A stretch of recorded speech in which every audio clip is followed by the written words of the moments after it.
Life's a ride, so let's make it count. Cherish every moment, that's what it's about. Tune in together, we're building our groove. Every beat, every laugh, we're ready to move.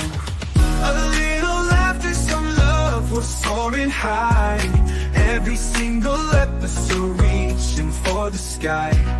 News on the airwaves, spreading good vibes. Friends together, watch how our spirits rise. Kick back, unwind, leave the troubles behind. This podcast is gold, the treasure you'll find. With every word, we'll light up your day. Join the conversation, let's laugh all the way. A little laughter, some love, we're soaring high. Every single episode reaching for the sky. News on the airwaves, spreading good vibes.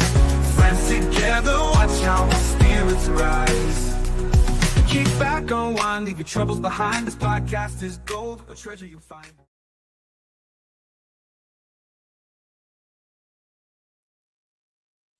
Good morning, everybody. It is Saturday. Welcome back to the cafe. Thank you for joining us today. Good morning, Mom Bear. How are you? I'm good. How are you? I'm great. Thank you for joining us today.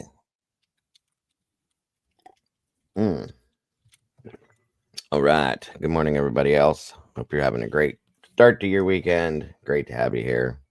Great to see you all. I hope everybody's being safe with all this crappy weather right now. Alicia, right? What happened? Oh, you know I'm special too, so it is what it is. Come on in, y'all. Grab a seat. Good morning, good evening, good afternoon, good night. Whatever it is, wherever you are, I hope it's good for you. It's great to be here with you. Thank you so much for joining us today on Saturday, March 15th. Almost halfway over. Yes, we're almost into summertime. It is tornado weather around here lately.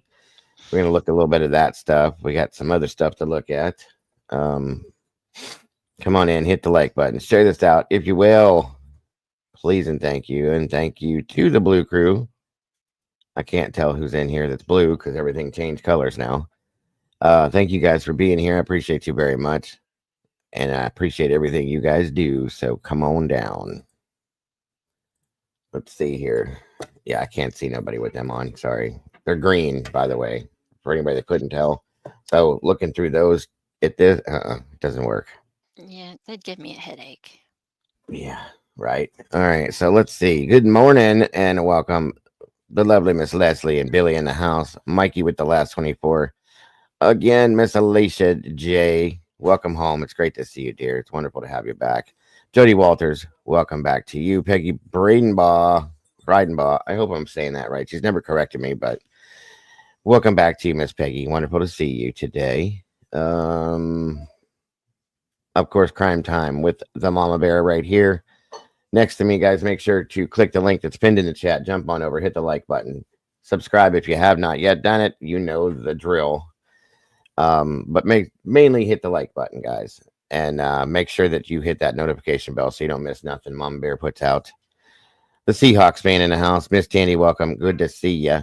Mark Schumann, welcome back to you. Miss Stormy's in the house, bringing her storms around us all. Mm-hmm. Good to see you, Stormy. Thank you for being here. Sunshine, where you been? We need you around here big time. Good to see you. Thank you for joining us today. Mr. Steven with Crime Mobsters. Good to see you, brother. Did I get... What? Hold on. Mittens for Kittens. There she is. Good to see you. Good to have you here this morning. Brandy B, the OG. Good to see you, man. Miss Paula's in the house. Good morning, Miss Paula. Wonderful to see you today. Jody Walters. Alicia, already done it. Already done did it, Dago. I done did it, Dago. Mr. Chris, good to see you, brother. Thank you so much for joining us. You Hey, keep your Chris. cookies. What about our You can cookie? have your cookies over there on that side and keep your cookies. You done did already offended me this morning, Miss Tandy. Poof. Telling me it smells better over there. So you go ahead. Stay over there. Mm-hmm. You stay over there. When you get hit by a tornado over there, because there ain't one over here, go ahead. See what happens. Let's see here. So she's trying to tempt people and drag them over there. We got cookies over here. Look at that. Look at that. You got people working on the slide for you. It's okay. I'm just kidding. Guys, please, it's all right. We are all here Dig together. under the table. Huh? It's because I pay him under the table. Oh, that makes perfect sense. See, Chris said I don't like sweets, so there you go. Ha ha ha. He's still over here. Well, it is what it is. Anyway, you go get your coffee. You got to have that, Miss Alicia. We know that. Smell know I like do. socks, boiled quarters. Miss Trish Crow, welcome back to you. Wait, what? It does. It doesn't smell like dim socks, boiled quarters. What? Where did you even come up with that? I've never heard that in my life. It smells like boiled quarters. Who says that? You're a mess. Boiled And I don't wear dim socks. Yes. See, Chris said I'm in Dago, so haha. Thank you, Chris. I'll send the money later. Not boiled quarters. Exactly. I've never in my life heard that, Tandy. I don't know Never where. either. Must be a southern thing. Or That's a something. new thing. Like, you smell like boiled quarters. I've heard of boiled peanuts and boiled ass, but never boiled quarters. Yeah. Good morning, Miss Lacey. Good to see you. There's Phil. Exactly. Good Tandy. morning. I'm not sure I want to know, Alicia. What does that smell like? I can't imagine. Like, that's how many people in here do you think are gonna run into the kitchen and drop a bunch of quarters in a pot and set them on to boil and see what that smells like now? Not me. I'm not doing it. Quartered animals, Phil said. Jesus. It's too early, Phil. Don't get me going yet. Oh boy. We got a show to get through, and we have the next episode of the Burning Bush to check out by the end of the show. So Oh, that's right. hang tight for that too, folks. There's Miss Wisdom in all her glorious wisdom. That I'm here double dipping Facebook MMIP stuff. Yes, ma'am. Thank you so much for joining us. 27 peeps in the house, 24 likes. Thank you all first and foremost for joining us yesterday afternoon for our University of Idaho show. Appreciate you all that were there so very much. And those were there. I apologize. I had to hop out at the end. She doesn't care. She does it to me all the time. She'll come in and get my hopes up and then just say, ha ha, bye. Yeah, I put my family before him, so he gets mad. Can you imagine that? Like putting your Right? family before some stupid YouTube Who channel? would do Come on. that? I mean, geez. I don't get that, but whatever. Did you get that stuff worked out? Sort of. Okay. She, Well, my mother brought me and you're gonna get a good kick out of this. A Samsung tablet okay. to put her apps and phone stuff on. Who did it? Nobody did it? yet. Who did it? I want to know who did it because I know you didn't. At least No, not yet. Still working on it. A It's sitting right Samsung here tablet. in front of me. Blank. And I keep cussing it because I can't get it to do what I want it to do.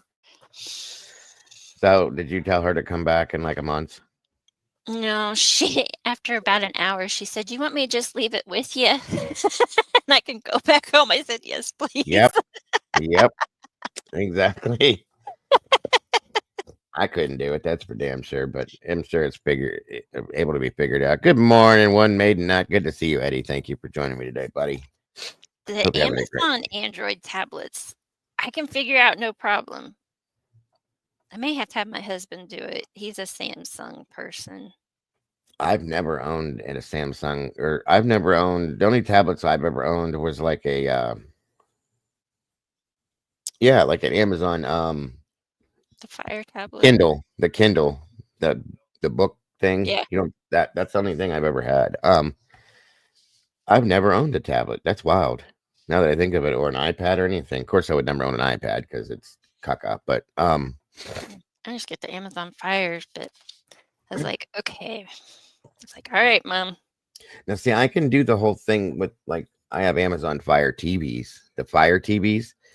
Like you would get the Fire Stick that it's built into the TV, and I've even jailbroke. Oops, did I say that out loud? Okay, the TVs. I can do all that stuff, but I've never messed with a tablet before, so I couldn't even think twice about what to do with those. Yeah, you have a hard time operating a phone, so it's Yes, I do. like a tablet. So you'd end up breaking the tablet. Don't knock my iPad. I'm not knocking nothing, Miss Brandy. A Kindle is a tablet. It kind of is. It is. It's Kinda. It's not rated as one, but it is. I mean, it's like the Nook book from Barnes and Noble. You can pull up all sorts of apps and everything on it besides just reading books on it. So yeah. I mean, in the sense that it's flat and it has a screen with buttons on it and it's square. Kinda. Right. So yeah, it's a tablet in that sense. That's what we get our kids. Yeah, that's what my Caden had. His first one was a Kindle. Because it doesn't have all that ability. There's a lot of lockout stuff on that one. And Juniper's first, right? Juniper's first was a Kindle, and so was Xavier's. They all have real tablets now, but I don't know. I've never actually had one, and my son his friend's wife has a really badass one that has. It's probably not the tablet, but it's probably an app she has that she can like draw. And make all sorts of crazy. I mean, it's great. So it's got to be probably the app that's in it, I guess. I don't know, but her tablet's like this big. It's huge. It looks like a small flat, like a laptop screen. You know what I'm saying? That's it. Oh, wow.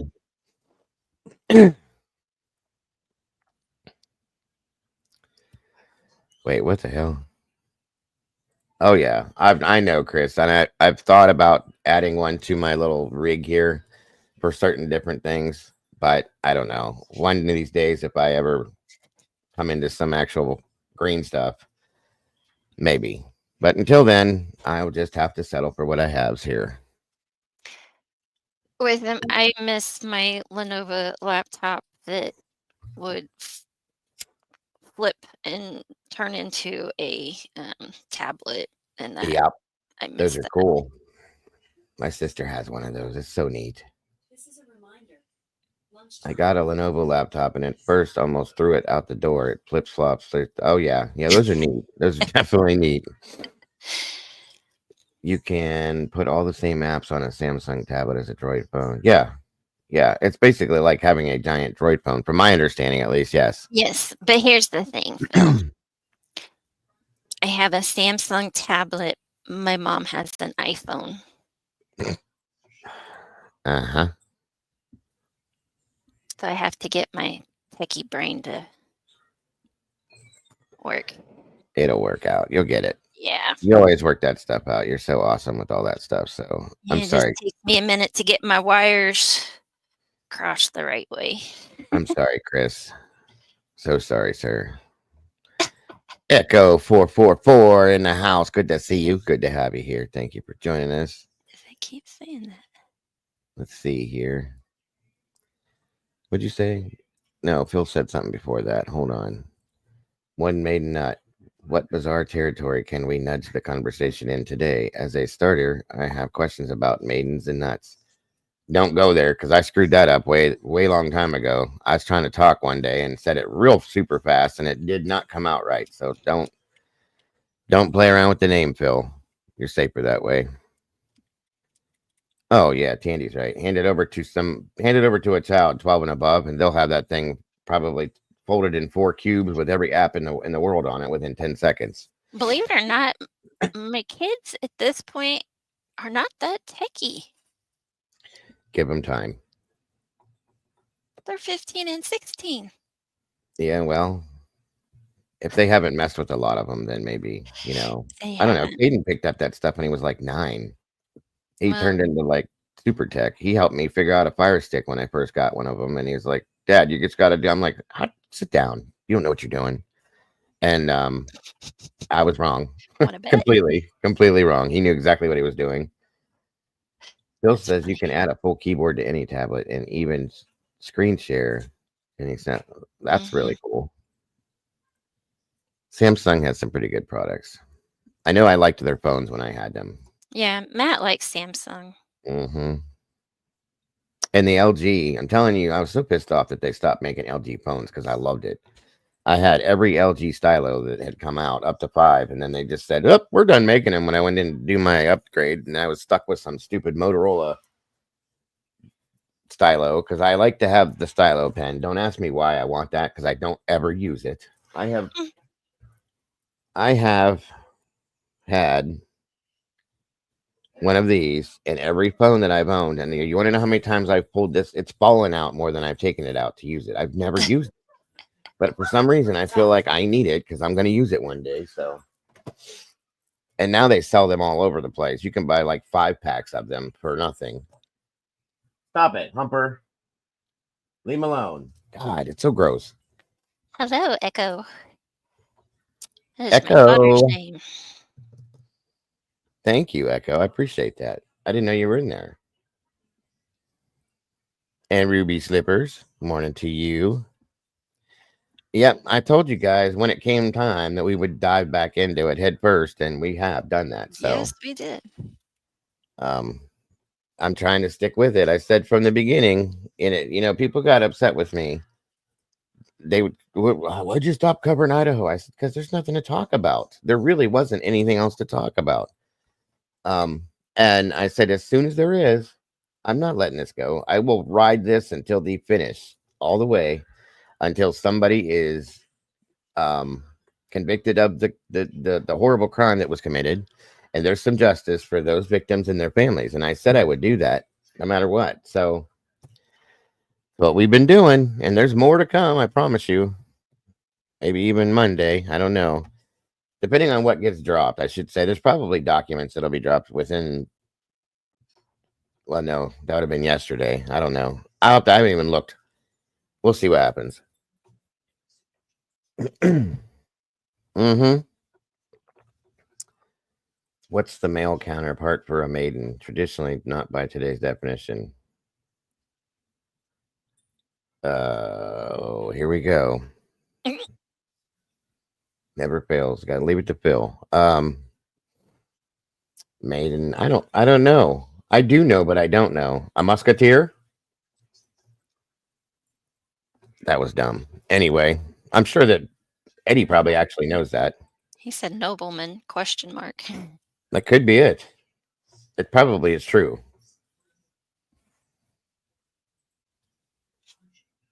Squire ball. Wait, what?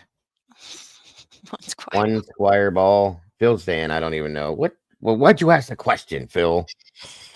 Trying to trap people in these things. Did that on purpose. 28 peeps in the house, 27 likes. You guys are on point today. Thank you guys so very much. Please make sure to share it out. Hit the like button. Do not forget to jump on over. It's just a hop, skip, and a jump to head over to Mama Bears. Hit the like button. Scare her. Yeah, no. Yeah, Share it out. Don't scare her. Share it out. Hit the notification bell and make sure you're subscribed over there. If you will, please. I appreciate that. One nobleman's nad. Oh, Phil. Do you wake up in these modes, Phil? Is it just an automatic, instantaneous as soon as you open your eyes? Or do you have to build yourself up to this? Let's see. Mama Bear's got 4 people over there. We got 28 here. You guys can do better. Go over and say hi. It never stops. It's like it never. I know. It's just ongoing. It doesn't turn off. Phil is a pit of. What was I gonna say there? I just went brain dead for 3 seconds. Don't say a word, Mama Bear. Leave it alone. Useless information. There we go. A pit of useless information. Some of it's useful, though. Most of it is, I should say. But just random thoughts that'll come out of Phil, and just never know. All right, Miss Trish has her coffee. We're ready. Bachelor or master? Are you a master, Eddie? A master of what? It's relentless. There's nothing wrong with that. Nothing at all. Me getting more coffee turned into me making everyone's lunch. See? Stay away from that stuff there, Alicia.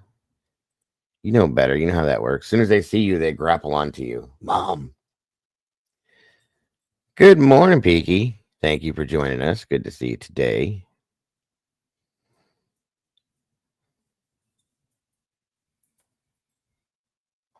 Uh-huh. Yes. Miss Alicia is a warrior, folks. I can't remember exactly how many kids she's got, but she's got a handful. And I'm telling you, she's a warrior. She handles all them and the husband and YouTube and the house and all of that. That's why I said 6. Yes, 6. There we go. See? She's a I thought warrior. it was 6. Yeah, she's a warrior, folks. And they're littles too. They're not all grown. They're littles. Yeah. It's got one teenager, I think. Yes. If I remember, it's been, yeah. I had 7. And they were all in the same range. That was 20 years ago when I could actually move like that. And things are different now. But one grown, the grown ones have littles. Yeah. I didn't mean useless like that, Bill. I meant like random information that comes out of nowhere, not useless. I'm sorry. That sounded kind of rude. And you know, I'm not that way. So.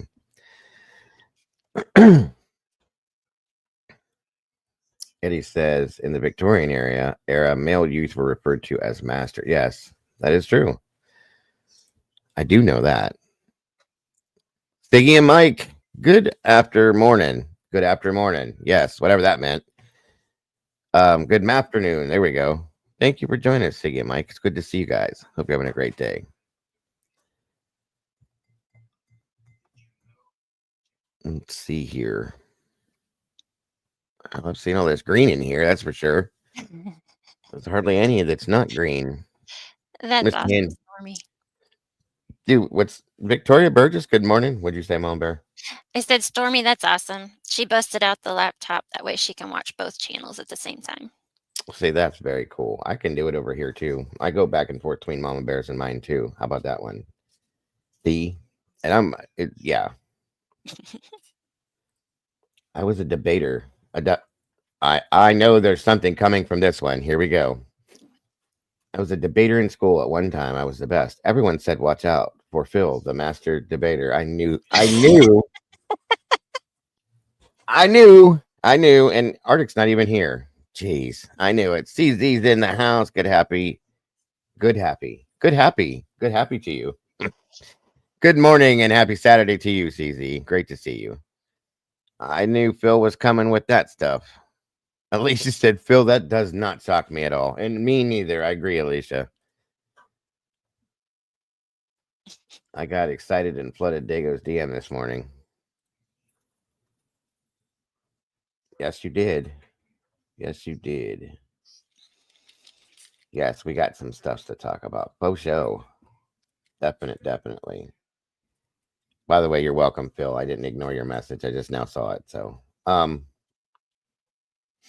this some very exciting stuff for the indigenous missing and indigenous natives, period, in general, that we're going to look into. Very exciting stuff. That has not there needed to have been some attention paid to this stuff long ago. So this is good stuff, and thank you, Miss Sherry, for sending me that stuff. Seriously, very exciting news. Thank you, Sunshine, for that. Again, everybody that's just now popping in, Mama Bear is live as well. The link is pinned in the chat if you want to pop over and say hi. Hit the like button, share it out, subscribe, and hit the notification bell. I would greatly appreciate that. So would she. All right, guys, let's see where we're going to start off at this morning. Let me see here. One moment here. Okay.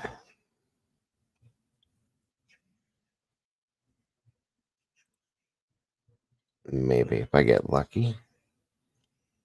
Hang on just a minute.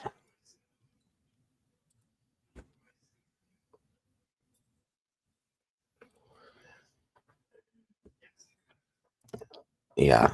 So first and foremost, my computer's not going to work, so that's not going to happen. Hold on.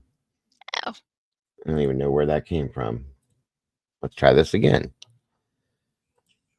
There it goes. Trying to give me an advertisement instead. Nope. I showered them with knowledge. You're good, Phil. You are good. You're good. You gonna draw one of those crazy laughs out of me again today? I bet you could. Okay, so first and foremost, guys, we have an active Amber Alert. This was issued at 2:25 a.m. March 14th. I don't know of any changes to this at this point, but it's very important we check this out. This is out of South Dakota. The child description is Javion Bluebird, 1 year of age, Native American male, 2 foot tall, 2 foot 1 inches tall. I'm sorry, 25 pounds, brown eyes, black hair. Last seen wearing a gray nylon shirt, Pampers, diaper, and white crew socks. The suspect's description is Leilana sitting up. 29 years old, Native American female, 5 foot 3 inches tall, 120 pounds, brown eyes, brown hair worn in a ponytail, tattoo of no excuses, no regrets, inscript on the right side of neck. Wearing a black t-shirt with sweatpants. The suspect's vehicle is a white early 2000s Chevy Impala with a loud exhaust. The story behind found safe. Okay. Thank the Lord. Thank you, Miss Sherry. God bless. Yay. Thank God, because that's a beautiful little baby, and I would hope that nothing bad would happen there. For those of you that question some of these names, understand that Native American names are different than standard names. Javion Bluebird, Leilana sitting up, that's a natural thing that happens within the Native nations and stuff like that. So understand, because I've had people go, what the heck did he just say? It's natural, it's normal. So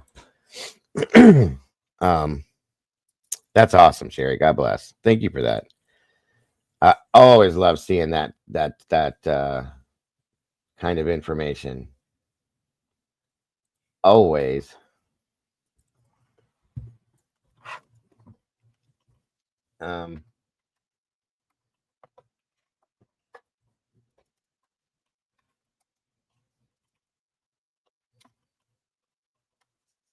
Okay, so my understanding, Arctic is okay.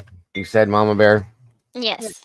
Doodlebug is okay. Her house is still standing. Yes. Everybody's good. We checked Timber's on good.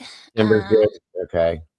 The Texans are good. Stormy, Tandy, Tomboy. All right. So everybody's safe. That's Wisdom's good. That's most important. I'm trying to think who else down there. Yeah, and my wife's family is petrified because the entire state of Alabama is under a warning until tomorrow. And they live on top of, they're in Hayden, they live on top of a mountain, and it's when they get hit, oh boy, they're petrified. They've been told to evacuate as of last night, and hopefully they don't have nothing bad happen. So please just keep anybody that could be going through this in your thoughts and prayers, please and thank you. No joke at all. Very serious situation.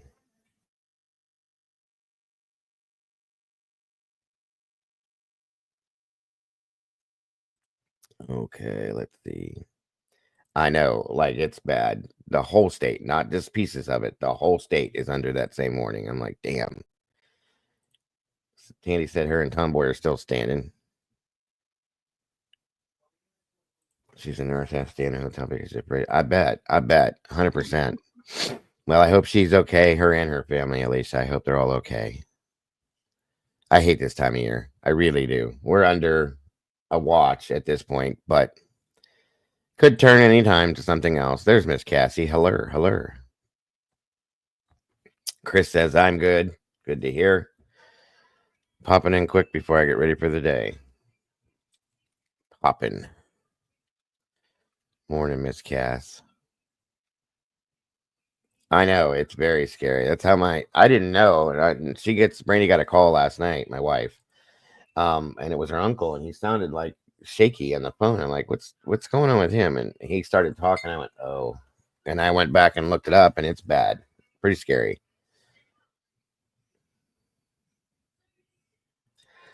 I wasn't criticizing. I was explaining so that people would understand that it's natural for those names to be different than what you would normally see, so that people know that I'm not just saying something stupid. It's a normal. I think the names are very what's the word I'm trying to think of? They stand for things, and I don't know how to explain this, but they stand for something of importance, and they're very what is the damn word I'm trying to think of? Not monumental. I know you guys know what I'm trying to say, but anyway, definitely wasn't criticizing. I'm just saying, and I won't be boiling with the quarters. Just saying. Yikes. I've had people before when I ran posters make a comment like, "Is that the name?" And I said, "Yes, that's the real name." Lisa Joe, good morning. And that's why. There, a lot of them are the names are attached to like nature and things like that. Is what I was trying to say. Sorry. Yep, there we go. Native American names are connected to the animals in the earth. That's what I was trying to say. Thank you, Sherry. And Miss Trish, they represent who we are, not just a name. There you go.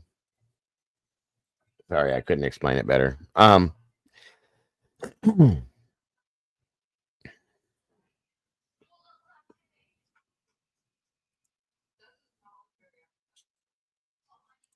Good to see you, Lisa. All right.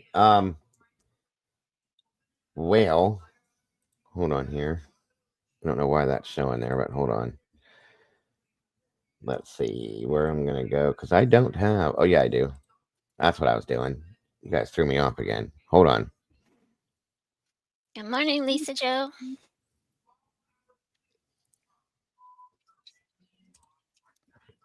I don't have too many of these to be able to put up, but we have enough. Let's see. Next, we have Virginia Rambis, missing out of Seattle, Washington. Last seen May 20th of 1985. 19 years old, 5'2", and 135 pounds at that time.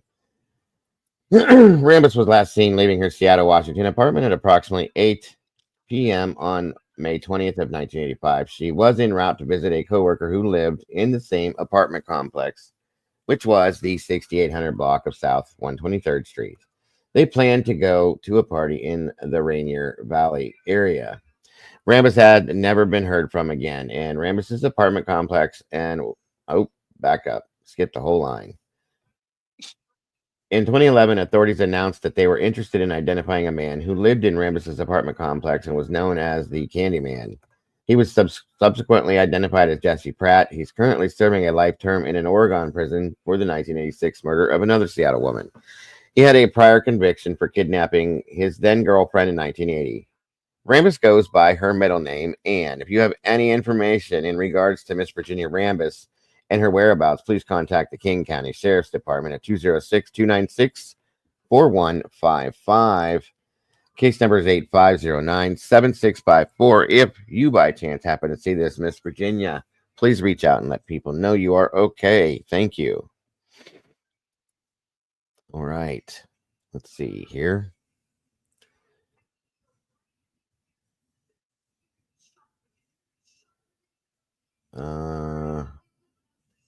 You know, guys, I don't have too many. I'll have to pick up some more of these. I do want to put this one back out. I already covered this again the other day. I don't know how many of you guys saw this.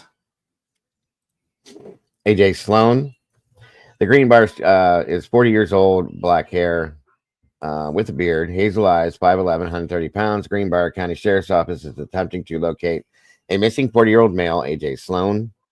Audie Carl Sloan Jr. was last seen on foot in Crichton, West Virginia on November 24th of 24. He hasn't been seen or heard from since. AJ has a tribal tattoo on his upper left arm. His family is extremely concerned for his safety and well-being. If you have any information on AJ's whereabouts, contact the Greenbrier County Sheriff's Office at 304-392-6320. again, thank you guys. All right. Let me see here. I do have to pull some more of these. One moment here.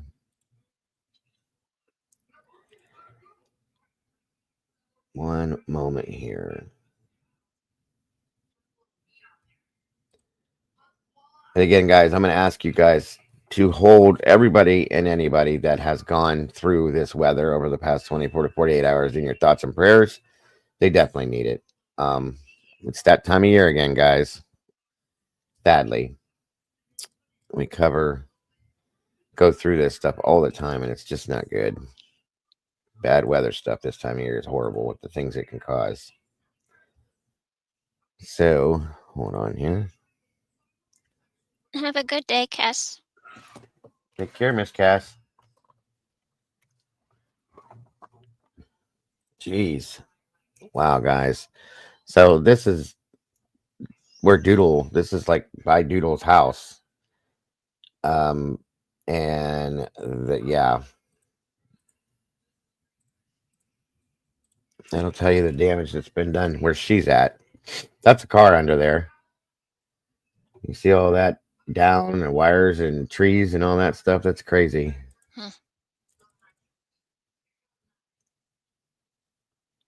Scary stuff. There's that tree broken half right there. Mm-hmm. And the wires and all that. So yeah, this is going on everywhere. Yeah, I hope she's safe. Stay safe. Scary stuff. Like I said, anybody going through this, please be safe. Be careful. Power came back on for her at 7, so that's good. All right. One moment here. Like I said, I know down in Kentucky, they got hit pretty hard too. Give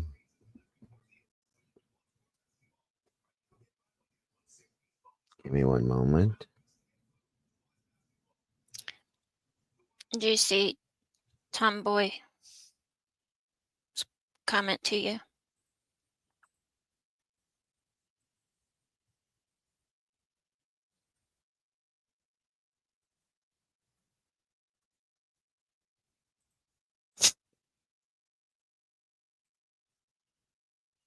You're muted. Drive-by bird shot. Huh? Can you see what the emoji is? Oh. You're a funny girl, huh? Uh-huh. Welcome, Tomboy. Good to see you this morning. Jeez. What did I do? You guys are so mean to me. Yes, they're snapped right in half, Miss Sherry. Some scary stuff.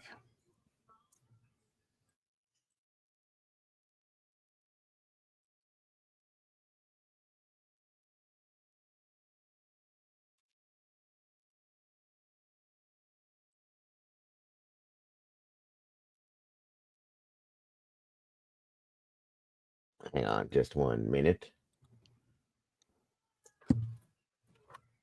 Tomboy. Every time I come in now, I'm just going to say, the birds, the birds.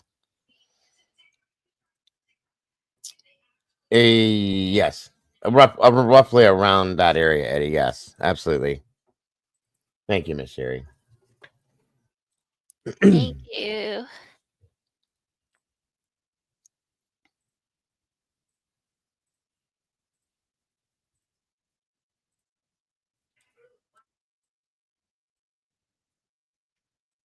We get closer to midnight tonight, and that's when we'll start to see the threat for some severe storms move into our western counties. And then we've got widespread severe weather expected on Saturday, including strong tornadoes, including the threat for some tornadoes that could be on the ground for quite some time as well. So how to make that plan. If you haven't done it yet, to just review your severe weather safety plan. This is a look at the map for tonight. At 10 o'clock at the very earliest, I really think it's going to be closer to midnight before we start to see some of those storms moving into our western counties. We've got an enhanced risk. And so any storms that do move into this area, the atmosphere is going to be primed. Some of those could produce a tornado or two. And then you'll notice the threat level does decrease during the overnight period as you start to go a little bit further to the east.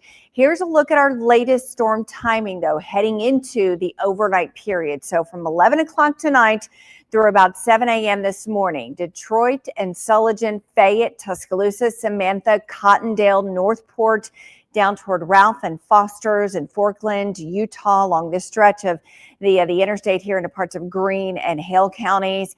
That is your timing. That is when, again, you've got to be prepared that if you are going to be sleeping, any warnings that are issued must wake you up so that you can act quickly. And then we go a little bit further east, midnight to 8 o'clock for Carbon Hill, Nauvoo, Jasper, Arley. So, like I said, this is what's going on and going to be going on down there for anybody that's down there. Also, hold on.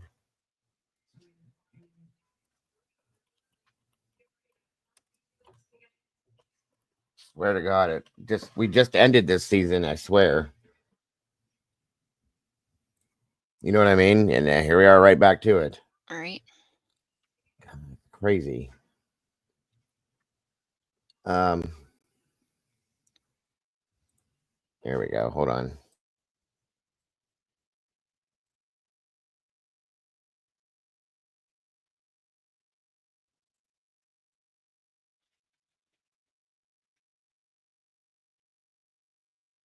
I'm actually really scared for the people in Alabama. The entire state under a warning, just like kind of like, whoa. And anybody that's gone through this, it's an E5 that they're expecting, the biggest one you can get. So EF5. I'm sorry, I should have said that right. It's a little unnerving, especially for knowing that my wife's entire family's down there. So, Right, Mikey, I would too. I don't know, bro. It's maybe.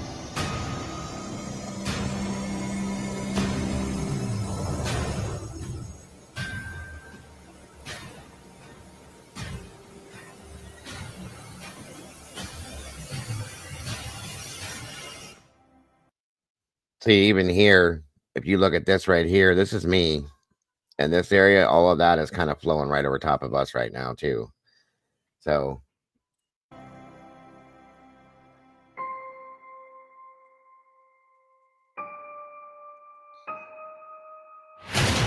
all that green right there is me.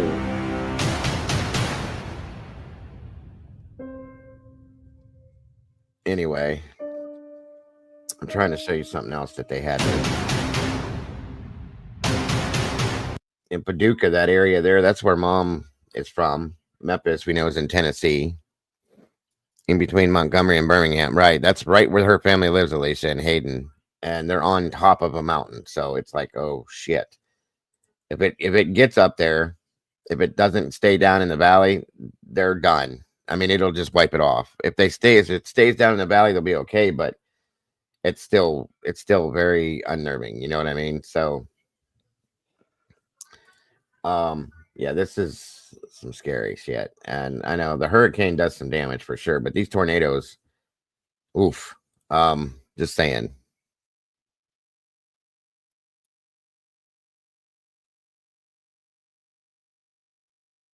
Hold on, I'm trying to pull something up to show you guys from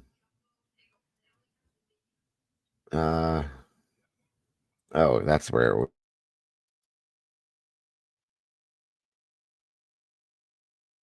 trying to give you a little insight into what actually went through and happened to Missouri, where Doodle is, and around her.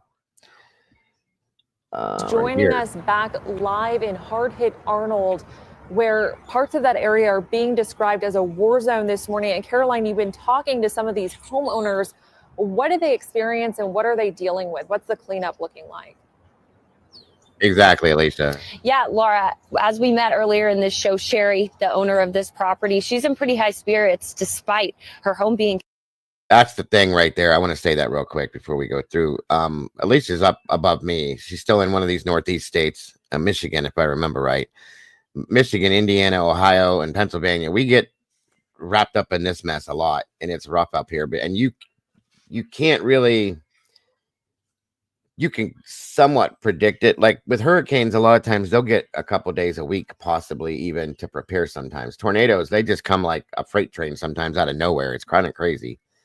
I mean, you get a warning to an extent, but if it's the middle of the night and something comes through, all you got, if you're sound asleep and you don't hear them sirens, you better hope you do. That's all I can say. Yeah, it rained here pretty hard last night too, but that's all. The winds didn't really hit us too much, but it was a bit windy. Not bad, but it's kind of like getting pantsed in school all of a sudden. Yeah, there you go, Mike. That's a good way to put it. Good way to put it. Yes, 100%. Completely destroyed. She says that she was not expecting this at all. She lives in the valley for a reason, yet here we are. And she's handling it pretty well. You can see community members are out here checking on her. She actually mentioned what she loves about this community so much is that she lives right by Arnold Jaycees skate park. And she said she loves having the youth come down here to skate, to play on the playground. She said she's seen weddings here. So it's probably hard for her to wake up as the sun is rising and see just how much damage has been done. You can see the limbs just absolutely spread out across the park. You can see that, a lot of damage to the trees as a whole have been done and the community. There are large trees that we're seeing that have completely uprooted, just like the one right behind her house and the one right across the street from her house, as you're seeing. And so, yes, this tree looks like it was absolutely just picked up and snapped onto the ground. And that's what these storms do. It's so strange. Like we got hit. We live in something called the Mahoning Valley here in Ohio, and it is a valley. And we're safe for the most part. A lot of times tornadoes will bounce over us, but if they don't and they do come down inside, we're screwed because it's like a pinball game. It just bounces around inside this valley and takes out everything it can until it bounces out, and then we're safe. So it's kind of like a flip of the quarter, not boiled quarter, just a quarter. Heads or tails, you get lucky or you don't get lucky. So it's scary as hell. Yeah, Doodle's area got messed up bad. That's what this is what we're looking at now. This is around her. This isn't her exact area, but it's around her. That little picture I showed you earlier was her actual area, and it's bad, guys. It's bad. They lost power. You see these trees, and it just takes a tree that's like 200 years old, picks it up out of the ground and throws it like it's a toothpick. It's moved houses. We got hit here in 86. I know a lot of you guys have heard the story, but we got hit here in 86, and they found stuff. It pulled people out of their graves, folks. And they found caskets with deceased people in them in Pennsylvania, another state over. There was a house that was picked up off the foundation in Pennsylvania that we drove past because I'm right on the border of PA. That was picked off its foundation and set down right in the middle of I-76, just sitting there like nothing happened. The windows weren't even broken. Figure that out. It's so articulate. It's weird how it works. We found a bicycle that was shoved through a tree like this all the way through. The bike was sitting in the middle of the tree, in the middle of the bike. The front wheel was on the one side, the other wheel was on the outside. It was just shoved right through the tree like it was butter. It's crazy. I don't understand how the power of it works, but it does, and it's crazy. It's very dangerous. I live in the valley of Crow Mountain. I'm in town now. I'm sitting duck like this. Yo, you moved. That's right. Well, I hope you have a basement. That's the one thing I will say is a lot of the places in Bama don't have basements. They're on slabs. That is not fun because they don't have anywhere to go. They have shelters, but they're all full because they only have so many. But yeah, it's crazy. And like I said, they were finding caskets that had bodies in them from cemeteries in another state, and like had to try to mark who was who. The cemetery that was in Niles, where I was from, was completely ravaged, and they had to rebury everybody. It was just a horrible thing. We were heading to a skating rink that night, and my mother heard on the radio as me and my friend were in the car with her. We passed our local mall heading there, and just as we got there, she did a U-turn because they set the alarm off, and that skating rink was leveled. It was a pile of bricks, and that's where I was going that night. So that could have been a bad situation. So Zamboni, let's not do this. Zamboni fun fact, Dig. On my son's 21st birthday, we were at a hockey family. He grew up at local rinks. He lived to see the Zamboni. You're killing me, Phil. He just point and yell, the BB. Oh my God. So yes, it's a dangerous thing, you guys. It really is. As well as the trees across from her house at her neighbor's house. This is actually the neighbor that she ran to after her house was destroyed. And she said she's never had someone open the door and welcome her in quicker. So, you know, they're staying positive. They're all out here just kind of assessing the damage and seeing what needs to be done next. But you can tell this community really cares about each other, and they're going to do whatever they can to support and take care of each other.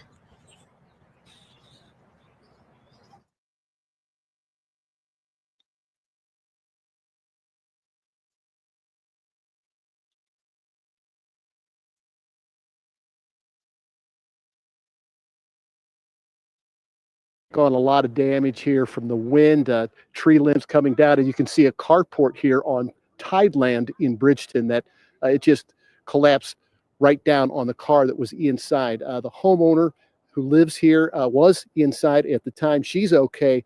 She says she went down to the basement, heard the warnings, heard the sirens, and went downstairs, felt the house shake, pictures on the wall rattle as part of the house collapsing out here in Bridgeton. Just down the street on Scotch, a number of homes also took on damage. There was a box truck that was even blown over on its side. A lot of first responders in the area going door to door, checking on residents, making sure they're okay. Many of them still in shock over the damage that has been done here, but as far as we can tell, no one was injured. That is the good thing. Reporting from Bridgeton, Jeff Berthal, Fox 2 News. Certainly the silver lining there, but Bridgeton is a city all too familiar with storm damage. Nearly 14 years ago on Good Friday of 2011, it was April 22nd, one of the most powerful tornadoes in our region's history, carving a path of destruction. The National Weather Service ended up deeming it an EF4 tornado there in North St. Louis County. It went from Creve Coeur Park to Lambert Airport, then crossed the Mississippi River before finally dissipating in Illinois. And this morning, the cleanup is just getting started as crews work to reopen roads. Extensive damage means that some streets could be closed for days. We'll keep our eye on that. But Fox News' Max Dieknight went out to Villa Ridge, where power lines are down, transformers are damaged, and buildings are destroyed. We're here along Old 100 in Villa Ridge. Take a look behind us. Transformer is down, and these power lines are down too. There's been major issues from this storm here in Villa Ridge. Just down the road, we're told a building is destroyed. We know that a Burger King was severely damaged. People were inside of that Burger King when the storm rolled through. Thankfully, authorities have confirmed that they are okay. Just down the road here behind us, we've got a 250-year-old tree that's down. It almost hit this building right next to us. This is the water supply district right here for Villa Ridge. Barely missed the building and the water tower right next to us, but this 250-year-old tree was in Kevin Fee's front yard. This storm took that out along with his shed. The shed is draped along the tree line here on Old 100. There is so much damage from this storm. We're barely touching the surface, scraping the surface of how much damage there is here in Villa Ridge. But thankfully, so far, we haven't heard of any injuries, at least along Old 100 here. Just a whole lot of damage. We also saw that I-44 was backed up from this storm. Multiple semis either jackknifed or we saw one completely on its side. We're continuing to monitor the damage here in Villa Ridge, but as you can see, there's quite substantial damage to report. And if you've been impacted or even displaced by these storms, the Red Cross can help. You can call the number there in the bottom of your screen, 1-800-RED-CROSS. And to recap everything for you, we are learning at least half a dozen tornadoes may have touched down, leaving behind a trail of destruction in multiple communities. And today, the National Weather Service, they're going to be on the ground surveying the extent of the damage. But we want to send things out to Fox 2's Caroline Petty, who's joining us live. We saw that one already. They were getting ready to go to. Let's see here. All right. Onward. Juicy Wisdom said that Barb's okay too. I forget. Yes. Yeah, because Barb is in Missouri as well. Thank you. It is. It's beyond sad, and thank you, Wisdom, for that too. It's a bad time of year, guys. Between we start off in the spring with the tornadoes and everything like that, and we move through the summer into the hurricanes. It's just bad. It's scary because we have all of you guys are spread out all over the place, and we worry about everybody where they're at, where they're not. When we know that these storms are hitting, and we know that somebody's in a specific area, we start flipping out trying to make sure everybody's okay. It's a rough time of year between spring and fall, and it's not like this past year. SRB and Cassie kind of keep us in line with what's going on with the hurricanes and stuff like that, so they're kind of like our weather girls. But this past year, it went all the way into September, Yeah, seems like maybe it. October, wasn't it? It was a long year with that stuff with the hurricanes. I remember we had, Yeah. what did we cover, 4 or 5 hurricanes that were just like boom, boom, boom, boom, boom, boom, one after another. Florida, Sounds Chimney big. Rock, in the Carolinas was horrible, and they're still rebuilding down there. Florida was bad. Tennessee, and we have family all over, all of you guys all over the place, and it's just like, are you okay? Are you okay? Are you okay? Are you okay? It's a scary thought, all of it. It's really, really, really sad. There was a string of tornadoes that went from Midlothian to Garland Roulette, 26 million in damage. Yeah, that's I remember hearing about that. That's crazy. Yep, Arkansas got one. We got a few of them up here. It's a scary time of year. As soon as spring hits, usually we don't get hit too early here. It's usually right around May it starts, but it's starting early. So we're also getting warm weather this year earlier. So I'll tell you one thing. Hold on a minute here. Let me show you guys this here. This was the strongest tornado in recorded history that hit in 2011. This was scary. I'll be honest with you. 2011. Sirens are blaring across a small town in rural Mississippi as residents make their way to a local storm shelter. Cramming inside, the screams of the sirens begin to fade as a terrible roar gets louder and louder, drowning out the sounds of their panicked breaths as the ground begins to tremble. The strongest tornado in U.S. history has just entered their town.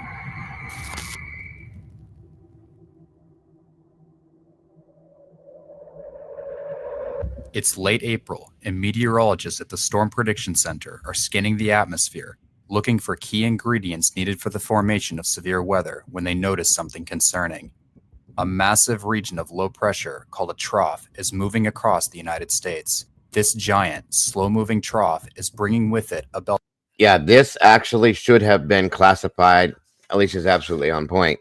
Should have been classified as what they would call an F6. They don't go. That doesn't really exist. It's not the way that the thing works, but it should have been. And so there's one that hit us here in 86 should have been too. But yes, this one here was actually the worst ever in recorded history, and it should have been classified as an F6. That's absolutely correct.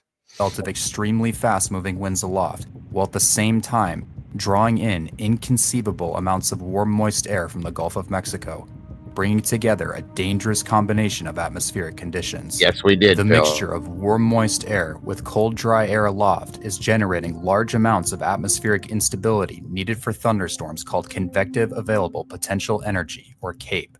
Additionally, the fast-moving southwesterly winds of the trough are overspreading a powerful, low-level jet of air rushing north, creating incredibly large amounts of both speed and directional wind shear needed to cause thunderstorms to begin rotating.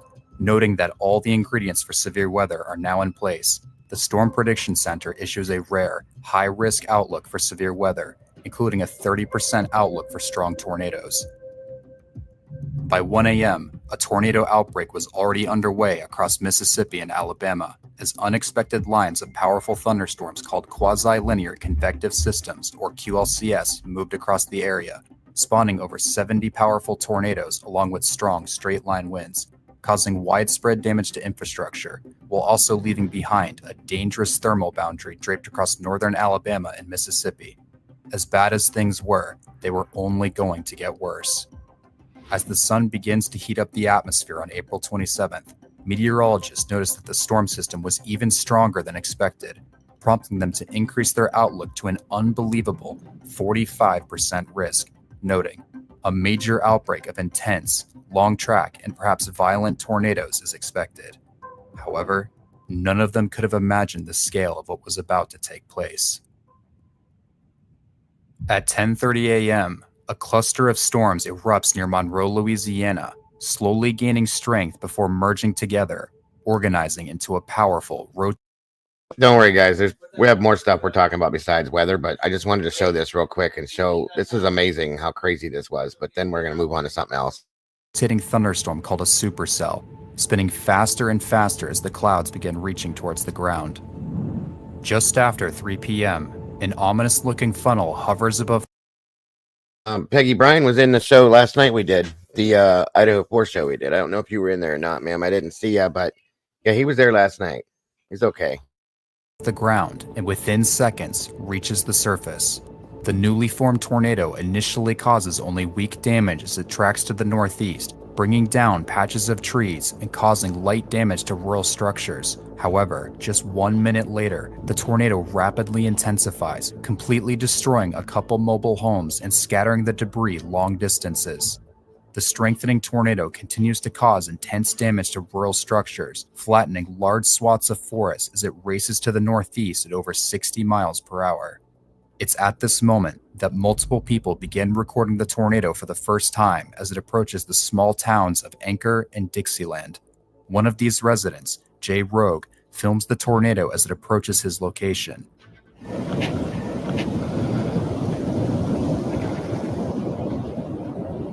Look how big that is. With the roar of the approaching tornado only getting louder, the family decides to move out of the tornado's way.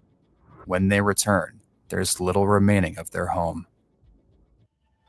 After sweeping away many homes at EF3 strength, the tornado races off to the northeast, leaving behind a visible scar in the ground. But unbeknownst to those in its path, the true power of the monster had yet to be unleashed.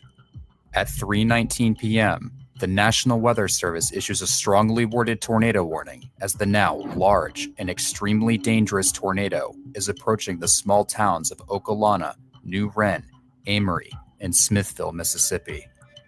After crossing County Road 159, the tornado abruptly begins showing signs of extreme intensification, badly debarking trees and completely leveling well-built homes down to their foundations, with some being completely swept away. The narrow but violent core of the rapidly expanding tornado became so... Welcome, Cap. Good to see you, brother. Thank you for joining us today. I appreciate you so very much. Hope you're having a great morning, sir. So intense here that it even began to rip up the earth, creating a nearly mile-long swath of severe ground scouring despite moving at over 60 miles per hour. At this speed and size, this extreme damage is inflicted in less than 2 seconds. At the same moment, local resident Greg Lambert takes a photo of the tornado, revealing the monster wedge as it passes just to his north. 4 miles away on Highway 45 alternate, 55-year-old Lynn Davis is driving south in his white pickup truck on his way to help his friend Tim, who suffered damage from a tornado earlier that day. While on the phone with Tim, Lynn begins to notice something strange approaching over the trees and utters a chilling phrase. "That looks like a tornado," before the phone call suddenly ends. A semi-truck driver driving directly behind Lynn watches in horror as Lynn's vehicle is peeled off the roadway by the ferocious winds of the tornado. Soaring hundreds of feet into the air, Lynn and his truck begin to orbit around the violent winds of the twister, trapped inside the tornado's grip in a cruel balance of forces as it begins to close in on the small community of Chapel Grove. Crashing into the community at peak strength, the tornado inflicts incredible damage to several well-constructed brick homes, completely sweeping them off their foundations, causing intense vegetation damage and scouring the ground. As the tornado moves past town, however, it suddenly begins to weaken, breaking the delicate balance of forces that have trapped Lynn Davis and his truck midair. And suddenly, Lynn comes crashing back to Earth, sadly killing him on impact. Lynn Davis's truck had flown an unbelievable 1.7 miles through the air before finally landing near the foundation of one of the destroyed homes, the furthest distance a vehicle has ever been thrown by a tornado. Over the next 10 miles, the tornado destroys several homes near the town of New Wren before finally dissipating at 3:39 p.m. just north of the city of Amory, Mississippi, claiming the lives of 4 people.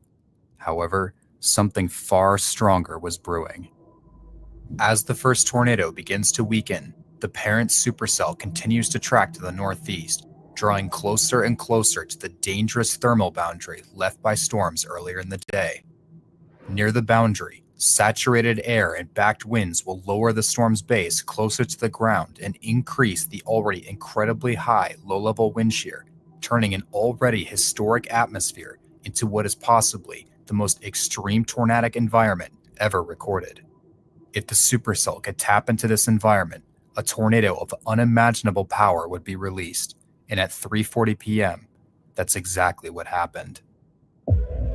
Sirens begin to scream as the supercell merges with a smaller storm to its south, developing a new area of powerful rotation just to the north of the dissipating tornado. And see, that's what happened to us here in 86. Good morning, Miss Bonnie. Good to see you, my dear. Wonderful to have you here. I hope you're feeling okay today. Great to see you, dear. Hey, Bonnie. What happened here in 86 is we had, they called it a supercell. It was an F3. And then another F3 hit the ground, and they did one of these deals and blended together, and it turned into what should have been an F6. They said it was monstrous. I can show you a picture of it behind our local mall at the time. I've never seen one that big until this. And it just was like to see something strong enough to just peel bark off of a tree without taking the tree. It just peeled the bark off completely, like naked. The tree looked naked completely, all of the bark, and just passed the tree on. Oh, wow. That kind of strength is strange to me. It's just weird. You know what I mean? So Yeah. It's crazy. But like I said, to put a bicycle through a tree, but the tree wasn't split or nothing. It's crazy to see that. And the bike, it's weird because the bike was a little bent up, but it was perfectly fine. But it was shoved through the tree. It's so weird, the power and the strength that these things have. This is happening. 2 amateur storm chasers, Camille Collins and Ashley Hurley, go outside to get a better look at the intensifying storm and begin recording the clouds. Scary, scary stuff, guys. Within just a few seconds, the 2 begin to notice a strange-looking cloud passing directly to their northwest that begins rotating incredibly quickly. Sorry, I keep interrupting. It's just I keep thinking of these things. Arctic had what were those things called, Mama Bear? Dust, fire, tornadoes. Dust fire tornadoes down in Arkansas. I've never heard of that until he said that. I was like, what the hell? And it's dangerous stuff. I mean, it's crazy. So these things can erupt into different, variations of horrible storms, and it can do some really crazy damage. So don't piss off Mother Nature. Stop doing that, because that's what I think is wrong with her the past year or so. She's been very angry, Let's be nicer to her. Moments later, a funnel lowers towards the ground. Hovering just above the surface, the tornado starts its life as a relatively weak vortex, doing little more than snapping trees as it moves along the Tombigbee waterway. But this weak phase is short-lived. The tornado's condensation funnel suddenly reaches the ground and explodes in intensity, drilling a narrow but incredibly intense swath of damage, removing several inches of grass and soil from the surface. At the same time, the now violent tornado crashes into a forest, flattening every single tree in its path, stripping them of their bark. It's at this moment, however, that something unexpected happens. As the tornado passes through the forest, its core suddenly collapses, ripped apart by the intense wind shear. The tornado struggles, only inflicting minor damage to trees and low-lying vegetation as it races to the northeast. For a brief moment, it appears as if the residents in the storm's path have just dodged a bullet, avoiding the worst of the storm's wrath. However, this lapse in strength isn't going to last long. Just as fast as it weakened, the tornado strikes a delicate balance between the powerful wind shear trying to tear it apart in the unstoppable power of the storm's updraft trying to keep it together, and a tornadic core of incredible power crashes to Earth. Instantly, all the trees and vegetation surrounding the vortex are flattened and debarked as the core accelerates from EF1 to EF5 intensity in less than 6 seconds.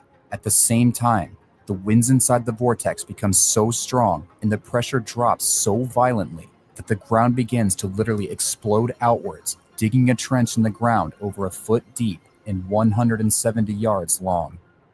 Unbelievably, due to the tornadic core's fast-forward speed and relatively small size, this incredible feat of damage is inflicted in less than half a second. Racing to the northeast at a brutal 63 miles per hour, the tornado begins to set its sights on the small town of Smithville, Mississippi. 3/4 of a mile to the northeast, Tim Nix, along with several others, are frantically descending down the opening of a storm shelter when they catch a glimpse of the whirling gray mass racing directly at them. With just seconds to spare, Tim takes a photo of the approaching tornado before closing the door to the shelter behind him. Rapidly expanding and growing stronger with every second that passes, the tornado impacts the intersection of Davis Road and Highway 25, deeply scouring the ground and completely sweeping away 2 mobile homes as well as a bed and breakfast, granulating the debris into tiny pieces and scattering what was left long distances downwind. 3 people are thrown into the air as their homes disintegrate around them, 2 of which, a mother and daughter, are thrown into a nearby culvert and miraculously survive despite major injuries. The third, however, thrown from the bed and breakfast, is sadly killed, becoming the first person to lose their life to the tornado. At the same location, 3 vehicles stood parked near the bed and breakfast, a large RV and 2 semi-trucks. As the core passes, all 3 vehicles soar into the air despite weighing tens of thousands of pounds each. Flying for hundreds of yards, the RV and one of the semi-trucks come crashing to earth, deeply embedding themselves into the ground as unrecognizable husks of scrap metal. The second semi-truck and one of its cargo of 5 65 steel pipes, however, disappears into the tornado and is never seen again, ripped to pieces by the violent winds. Half a mile to the northwest, employees working at the Glover Wilkins Lock and Dam begin to film what they are seeing. There. Look how big that is. Man, that's just to the east of us. Man, you ought to see this debris up in there. The employees watch as the funnel morphs into a large wedge shape, moving incredibly quickly and centrifuging debris in all directions. The tornado has gone from a stout cone to a massive wedge in just 23 seconds. At the same time, 85-year-old Jesse Cox is sheltering in his home when the core overtakes him. The decades-old home is no match for the ferocious winds of the core and is completely swept away, with the debris granulated into tiny pieces, sadly resulting in the death of Jesse. The destruction had been so violent that the concrete foundation itself was lifted, chipped, and partially dislodged, along with completely shredding and debarking all vegetation nearby. Continuing to deeply scour the ground, the tornado begins to enter the main part of Smithville and encounters home after home, pulverizing each one in its path and claiming another life. Just ahead on Highway 25, Jimmy Cowley attempts to race ahead of the tornado in his truck, but realizes he isn't going to make it. Jimmy turns into a driveway as his windows implode around him. His vehicle is lifted into the air and tumbles as if it were made of plastic before crashing back onto the road. Miraculously, Jimmy survives despite receiving a severe laceration to his head from flying debris. However, many of those around him are not as fortunate. 3 more would lose their lives here as their homes are wiped away around them. I'm not going to show this whole thing. I just wanted you guys to get an idea because it's a long video. But it's just insane, the damage. DARPA level, yeah. It's huge, folks. It's unbelievably it's just unreal. it's not something you can imagine being real until it happens. You know what I mean? I'll show you something here real fast, and then we're going to move on to another subject. But I just wanted to show we're at that time of year, and it's happening right now as we speak, where we're at now. So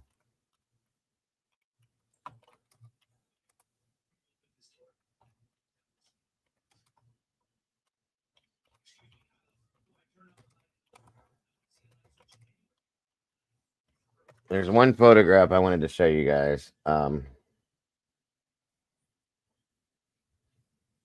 One second here.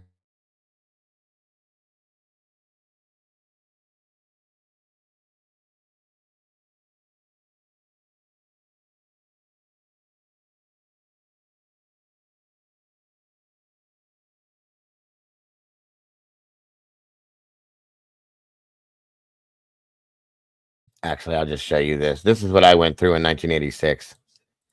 It'll give you an idea real quick here, but we're not gonna. It's not very long. I probably won't do the whole thing. I just want you to see how bad it was here.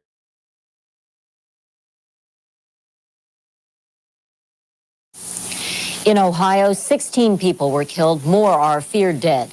In one town alone, 9 people died. Property damage is estimated at more than $4 million.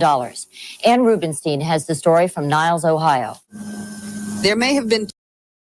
This is where I was, right here, Niles, Ohio. Okay. And this is where the skating rink was that I was going to. And it was just unbelievable. 2 funnels, there may have been 10. No one is sure, but one of them tore a path 3.5 miles across dozens of living rooms in Niles, Ohio. People lost everything and didn't have much warning. Mary Herlinger's home for 12 years is gone. Well, this was my living room. My cigarettes. Down the street, the Jamesons were not hurt, but all they have left of a 3-bedroom home is a hole in the ground. Everything got dark. We went down the basement steps. The next thing we knew, the lights were on, but the lights were on because the house was off of us. We heard it all just rip right off the thing slowly, and we just looked up and everything was gone. Several bodies were found last night, and the search for others is continuing. 4 people were killed in this area, which just a day ago was a small shopping center and a skating rink. Had the tornado hit just 40 minutes later, it would have been even more disastrous. The skating rink would have been open and crowded. It was free pass night, and they were expecting at least 300 young people here. The National Guard has been patrolling and came in after Ohio Governor Richard Celeste toured the area and declared 3 counties disaster areas. Cleanup of the community will take weeks, and it may take as long for the shock to wear off. The devastation was hard to believe. I figured the windows in the back of the house had blown out, but never expected this. What did you think when you saw it? A long time. And truly, some certain things are still being rebuilt. Yeah, right. Hey, SRB, good to see you. And Newton Falls as well was another place that was completely devastated. They completely wiped it off the map almost. And they're still rebuilding in Newton Falls. Oh, God. I was just we were all hiding under the pool table, and I was just glad we were alive. You'll never forget it, I know. It just roared like crazy, and then I felt dirt and everything falling on my head and back, and I looked up, and the whole upstairs was gone. Everything. Oh, Nene! Officials here say it was the worst storm ever to pass through. Ann Rubenstein, NBC News, Niles, Ohio. In the gritty, blue-collar work town of Wheatland, Pennsylvania, 6 were killed, 32 injured, and most of. Now, this is where they found things. They found things from Niles, where I was at, here in Wheatland, Pennsylvania. Okay. They found pieces of houses. They found certain parts of, like I was explaining to you, caskets and things like that from a cemetery here. They found people's mail here at one point sometime. It was so crazy that the transfer of debris, you know what I mean? It's just nuts. The town's south side blown away. The Ohio Street Hotel looked like a dollhouse. This used to be the Yerga Trucking Company. This was Sawhill Pike. This a house. This a neighboring apartment building. The tallest building in town, the 130-year-old Victorian Shenango Hotel, is no longer 3 stories tall, no longer a hotel. 2 died here. Its owners stared at the wreckage. Only the bar stools seemed undamaged. Now, this is right near where I'm at now, Lordstown, but this is what it showed, what it looked like.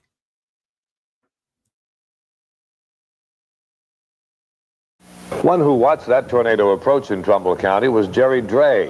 Like Ron Alfredo, the man from Texas, Dre took pictures of the storm with his home video camera, too.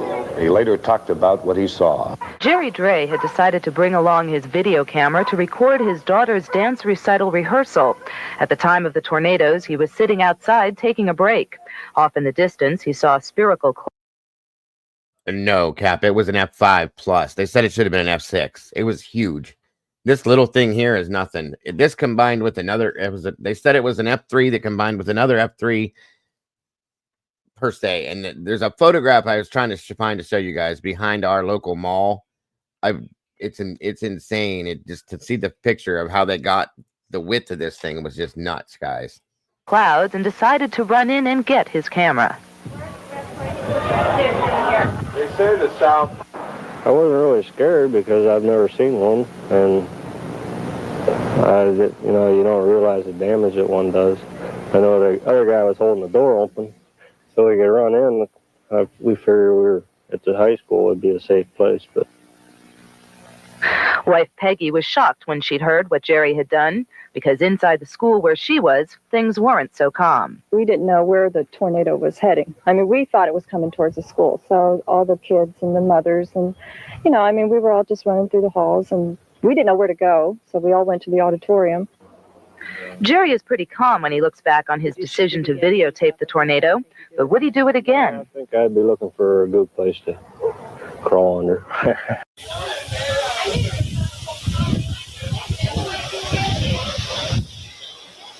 First one I ever saw.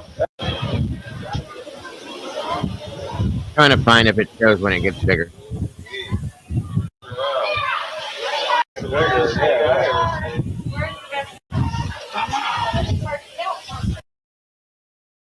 These tornadoes track. Look at all the papers over there. There. That's a tornado. Yeah, leaves. Yeah, but look at it, picking it up.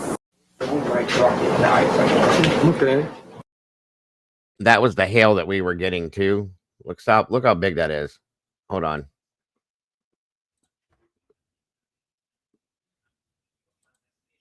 If it'll play it. There it is. They were just like that big, golf ball size at least. Okay. And they were coming like crazy. Okay. Yeah, I'll move my car out. Look at this one. Here, bring that up here. I used the manual zoom. Go to the temperature up there, Ron. You don't have the sound on, do you? Yeah, you have to have the sound on. Show that it's 80 degrees. Let me do the. It's still coming down. Okay. It's still coming down. Oh, look at down there. Take down there. Look at it's like snow. Let them show what the temperature is. It's still coming down.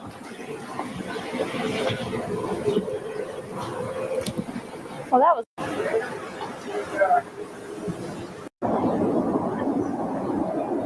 Here comes the tornado.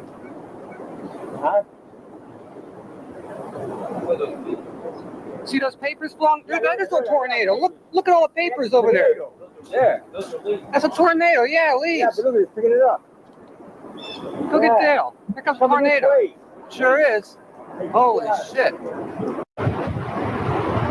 Holy shit. That's fantastic.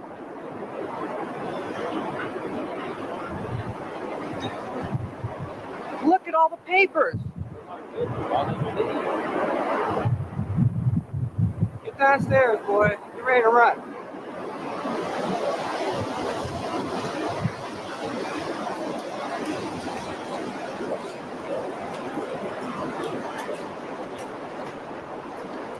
Tell the girls to get downstairs. Tell them to get downstairs. Hurry up. Tell them to get downstairs. Okay. Like I said, I don't want to keep going with this. I just wanted you guys to see what that happened here and how bad it was. So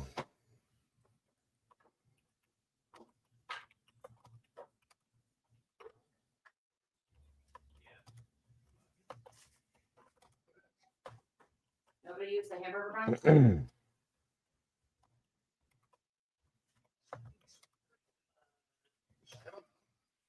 No, they're still sitting here. Both packs you bought. I was hoping they would get used. I got them on sale because they weren't good. here it is. Here's the picture. Okay. This is the picture I wanted you guys to see. I've been trying to show you all morning.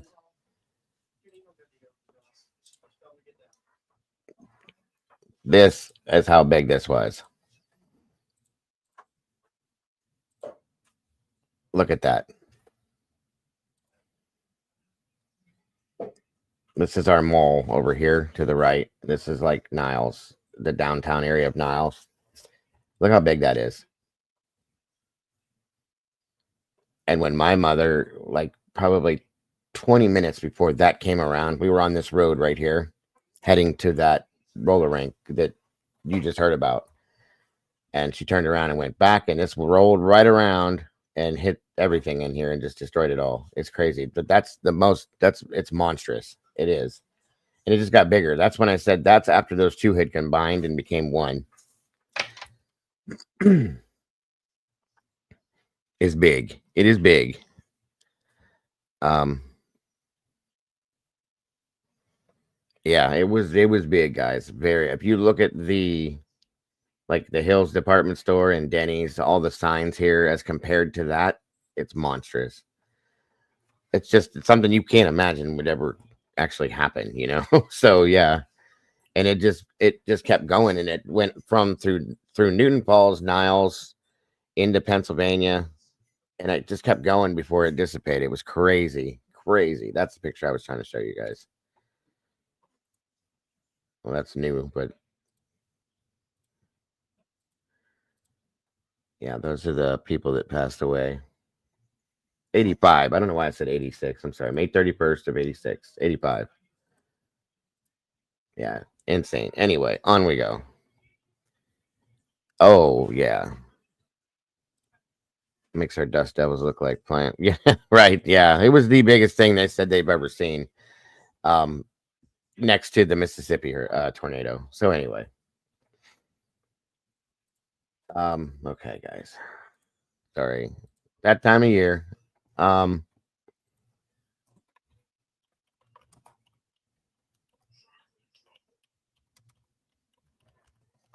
Onward to the next story.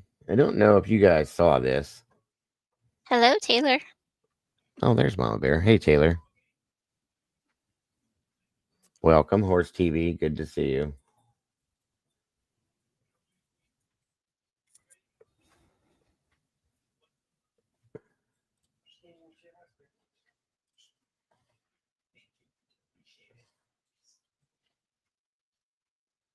Hold on.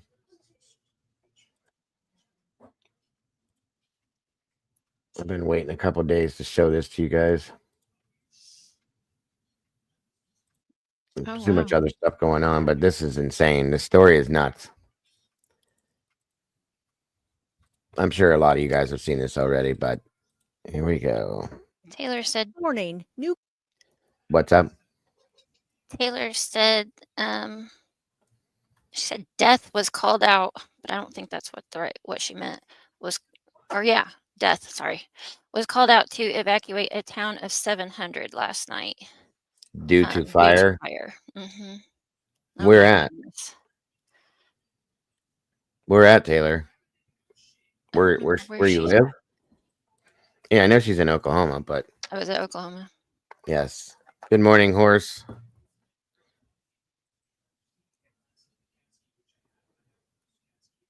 Where are you going, Alicia? Or are you kidding? Oh, she's joking. Sorry. She said, hold on. Morning to you, sir. Okay, guys. This story here, like I said, this is insane. I know some of you, like I said, have probably seen this. For those of you that haven't, check this.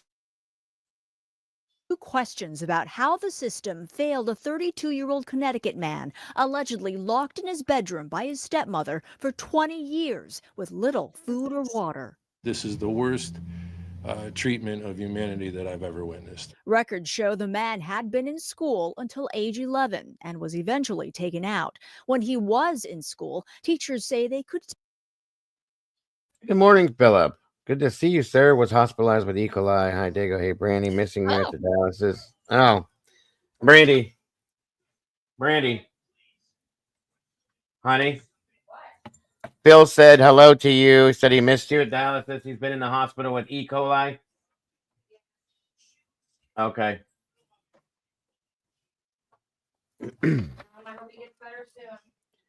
Brandy said she hopes you get better soon, Phil, and she'll see you soon, hopefully.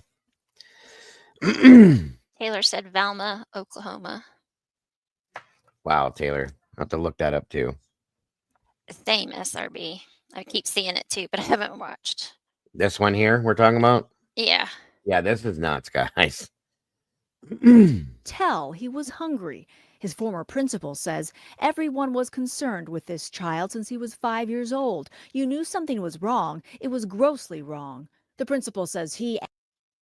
Now, I have a problem with this. Everybody knew something was wrong since this child was 5 years old.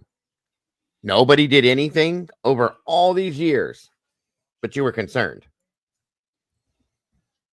That sounds good, Taylor. Thank you, dear. This is irritating as hell to me. And school staff called the stepmom and the Connecticut Department of Children and Families, or DCF, at least 20 times, saying, "We knew it, we reported it," adding, "Not a damn thing was done." That's the tragedy of the whole thing.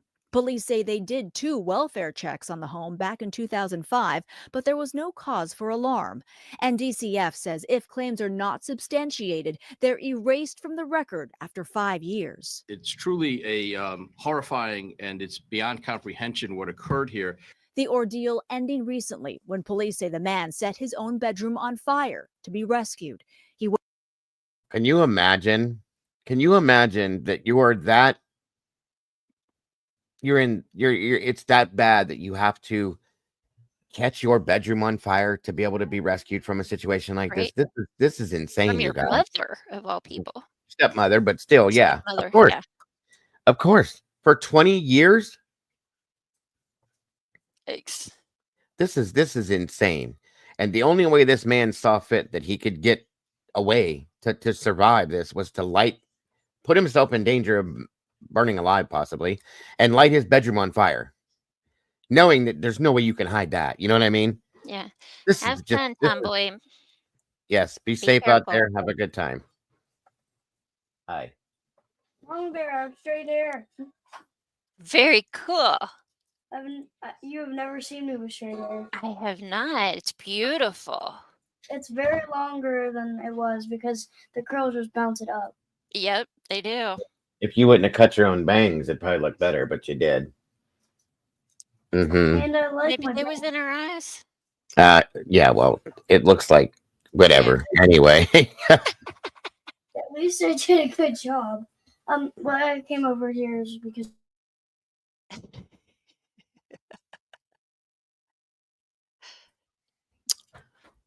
There's my little heart. It's fun, Alicia. Yes.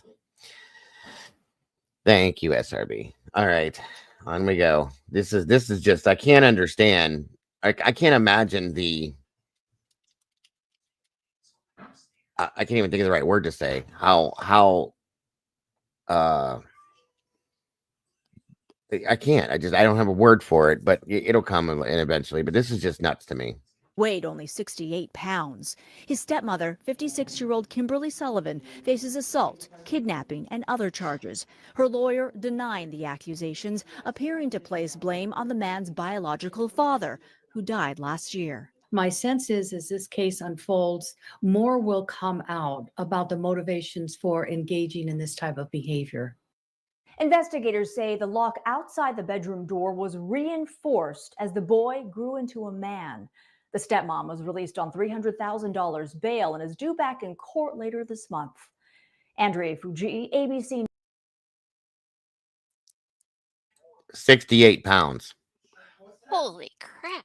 She weighs close to that. The little one you just saw here weighs Yeah. close to that. Okay. I'm pretty sure she's just under, I think she's probably about 60 or 62 pounds. That's what she was last weighed in at.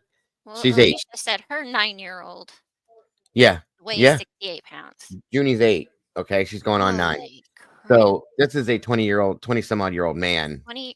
grown Ew. man. Mm. I mean, this just blew my mind. And when you feel that you have no other option except to set your house on fire so that somebody will find you. And like it said, when he became a man rather than a boy, they just kept reinforcing the lock on the door because he could eventually break that. You know what I mean? This is nuts, you guys, nuts. Accusations out of Waterbury, Connecticut this week. A woman is accused of holding her stepson captive in her home for more than 20 years. Thank you for joining us. I'm Bridget Bjorlo. On Wednesday, March 12th, Waterbury police arrested 56-year-old Kimberly Sullivan after a nearly month-long investigation. Police say they began looking into her after a fire in her Blake Street home in mid-February. According to investigators, Sullivan's 32-year-old stepson told firefighters he set the fire on purpose because he, quote, wanted his freedom. He said he was held captive since he was 11 years old. The day after Sullivan's arrest, police held a news conference to share what they learned about this case. Fox 61's Kayla Cade has that story. The Waterbury mayor and the chief of police both spoke at today's press conference, and they can both agree that this is a horrifying situation. And this man now has mental and health issues he has to heal from. Unimaginable suffering over the course of 2 decades is just a reminder of the darkness that does exist in our world. Our hearts and our prayers go out to him. A show of support from Mayor Paul Penarowski Jr. as he talked about the case of a 32-year-old man held in captivity. That man told police he was trapped in a house on Blake Street where his stepmother, Kimberly Sullivan, kept him locked up in a room. Police found out about this when firefighters responded to a fire at their house on February 17th. They said the stepson told firefighters he set the fire on purpose so he can gain freedom. Police noticed the state of the man's body, rotten teeth, dirty, and extremely emaciated. Here's an adult that was 5'9" and 68 pounds. There's some apparent orthopedic issues. The room was very small. 32 years old at this point. I was wrong. He's 32 now. Okay. Yeah.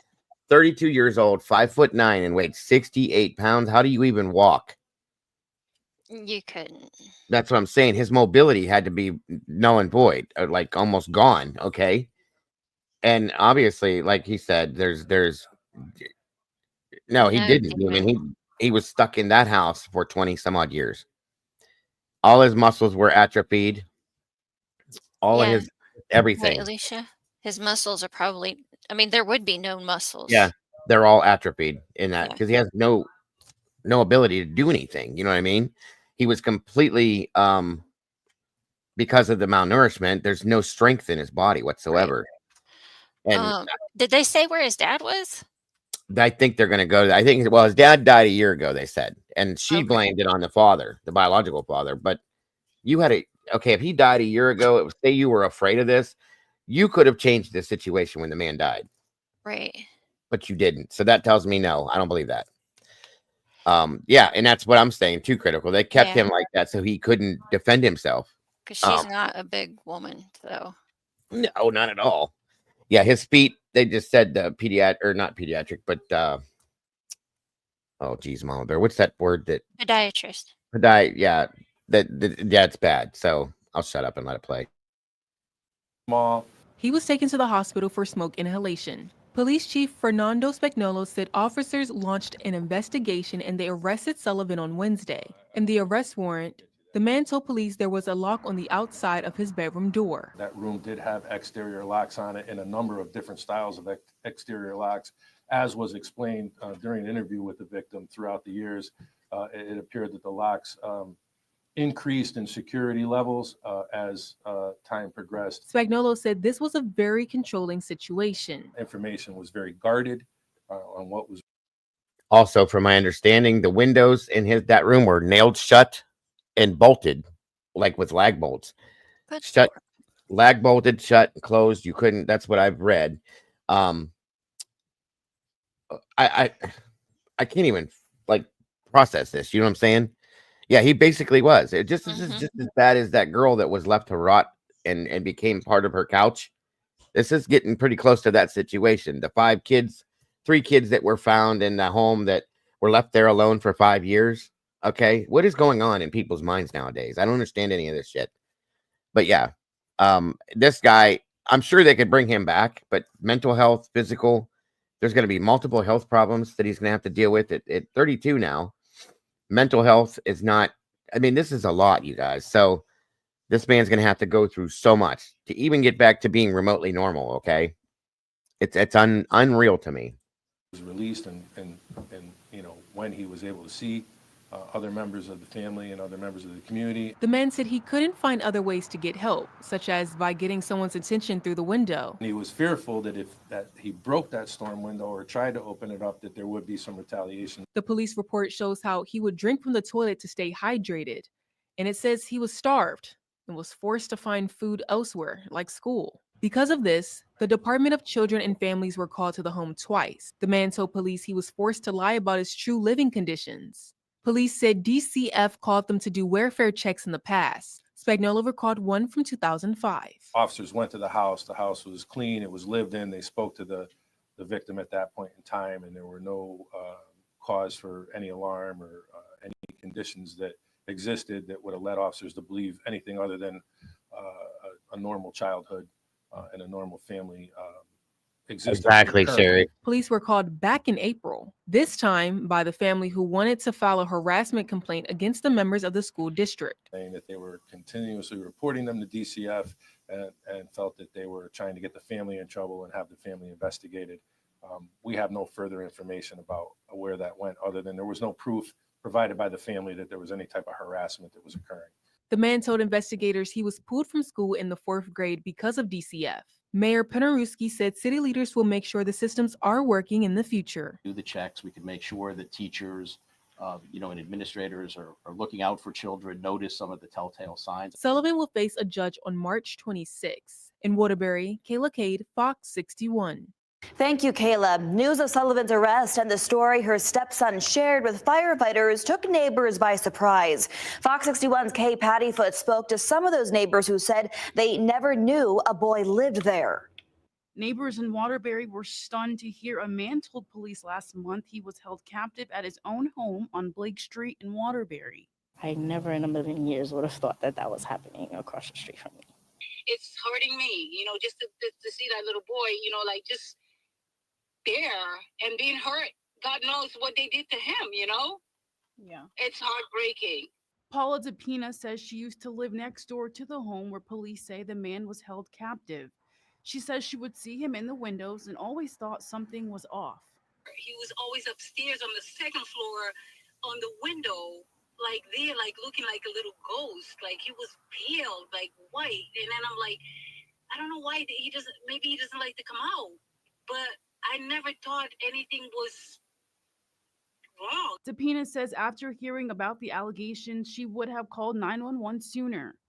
Kimberly Sullivan, the man's stepmother, was arrested Wednesday on a number of charges, including kidnapping in the 2nd degree and cruelty to persons.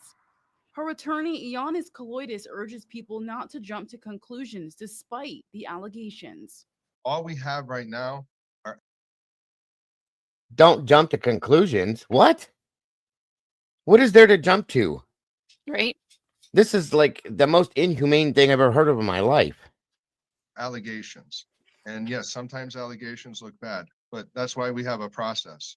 And that's why we have a defense. And we intend to mount one in this case. And we Are you high? intend to push back on all the allegations that have been made against her. According to the arrest warrant for Sullivan, the man details he was held captive, starved, and abused for the past 20 years. He told police investigators he was so hungry he would sometimes eat food out of the garbage at school.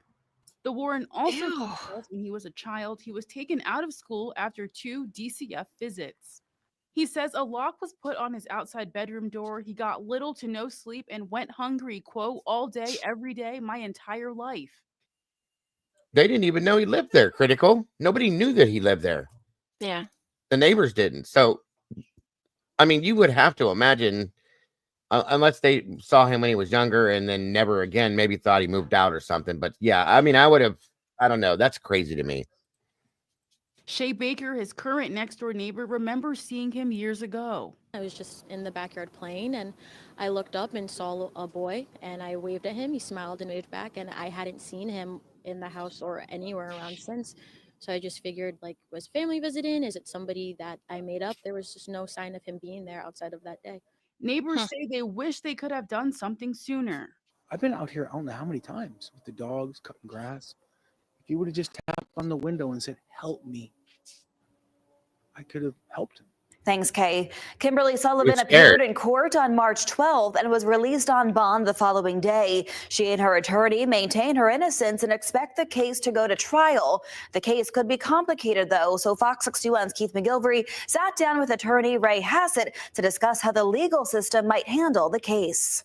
You and I spoke on the phone yesterday, went through this court paperwork together. The details here are out of a horror movie. I should say that they are allegations. But when you read through this, what was your gut reaction? So my gut reaction was the details are horrific. They're allegations, yeah. Look at the man and you tell me. Right. What happened to him then, guys? Did he just stop growing? Come on. Like, I hate when they say things He like just that. stopped eating. I know legally they have to say allegedly. Right. Look at him, though, okay? I mean, his teeth are falling out. He weighs 68 pounds. Something happened to him. Yeah, so there's that. It's an 11-page warrant. I think there may be some additional investigation that needs to be done, and we can talk a little bit about that. But I think for the most part, you don't see these types of cases in Connecticut involving younger people, children or young adults. You see it more with older people, and in particular when family members take advantage of seniors. So in this particular case, it's really bad. Let's talk about the charges for a minute. The charges are 5 different charges. The totality of the charges is about 50 years of exposure. That would send this defendant to jail, theoretically, if she was convicted of all of them, for the rest of her natural life. And she'd be put in a 6x8 cell, which is a little bit larger. Good. That's what she needs, to have the same thing done to her that they did to him, in my opinion. I'm sorry, because here's the thing. Whether you're scared or not of your spouse, you know what's right and wrong. Yeah. You could have done something to save this child at some point, somewhere down the line. You chose not to. That was your choice, period. So I don't want to hear the excuse that that she feared for her life with this man or whatever. So no, I won't take that as an excuse. Larger than the room in which this victim has alleged to have been held in for the past 20 years. As a result, we look at the charges, and the charges are kidnapping, cruelty to persons, and assault. And I can go through those with you, and basically they all fit the charges or the facts rather, as they've been alleged. I don't want to be too disturbing over breakfast, but the allegations here as to when and if he was able to go to the bathroom. He says he was always hungry. There's so much to this. Mental capacity, you say, is going to be a conversation both involving the man involved here and his stepmother. Sure. From a defense perspective, I think that one of the things we're going to look at is, did the victim have the mental capacity to make the representations and the allegations that he's made? We know that in the police report, there's a little bit of a history of him when he's younger. So there's a suggestion there that he may have some mental health issues. Although I think he presented to both the fire department and the police department in a very coherent manner. So that question needs to be decided by some experts. But more importantly, I think the defendant, Keith, what would cause or create a person to do something like this from a young child, from age 11, for 20 years? Of course, then we get into what's the motive. The motive could be that she was looking for financial gain. Potentially, she was married to we believe the husband, her husband rather, was the father of the victim. Did he leave money to the child? Was she controlling the money? Was she getting benefits from the state or from the federal government? So it could be for financial reasons that she did this. That's something that needs to be investigated, I believe, a little bit further. We know the biological dad last year. We also learned that this individual may have had siblings. What is the stepmother's defense as you see it? Well, I'm not sure what her defense necessarily is going to be, other than it didn't happen, which is what her defense attorney has said, and that factually it's inaccurate. There is also the possibility that she may suffer from some mental incapacity herself. So that's something that the courts and her defense team will have to evaluate. DCF once again in the spotlight. We learned through this. I listened to an interview with this man's elementary school principal who said at 5 years old, we knew there was a problem. In 5th grade, we knew there was a problem. The principal says, I called DCF. Here we are 20 years later. Are records kept? Is there liability for DCF? What happens on that front? So from the statement that DCF made yesterday, they've indicated that their records don't exist anymore. And that's because allegations that were made involving this child were not substantiated. So they've eliminated, or by virtue of their policy, they've basically destroyed old records. That's not uncommon. It's a bit unusual that so many people were triggered back 20 years ago and provided information to DCF, and there wasn't an additional or a continual DCF investigation. Also, the educational system, he was pulled out of school. There's a little bit of a glitch in the law regarding, and especially 20 years ago, whether you had to report if you were homeschooling or you transferred to another school. So I think that the legislature is going to have to pick up on that and do some investigation themselves to determine whether we can restrict this in the future by having more regulation and more following through on people that transfer schools, especially young people that are in distress. We are just starting to learn details behind this case. It is going to continue to unfold. We appreciate your insight this morning and hope you'll come back as we learn more. My pleasure. All right. Thanks, Ray. The alleged victim says he suffered 2 decades of alleged abuse that, according to police, included starvation and neglect. One Connecticut lawmaker is questioning how something could have gone on so long without any intervention. Fox 61's Jamel Johnson spoke to the lawmaker and found out more from the Department of Children and Families.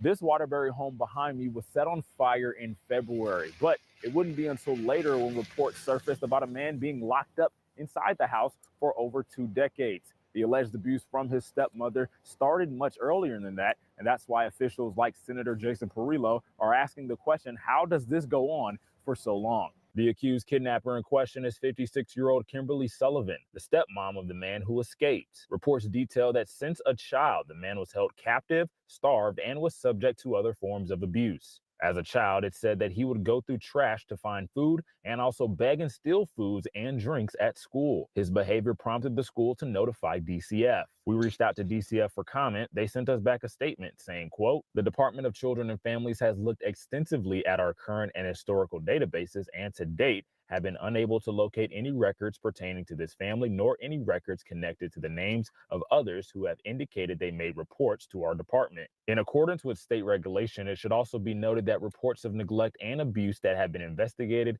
and not sustained are expunged 5 years after completion of the investigation." The school administrators and the teachers did their job, right? They identified that there was a problem here and they suspected it was at home. Then the ball's in DCF's court to do their due diligence and make sure that the kid is safe. And they dropped the ball. Surprise. The big question is, what is DCF doing to make sure that they don't walk up to a house, feel that things are going okay, when in reality they're not? In Waterbury, Jamel Johnson, Fox 61. Thank you, Jamel. The abuse and neglect alleged in this case are extensive. Police say the victim's mental health is a primary concern. So what kind of mental health challenges does someone in this case face? Keith McGilvery sat down with Jessica Arnold from the Village here in Hartford to learn more. I want to say right off the bat, A, these are allegations, and B, you do not know and you are not treating this individual, so we're going to be respectful of that. But big picture, folks are hearing the details of this story this week, and we are just collectively saying, what happened here? There is so much alleged trauma and neglect. Speak to trauma and the problems that it presents. Yeah, so trauma can be very pervasive, especially when experienced in childhood. When someone grows up in an abuse or neglect, it really carries through their adulthood. It really creates attachment issues as an adult. It can become pervasive in having social issues, the inability to form romantic relationships or friendships. And it really prevents a person from, exploring the world, right? It really, it hurts their ability to see what else is out there and to really build a life for themselves when they've been, so secluded and socially isolated for so long. The details here are so incredibly extreme. He was allegedly there for 20 years. He allegedly weighed 68 pounds. Speak to the scope of trauma and neglect that you see, because I suspect that the picture is different from everybody. You not necessarily have to be left alone for 20 years to experience trauma. Absolutely, yeah. Trauma can come in all different forms, right? Abuse and neglect, two very different things. And so, we see all different types of abuse and neglect, whether it be left alone, whether it be verbal or physical abuse, whether it be someone who, a child left alone to essentially raise themselves, right? We see a wide range of abuse at the village. We talk about kids getting the resources that they need when they experience something like this, but as somebody evolves into adulthood and they try to tackle their own trauma or insecurities or experiences in neglect, where do you even start with somebody who might come to you? Yeah, that's a great question. When an adult comes in for treatment at the village, we really look to do, an assessment, an overall evaluation of what's going on for them, what they're experiencing, and kind of getting a very current snapshot of their needs, right? And then at the village, we offer a lot of trauma work, a lot of individual therapy using EMDR. That's a buzzword, right? And then we also offer groups, coping skills groups that are dialectical behavior therapy based. We also offer emotional management support. Hey, and then we Marky. have a Hey, robust Willie. team of clinicians and case managers and recovery support specialists for those that may be, not only are they experiencing chronic mental health issues, but they're also experiencing substance misuse. I have sat on this couch long enough, you have been in this industry long enough to know that there is somebody watching this morning who has experienced trauma or neglect and maybe a full-grown adult and has not said a word to anyone since it happened. Speak directly to that individual. What should she or he know this morning? That you are cared for, that there are tons of people that are waiting for you to step into their office and talk about the hurt that you've experienced and begin the journey to heal. Because that is, it just takes one day and one person to connect with you, and they're waiting there. They're out there for you. They want to support you, and you just have to be brave enough to take that first step. So let's make sure people have the resources that they need. If either they or someone they know needs love, needs love, yes, but also needs support. They're watching this morning. They say, what do I do? Yes. What does somebody do? Yes. Well, you can give us a call at the village. We offer adult outpatient treatment. Our office is on Weathersfield Ave in Hartford, so you're more than welcome to join us there, come in person, or you can go to thevillage.org and get all the information that you need. We are grateful for the work that you're doing. We already have contact information for the village on our website, fox61.com. I hope you'll stay in touch. This is a conversation that's just starting. Absolutely. Thank you. Thank you for being here. We will continue to follow this difficult story and will bring you the very latest on Fox 61 Plus and fox61.com. For now, I'm Bridget Bjorlo. Thank you for joining us.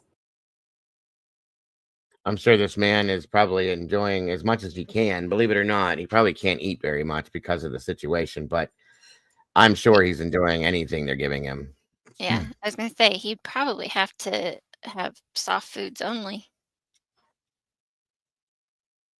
Right here, I'm going to show you guys the principal's interview real quick, and then we're going to move on to the next story.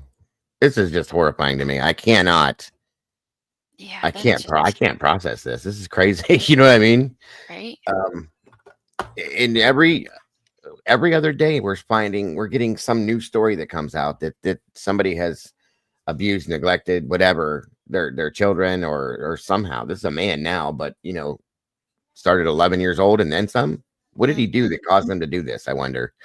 In their mind, probably nothing would ever constitute this, but you know what I mean? Right.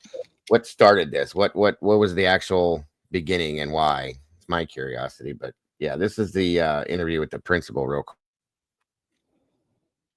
A kindergartner, and it was my first year as principal of Barnard Elementary School. And I just remember seeing this kid. He was just so tiny, much smaller than usual 5-year-olds, maybe a quarter of the size. I mean, it's absolutely tiny, and he had no color to his face, and he looked emaciated. He looked like he wasn't eating at all. And as time went on, and again, you're a new principal, so you're kind of getting the ropes of school. I would walk in the morning. Now, Barnard was an old elementary school built in 1898. It's used for adult ed now.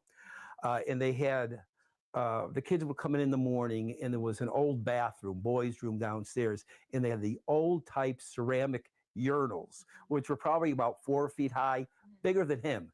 And I would walk in there in the morning and he would be flushing the toilet, drinking the water coming out of the urinal as it's raining. I'm going, oh man, there's something wrong with this. And he would tell me he's thirsty. Then I'm thinking, well, maybe he's thirsty. He can't reach the fountain because the water fountain was too high. I don't know if I called the mother at that particular day, but then I would find him in the bathroom almost every morning, opening up his little lunch. He had a plastic lunchbox that kids use, and it was filthy, disgusting, with just old food and crust and everything else on it. And he would open it up. This is 8 o'clock in the morning, and he starts shoving all his lunch into his mouth. What the heck you're doing? Oh, I'm hungry. I said, didn't you have breakfast? No. Oh, what's going on here? And at this point, I would call his mother and I'd say, the kid's hungry. He's eating his food in the bathroom, this and that. Didn't get anywhere. He stopped doing that. Okay. And the year progresses, the teachers are all concerned. As kindergarten teachers, what's going on? He's always hungry, blah, blah, blah. As he I gets agree, to Piglet. first grade, the next year, when you go to lunch, we're getting reports from other kids that he's stealing their lunch. He's literally taking it while they're eating and eating their lunch. Now you're talking 6-year-olds now. Kids do stuff like that. So it's not that uncommon, but he was doing it constantly. So again, like Mr. Principal, I called the mother just to kind of say, hey, what's going on, this and that. Oh, I'll take care of it. No, this, not. He's eating. There should be no problem. And looking back, he probably got punished when he went home. So what I did was probably the worst possible thing for the kid. He wouldn't be stealing the food as much, but he was constantly hungry. These teachers, he had the teachers up to 4th grade. They were constantly bringing food in for the kid. And he was just ravenous, devouring it all the time. He'd tell us stories of, he had 2 biological sisters to the mother. And mother would order pizza, and he wouldn't get any of the pizza. And this kind of stuff kind of broke your heart. And over the years, from kindergarten to 4th grade, between myself, the school nurse, the parent liaison, the teachers, called DCF numerous times. If I'm saying 20, that's probably being conservative.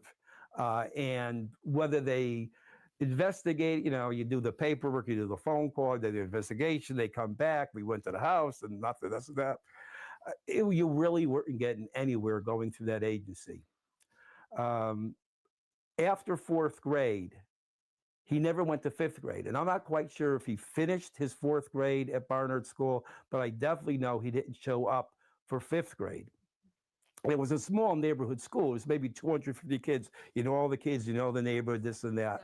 And so I would start asking the kids, hey, you see this and that? And I knew the kids who lived right next door. And I would ask them, and they would tell me, oh, yeah, we see him. He's in the window of the house waving out the window. I said, well, does he ever come out and play? Do you ever see him in the yard? No, we never see him in the yard. He never plays. He never comes out. I said, well, how long is he in the window for? Well, he's in the window for a little while, and then we see him the next day or the next day. So obviously. Then if that was known, why weren't people sent to the house then at that point? If that was known then. Exactly. You know what I mean? Okay, so he's not in school anymore. And now you're going to just let that be because he's no longer your problem? I don't like that. That's bullshit. I'm sorry. Yeah.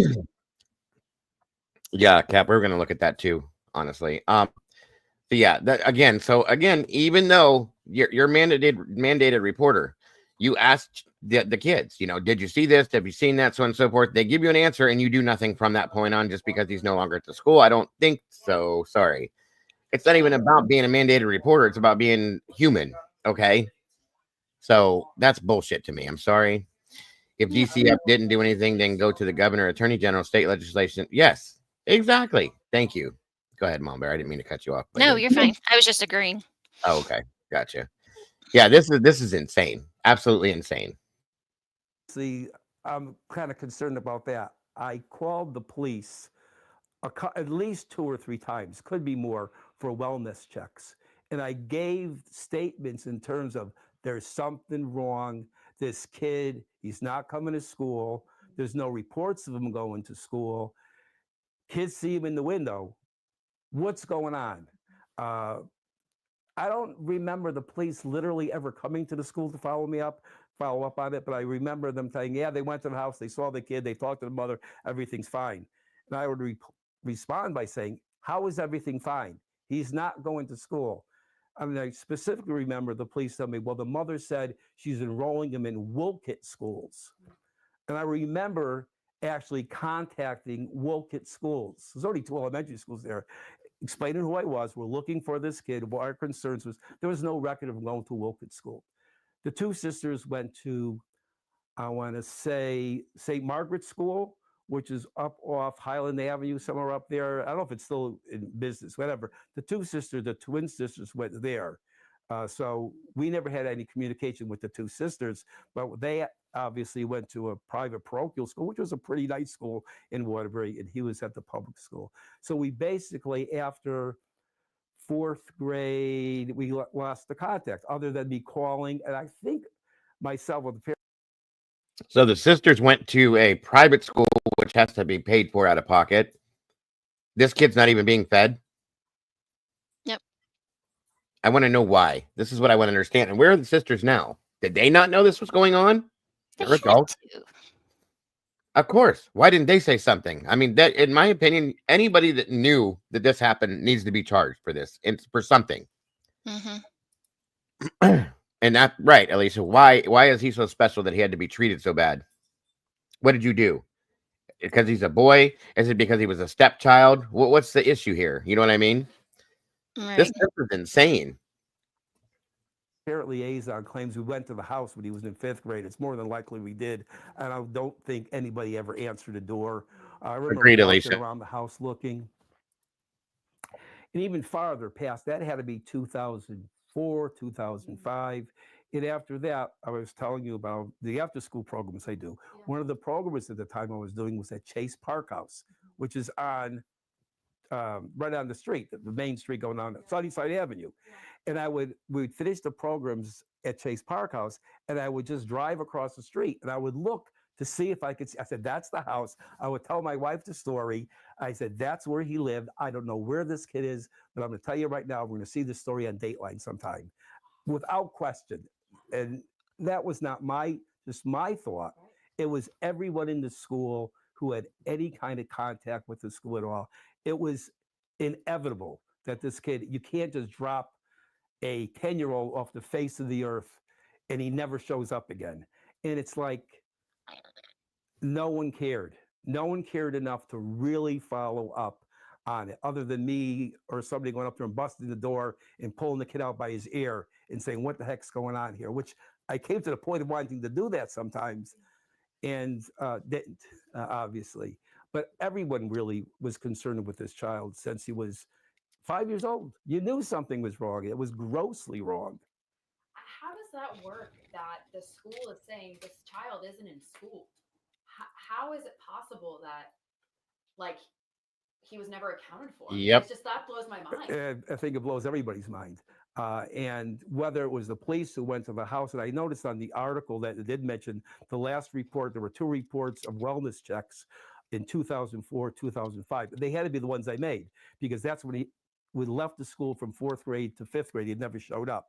And I knew something was amiss when he didn't show up at the other schools or the parochial school that the sisters were at. And it kind of fell off the face of the earth. That was it. I mean, how, you kind of go on with your life. Okay, maybe I'm missing something. Maybe he moved. Maybe he went with another. That was an excuse the mother did use once. He was moving with a relative, whether it was Wolcott or someone else, Florida. I kind of remember a story like that. Never verified.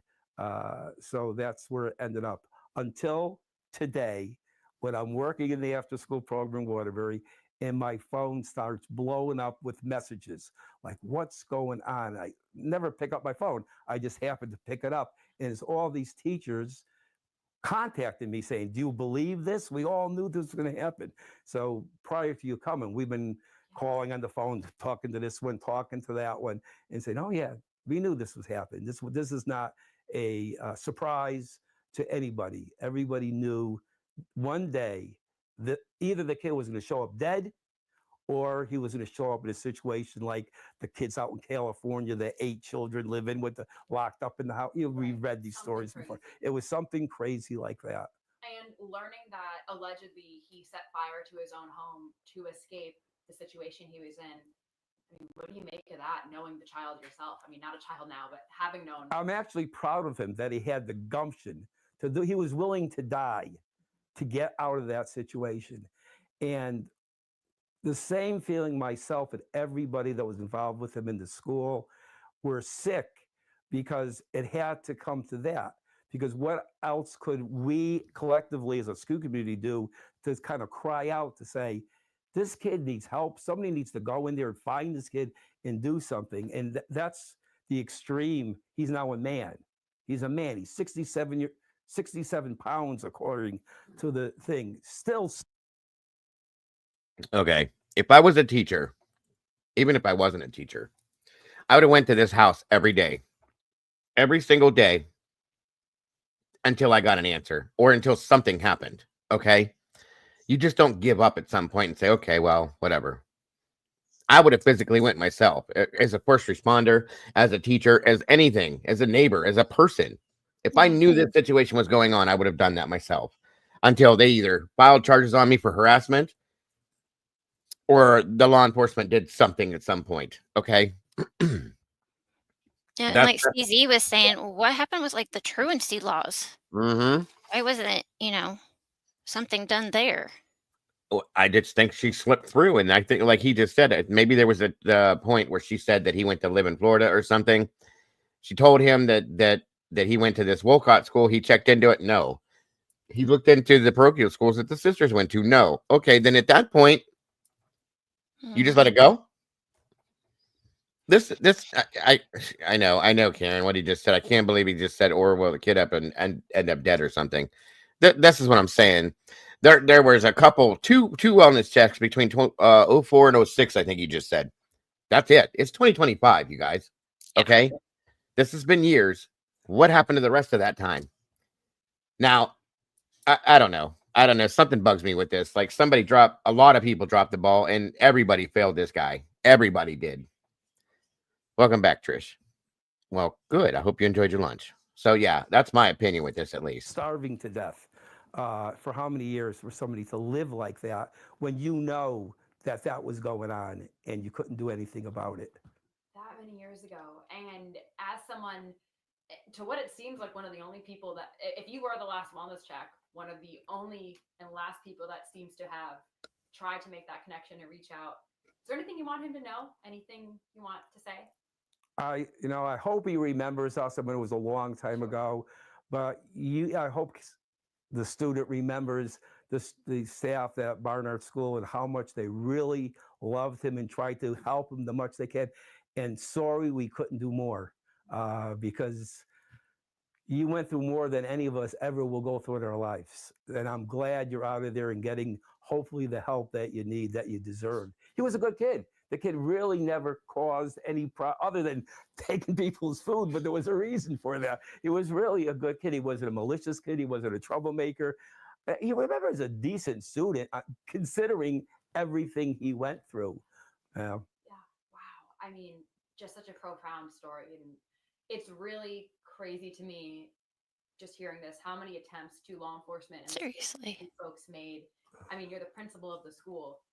Who knows better than you that this kid is not showing up? I mean, that feels like it's a frustrating thing to even, like, I can't even comprehend what you felt. Like, are you, I'm not making this up. We were just talking about, I mean, it's kind of insane that just to hear, like, what were you sort of feeling as an administrator? You have responsibility to make these calls. You're making these calls. You went to the house. I mean, were you kind of like, what else can I do? Right. Well, I want to make a point that it wasn't just me. It was the school nurse over and over again, making calls to the mother, trying to get doctors involved with it, because we knew this kid was not healthy, not getting anywhere. It was the parent liaison. It was the teachers. I could remember almost every teacher from kindergarten, first, second, third grade being in my office with me calling DCF together. So, and it wasn't just I agree, once a CZ. year, it was numerous times a year. And even after he left the school, we were still calling. We were still concerned about it, which brings me to the point was by the time he was in He was going to 5th grade. It was probably around 2005. No worries, Alicia. Be safe. 2006.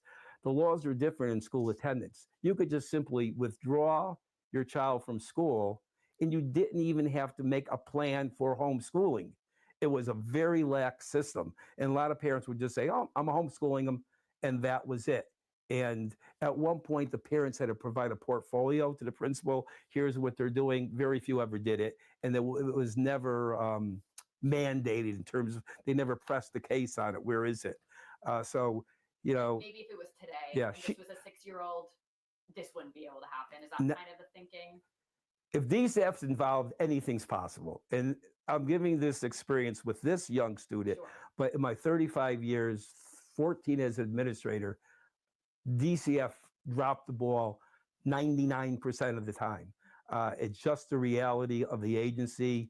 I know every year they say they're changing, they're going to make corrections. I don't believe it. It's just, and this is a prime example. This is an absolute, I don't know how far they got involved. Welcome Once back, the kids Stormy. got out of the system. There's probably no record of them.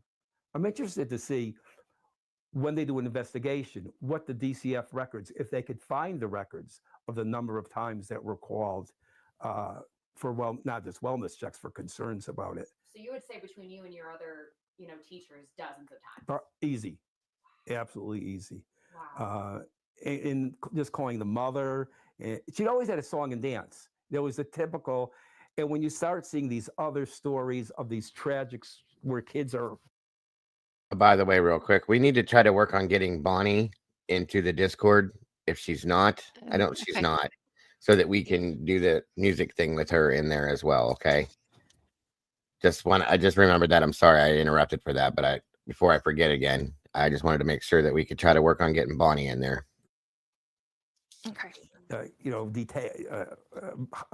Prisoners are in their own house. It's so similar to Sawyer here. Oh, they're fine. I took care of them. They had all the food they needed.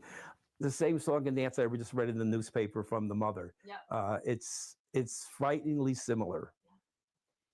And going forward, what's your hope for this student who I can't emphasize enough that you were probably one of the only people that knew. I mean, I doubt he socialized other than school. Like, you knew him. Like, I just can't get and not many people did. It's just really. A lot of the kids in the neighborhood knew him.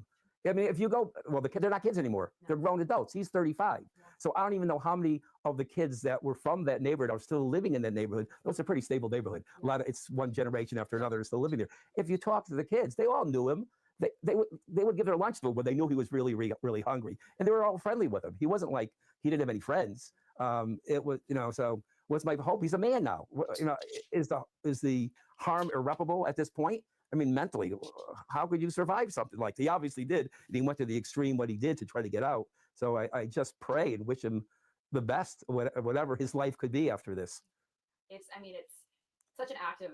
It must have been so scary, but it feels like a real act of bravery from him. I mean, I can't imagine what that felt like, and it's really sad for me to think about if this is all true that he was there for 20 years. It's just crazy. Yep. Anything else you're thinking of? I mean, this is like 30 years. Yeah, basically 30 yeah. years, It's 30. 2002, 2025. We're talking 23 years. Yeah. 23 years. So 23 years, you've been basically, this has been on your mind, and now today he's finally like he's free. Free. Like, you must be elated. Bittersweet. It's angry more than anything else. And I think. And then this is what I was wondering right here. Bonnie made a statement a little while back that said when she was out, his dad let him stay out of his room longer. It sounds like it was her. Okay. And I have to wonder if he possibly was, well, I know he was because she was his stepmother. He was a child from another relationship the father had. The two girls were with, you know what I'm saying? Which is why they were treated the way they were treated and he wasn't. So yes, in my opinion, I agree with Bonnie. It was her. It was not him. So father dies and she just continues on with what she's doing, so on and so forth. He was treated like garbage, but her girls were treated just like they should have been, in my opinion. And that's the problem. I think that's the same feeling I'm getting from all my colleagues that I work with. It's more anger because you knew it, we knew it, we reported it, not a damn thing was done. That's the tragedy of the whole thing. Yeah, you're elated because the kid's finally free. He's not a kid, he's a man. He's a little 67-pound man. How, just try to imagine that. How could you even imagine that? So he has a lot of healing to do, and hopefully he can get the help that he needs. So a rush of emotions must have been coming over you then today. Everything. Yeah. As I said before, when I'm in the classroom today doing this lesson and my phone's pinging, and I go over and I look and I just see the headline. They say, "Tom, you remember this kid?" And I just screamed. I'm in the middle of a group of 3rd, 4th, and 5th graders doing a lesson, and I screamed. And they all looked at me like, "What's going on?" I said, "Oh no, there's some information." I shared it with the teacher that was in the classroom with me, but they knew from my reaction, viscerally, that something hit this guy really hard, and it did. It was. Did you ever think you would see the culmination of this student story? I honestly expected to find him dead. That's like I said, a story on Dateline. That's what I always expected, and so did everybody else.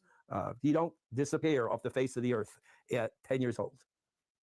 And remind me, the school was 5th grade the last elementary year? Yeah, it was kindergarten to 5th grade. Okay, at so the time. however you're going to show up to 5th grade, he's in middle school Yeah, hands. right. But there was no record. I would check, with the middle school. You guys are right. And hey, Lost Faith, wonderful to see you. Love your avatar. I wonder how long the dad was in a wheelchair. Good point.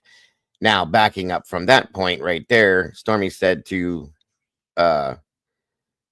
Murky, correct, that should probably investigate the father's death. That's something I was just thinking of to you guys. That if this woman had control of the child, probably the father's health as well, things like that. What did he die from? That's something that needs to be looked at too. And I truly feel at this point, and I don't want to hear excuses from anybody on this one, not you guys, but the news or whatever. The sisters are 100% accountable for this because they could have said something when they moved out of the home, period. That's all there was to it. If they were fearful of anything, great. You moved out. You're living your own life now. Go to the police and say, "Hey, my brother has been locked in this room for 20 some odd years. You need to do something," period. They didn't. So what does that say to me? No, you're just as accountable. This guy here, I'll give him what he's saying. He did try at some point, but why'd you stop? You don't stop trying. You don't give up. That's what I don't understand. So I thought that the other day his death should be 100%, Trish. I agree. They definitely need to look into that. And that's the thing right there. She had the money to bail herself out. It was what, $300,000? So she had to come up with $30,000, I think 10%, right? So right, 10%. How'd you do that? How'd you do that? All that money you saved not feeding this child. That's how you did that, you creep. Jesus. So yeah, the sister's 100% accountable in my opinion. DCF, whatever the hell they're called, they dropped the ball so long ago. Absolutely accountable. I just don't get it. Well, I agree with you, Stormy, because that woman that left her 3 kids in the home for 5 years, hers was what, up over some $3 million or something. I don't think people like this should get bail. That's my opinion, but it is what it is. I think we may be getting smoke from those fires here in Michigan. Oh, wow. Thank you, Stormy. Yeah, it was $250 million for that woman. This is just the same scenario to me, if not worse. It should be. Every state's different, but whatever. You don't deserve bail, in my opinion. You need to be locked in a room for the next, I don't know, 25 years and see how you feel. Peter Middle School is Westside Middle School. No thing. None of the Waterbury schools had him as registered as a student. So he wasn't going to school. And I think the story the mom gave me, she's homeschooling him. I think that's the story she gave to the police. And that was enough to say, okay, the mom said he's okay. He's standing next to me. He's okay. He looks okay. But I mean, Ray Charles could tell you he's not okay. I mean, that's how bad it was. I mean, it's hard for me to wrap my head around the fact that he's 57 pounds as a 32-year-old, and not trying to sound biased, but I don't know how police and DCF could look at a child. He wasn't 30 pounds as a 4th grader. He wasn't 30 pounds. I'm confused on what got lost in translation there. Well, thank you so much. Anything else you're looking at? No, but I'll probably after you leave, I'll probably think about 20 other episodes that kind of happened over the course of it. I did get in touch with his 3rd grade teachers, and I said, if you want me to share your name, you want to give information, they don't mind. Even the school nurse, who was really actively involved in the medical issues with him, the DCF issues with him. Would you like to see him again? That's a tough one. I don't know. I don't know. I probably have it wouldn't be good. Yeah. It just wouldn't be I good understand. to see him like that. And It'd be hard. it weighs on your head. Like you could have done, and everyone feels that way that was involved with him. What more could we have done? Yeah, finish saying that. You could have done something. That's what you need to say to yourself every day now from here on out. You could have done something. What can we have done to prevent it? But Well, sorry. So there's a little bit of guilt. It sounds like you. oh, well, question. That was the scream in the classroom today. That was the scream. Like, oh my, I knew it. I knew it. It's so disgusting to me. So disgusting. Yes, exactly, Jody. Give her a pitcher of water, warm water, a loaf of bread once a week, and leave her in that room. That's what you do. Let her figure out how to survive on it. That's my feelings on that. Truly, I'm so sick of seeing these people do this to people, kids, human beings. Period. Just it's disgusting to me. Oh, there's trouble. Hiya, Sarge. What's up, Sarge? Good to see you, brother.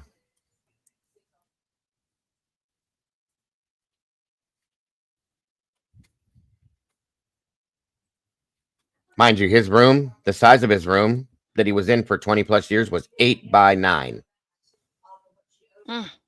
I hope there's a bed in there at least, but 8 by 9, you got a bed and maybe a dresser. 8 by 9 room? Good That- Lord. that- My that- closet's that- bigger than that. My bathroom's bigger than that too. I was gonna say, like, that's Jesus. Oh my God. Well, listen, thank God he got out, first and foremost. And it's sad the way he had to do it, but he did. I can't believe these things happen, you guys. Every day we see more of this, more and more and more and more of this, and it blows my mind. I going back to something Doodle said almost a year ago. I believe in the eye for an eye situation with certain stuff. This is one. This is one of them. Anything that somebody does to a child to hurt a child, yes, eye for an eye. It's nuts. It's absolutely nuts. All right, so hold on.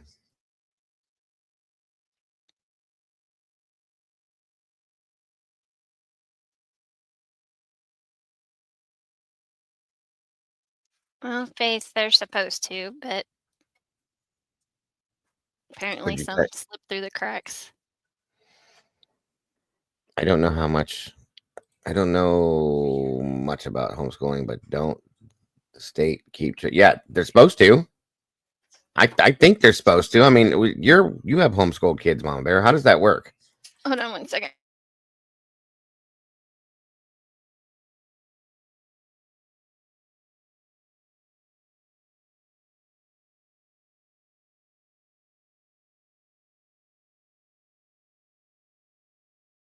Okay, sorry about that. So mine are online, so they still get accounted. But when it's homeschooling, it's completely different. And I think you have to check in with like the health department with your state. If I remember right, when I was learning the difference between homeschooling and online schooling. But yeah, I mean, it still needs to be.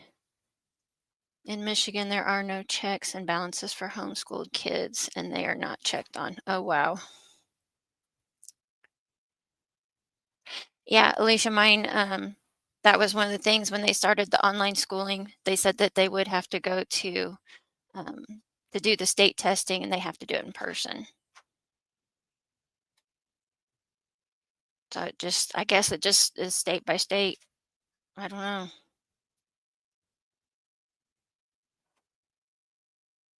It's very sad.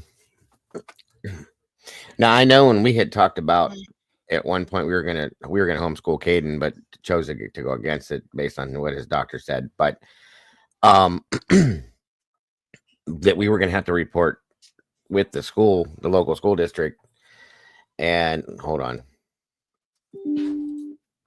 And there would be regular state testing, this, that, and everything else. So yeah, that was part of that. But like I said, we chose not to because his doctor said that he needed more social interaction. So that's why we did. We didn't. But some people are just bad people. I would less worry about about where they're schooled and more on who is to. Well, yeah, the Yeah. course starts, but we're just talking about the schooling because if that wasn't reported, then if it's supposed to have been reported, somebody would have known this was going on way longer or way before. Sorry. So that's all. But yeah, agreed. That's another big thing too, is who's doing the schooling. That's a good point. Yes. And obviously somebody that's homeschooling their kids or not homeschooling their kids, you don't want them doing that too. So yeah, I get it. 1 second here.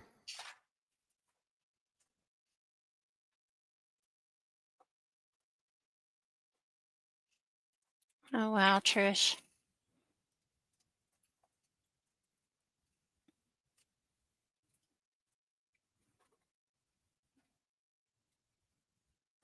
Yeah, we pulled all 3 of ours out, and they're all on online school.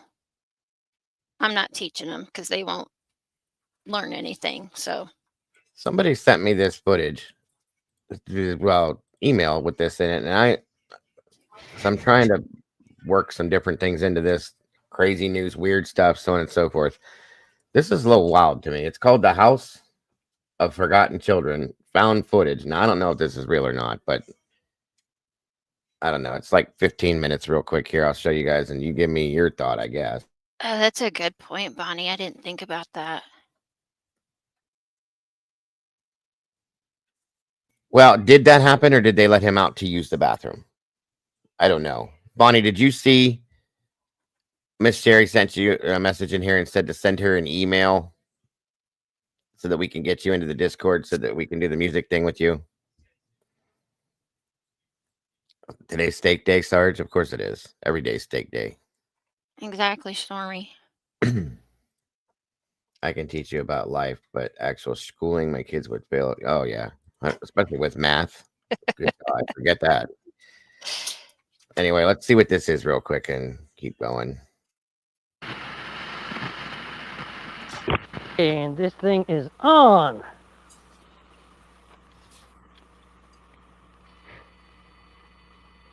Ella.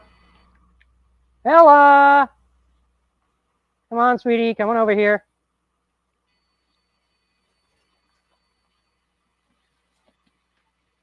Hey. You want to I'm open not one of your 100% presents? sure what this is. Well, how about the big one? Yeah. Oh, you picked that big one. Okay. It's Thursday, March 18, 1999. This is, of course, Peter Whitehead. And this is entry number 15. I just come back from... Okay, this is it's the disclaimer on this. The following VHS tape contains a disturbing account from Peter Whitehead. His investigation into missing children was documented on camera. This piece of found footage shows his search of a house he believed to be the last known whereabouts of these forgotten children. This is being shown as part of Play's ongoing investigation into materials found in an abandoned residence. Okay, that explains why somebody sent this to me.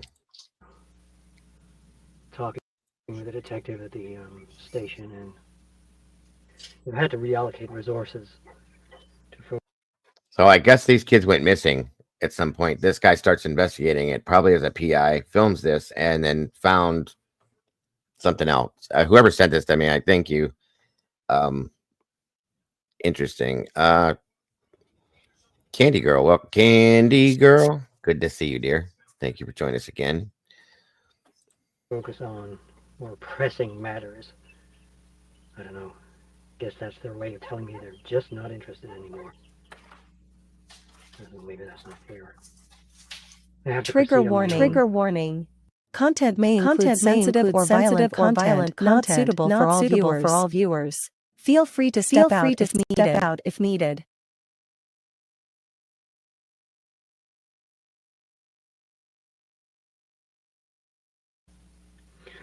I'm following a tip provided by a former community member I spoke to. So, I'm outside what appears to be a residential building downtown. I think this is where they kept them. I'm gonna go in and poke around. I Don't know what else to do. Jules, I'll never let her go. So I've been around the house a few times. It definitely looks like no one's been here in a while. Certainly no one's come and gone in the few hours I've been out the front. Yeah, this place is definitely not in good shape, so let's see if we can pick an easy entry. Oh, shit. Hello? Hello? The goddamn noise and a chime? Did I knock that? Hello? This is an abandoned house, supposedly, but Stop that from moving around. whoever sent this, I don't know who. It doesn't. Pretty sure there's no. Seems like this is something you should be showing tonight.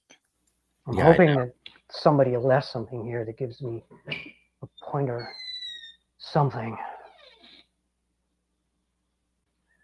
Got a post. Okay, there's not much else around here. A doll and. Wait, Jules, wait. I think this could be something. There's tapes here, and I think they're more. I'm gonna catch you. You better run away. I'm coming to get you. Keep going. Run away. Okay. Bathroom here.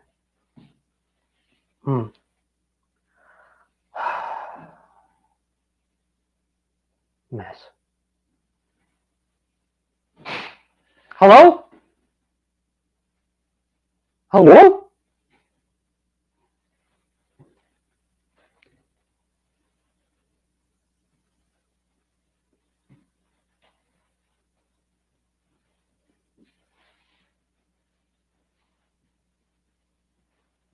I can't see anyone. I'm not sure.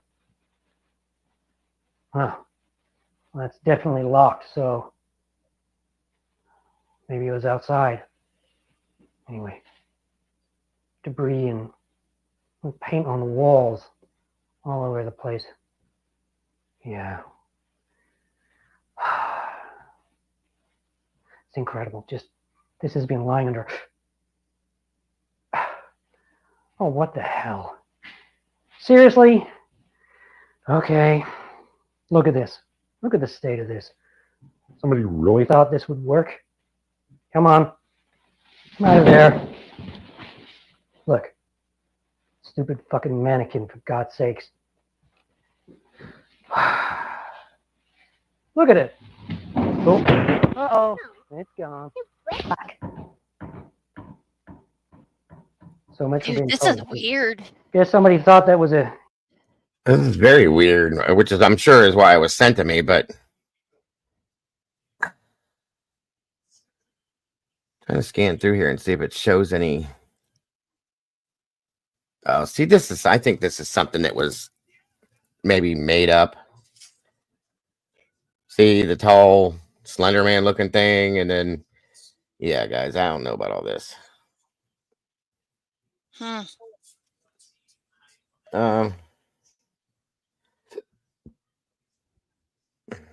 I don't know. Oh my God. Oh my God. Jules, you see this? I don't know that this is real, is what I'm saying. Right. There were children here. She was here, Jules. I knew it. Who is he talking to? I knew it. He's got somebody with him, I think, or he's talking to the camera. Hello? Okay, that was fucking locked. That was fucking locked. You saw that right then, Jules. That was locked. Shit. Okay. Here. Yeah, this is slated more for like the Saturday night stuff we do. Third But cellar, really.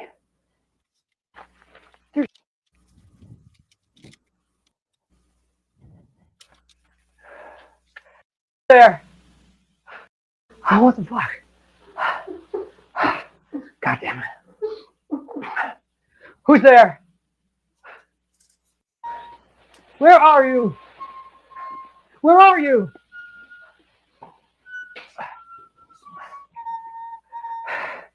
Fuck. Oh, God damn it.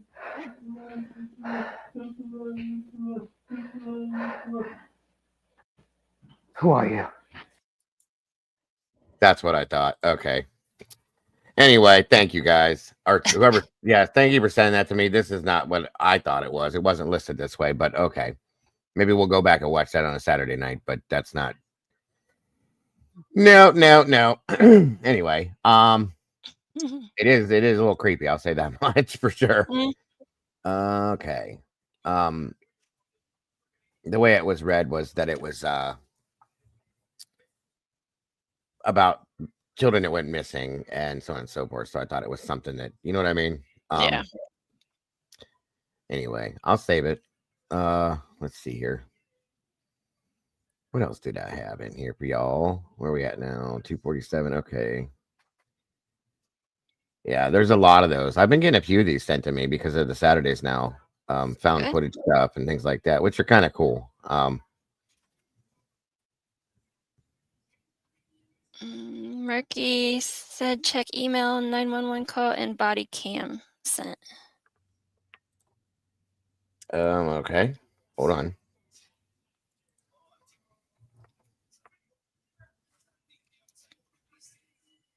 Aha. Thank you, Murky.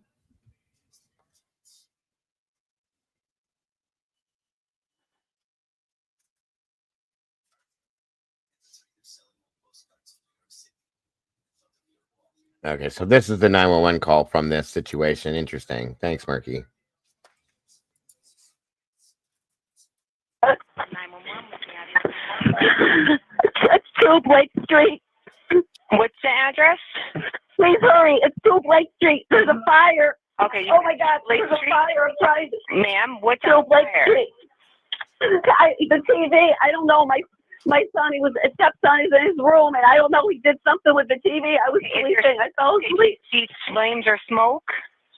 Yes, come on, Steph, come on. Okay, can you get? Yes, we need an ambulance, please. Okay, please, we need an ambulance. Ma'am, all right, you said something's on fire, and now you need an ambulance. What's going on there? Yes. All right, real quick. The guy's name was Peter Whitehead, supposedly looking for these missing children. We'll go back to that at another time. It's just not slated for what we're doing right now, but it is definitely something I'm interested in. Whether it's real or not, it's definitely a real thing to look into for sure. So it didn't give any names, Stormy. That's a problem. That's why I wasn't sure about it. His room, the TV in his room. Did he get injured? Is he on fire? Yes, he's injured. Please send the ambulance. Ma'am, I'm going to send the ambulance. I need to know what's going on and why they're going out there.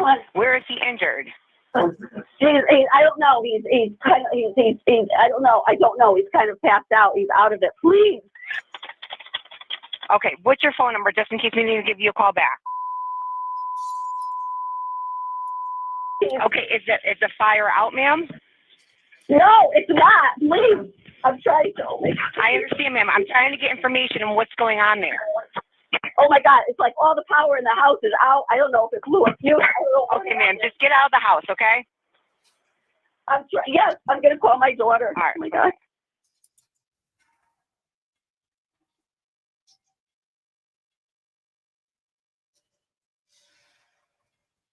God.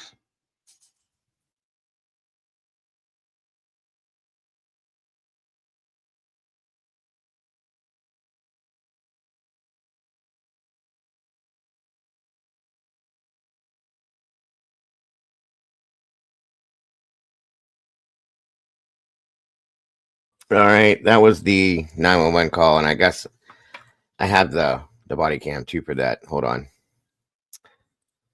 Thanks again, Murky, very much. Appreciated. Make sure you throw up a trigger warning if they show him. I'm going to do it anyway. Just because. Trigger warning. Content may include sensitive or violent content not suitable for all viewers. Feel free to step out if needed. And that's just in case, you guys. We never know.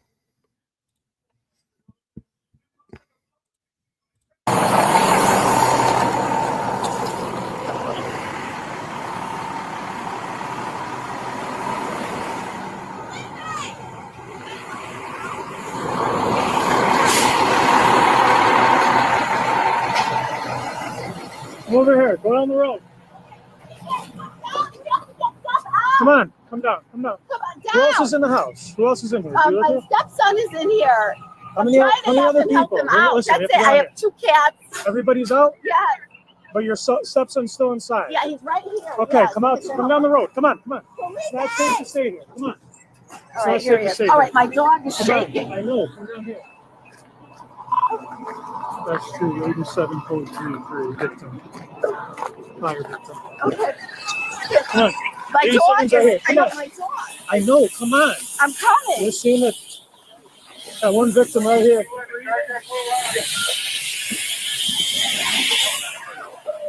I need to stay over here.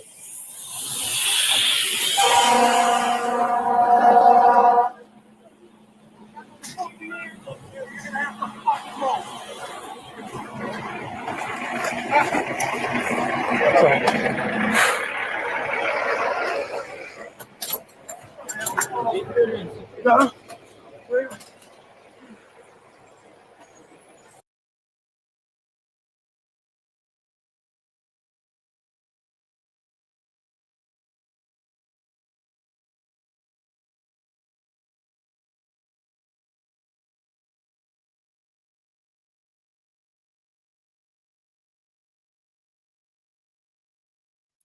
That wasn't Well, very that's long. it. No, it wasn't. I was looking to see if there was more. That's why it took me so long, but okay.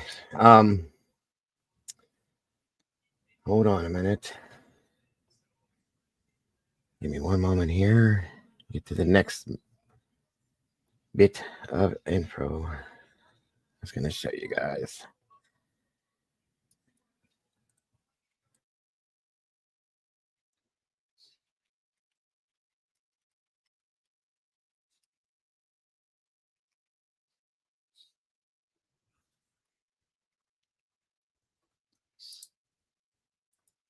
Okay, so I went looking, like I said, I was trying to find different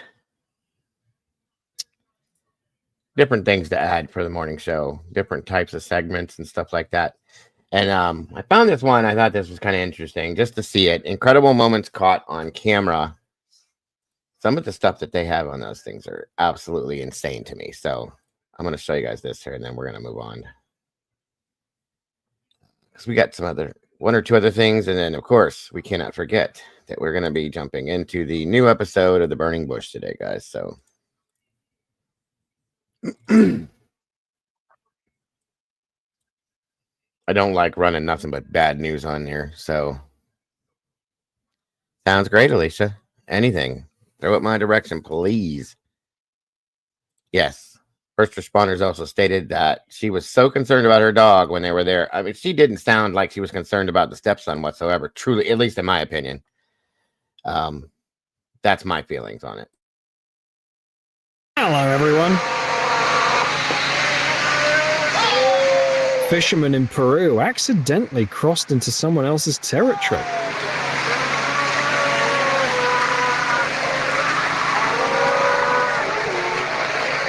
Can you imagine being in the middle of that?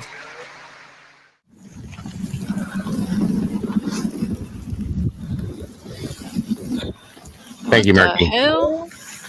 Yeah, Lisa, they were.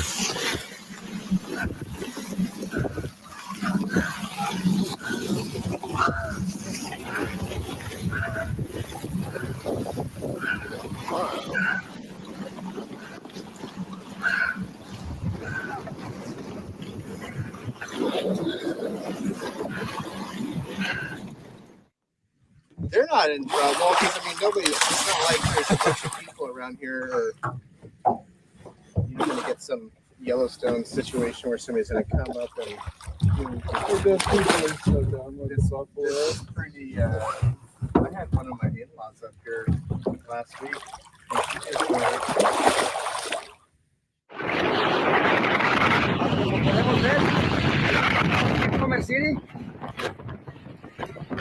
Whoa.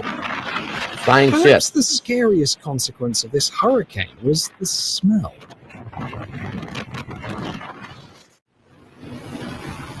The Scots are used to the wind, but Wouldn't want to be this on the ground when that incident starts shocked even spraying. them.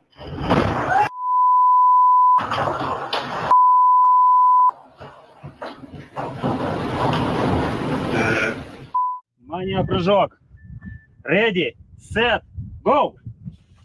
Oh, Granny. Oh.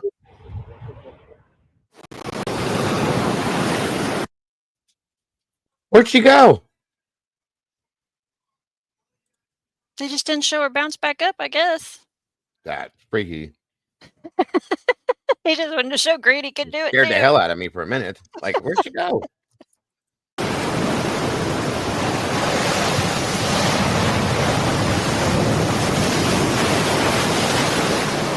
Really, dude? You had to pick that, like the highest point you feel to just go fishing?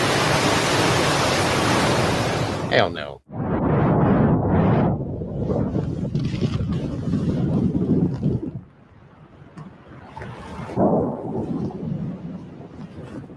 Nope, nope, nope. Sorry, no.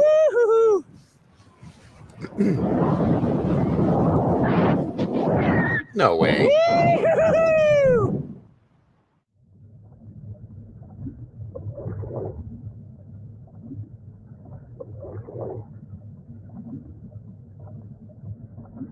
Yeah, I'm trying to bring some different stuff into the morning Even show below the surface, it can be to break up the. surprisingly It's windy. always bad news, bad this, bad that. So just trying to break it up a little bit. Come here! Come here! Come Uh-oh. here! Where's your ticket? Come here! Come here! Come here! Come here!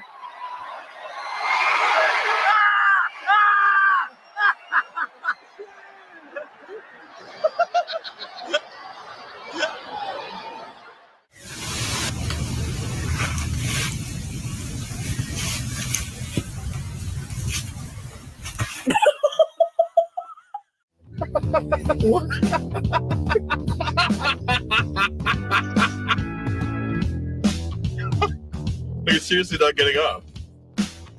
Is it stuck? No, it's totally learned it. It's got it in a rhythm now. A sudden hurricane took driving school students in Japan by surprise when a powerful gust of wind lifted a car off the parking lot and hurled it 15 meters away.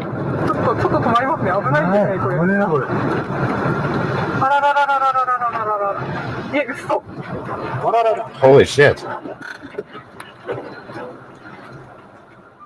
Fortunately, no one was inside, though the students did get an unexpected lesson in bad parking choices. 膝に産めねえよな。俺なんか入水槽にありそう。うっそ。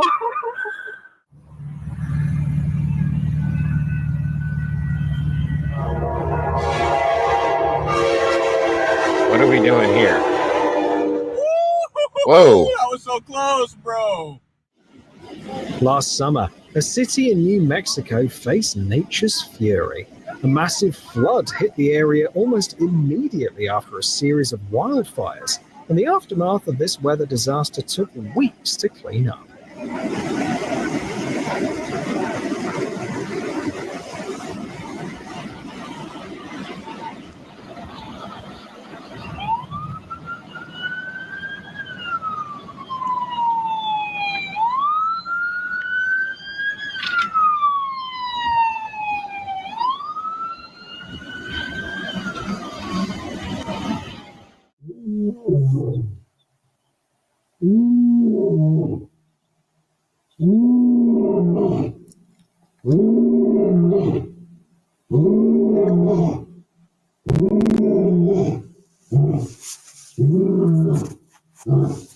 The hell is that?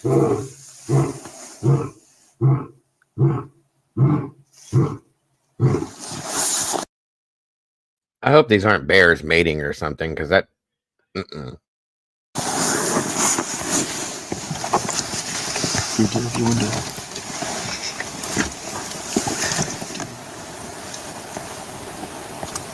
Nope. Bye-bye now.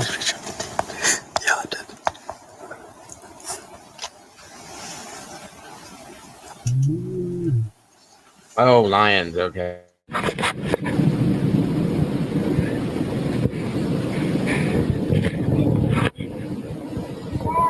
You might want to run.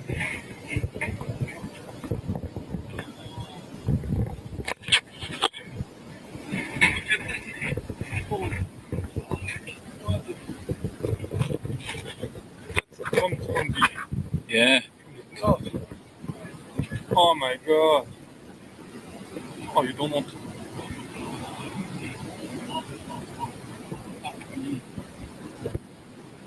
Ari's in the toilet. Should he get out of there?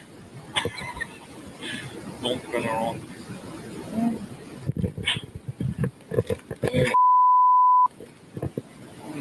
Right? They're all just standing there like, hey, how you doing today? I'm good. You come to the Canary Islands for a paradise vacation, only to find yourself witnessing a dramatic volcanic eruption. It's an unforgettable experience. This is why I don't go places like that. This is the most awesome step. Who would have thought that sand avalanches could be so mesmerizing? What the hell is this?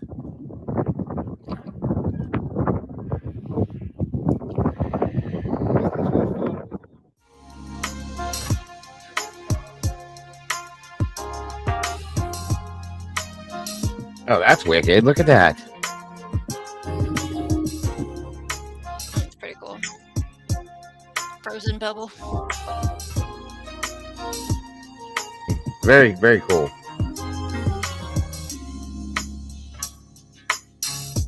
Wonder if you can pick it up after it freezes.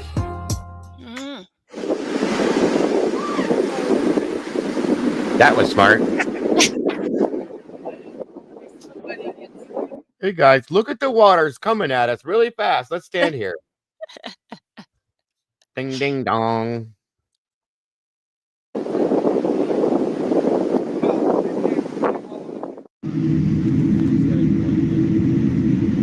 Oh my God. Oops.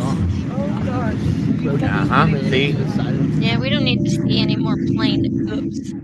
We just had yesterday morning, right down the road from me, another helicopter crash crashed into a local reservoir we have, and they were looking. I don't know if they even found it. I haven't followed up with it, but they were looking for it almost all day. Oh, jeez. So yeah, it was just a little one, a 2-seater, I believe, but I'll have to follow up with that and see what the results were. Oh, ese está el surfista, man. No, sorry. Can you imagine? Can you imagine being out there and one of them thing comes up next to you and like comes out of the water? No, I would poop and pee same time. Yeah. Saying, them are big, big boy. I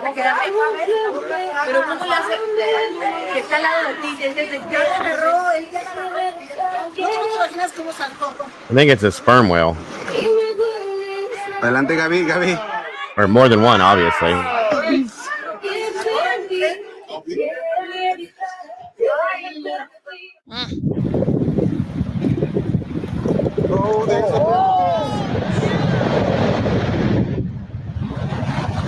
The show isn't over yet. A glacier fragment that big is sure to cause a massive wave as it plunges into the water. Was it a humpback? Okay, sorry, Karen. Humpback, sperm, humpback. I don't know the difference. I know what what the hell is the Moby Dick one called? I know what that one is. And I can't think of it right now, but the other two. Orca. No, that's a killer whale. The Moby Dick one that has the big goofy head. I remember those. God, it's been so long since I've been in school. Humpback, sperm, orca. Great something there is. That's the sperm whale. Thank you. Okay. See, I get them all confused. Either way. Thank you, Miss Karen. I appreciate it.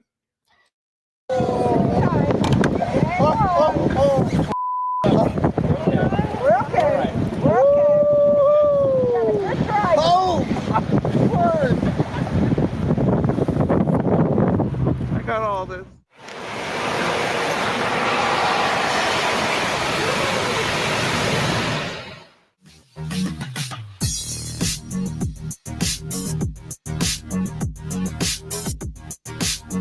What the hell? Oh, I'm just okay. curious how much time he spends on each turn.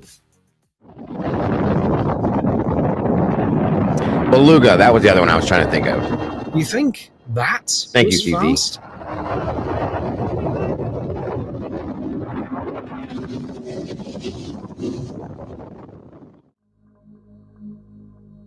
I think he was in a hurry.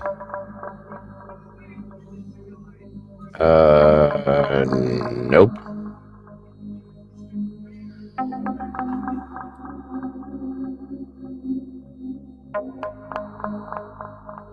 Probably, Alicia. I probably confused them. You know me. You can't get a train that's had an accident off the tracks without using special equipment.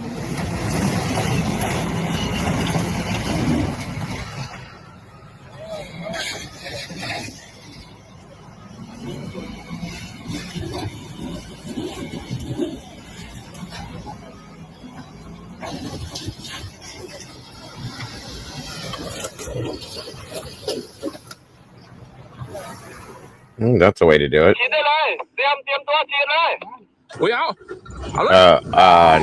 Really? Elephants love swimming and are quite good at it. But in situations like this, they like to stay as far from the water as possible.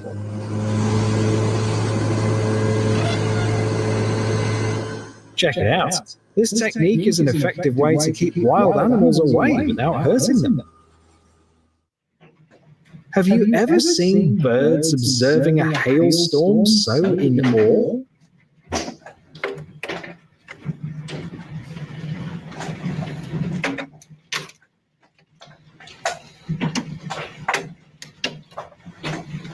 Is that what we look like when we're watching it too? You can produce a surprisingly loud sound using a large seashell, and it captures the attention of not just... Yeah, my uncle told me that down when I was down in Florida. If you can blow through a conch shell like that, there's certain sea animals that are attracted. Whales and stuff are attracted to that, supposedly. I've never seen it until this video, but I've heard of it. Just people. Oh, babe.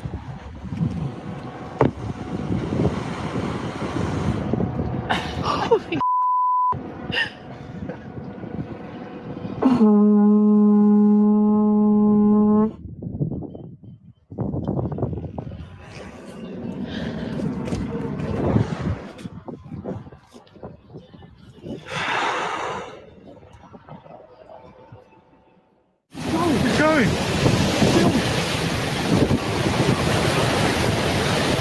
Oh my god! Oh my god! Holy shit. Oh!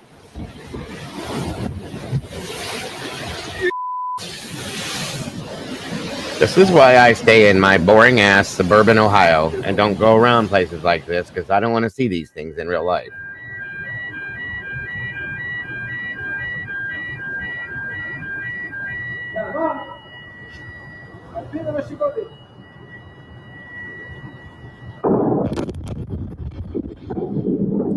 Oh. Oops. Passa por cima do bicho, cara. Aê, bro. Pronto. What the hell is that? Mais um. Mais um, tropa. Aqui o salvamento aqui, ó. Ai, meu Deus. Anybody? What is that? Mano, você tá muito bravo esse bicho. Pô, não liga, bora parar na beira lá. Is that a sloth? Why does he look like he's drunk? Dale, Tania. Dale, corre. No. Oh, zebra. Baby anteater? Okay. I didn't know they could swim. The stunning island of Hormuz in Iran is famous for its colorful sand. There's no mystery behind it. It's all due to the high concentration of iron oxide. Wow, that's wild looking. That's sand. I thought that was clay. It's truly breathtaking.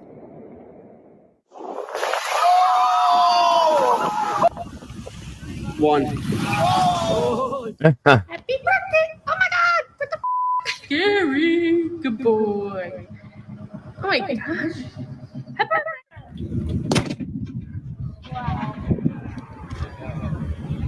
Oh my gosh.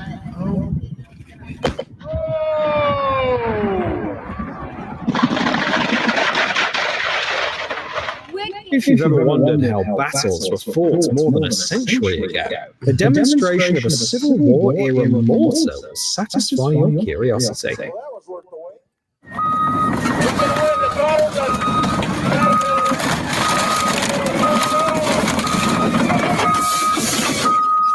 Oops. Somebody's not going to be happy. Sorry about that.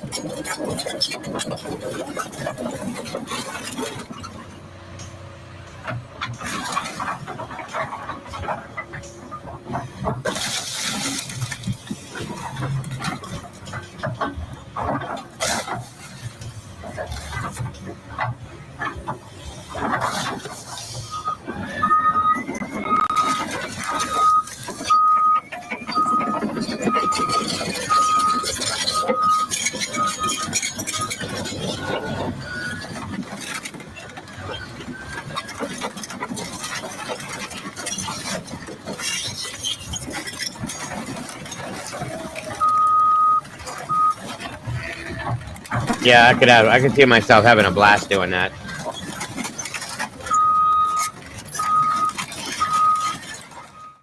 Trypophobes, insectophobes, brace yourselves.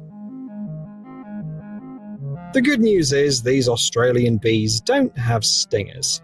That's a bit of a relief, isn't it? Okay, I can't look at things that have lots of holes. It freaks me out.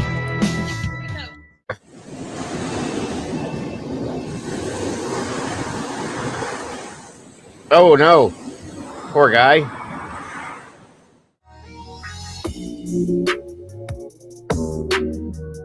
From the comfort of its luxury home, this cat is curious how your mortgage is going.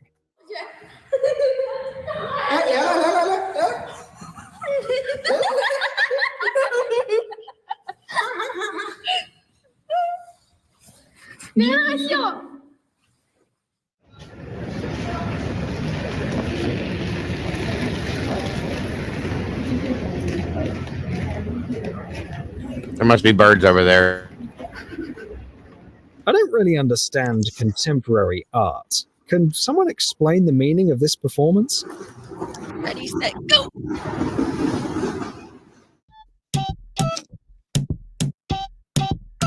Really, dude?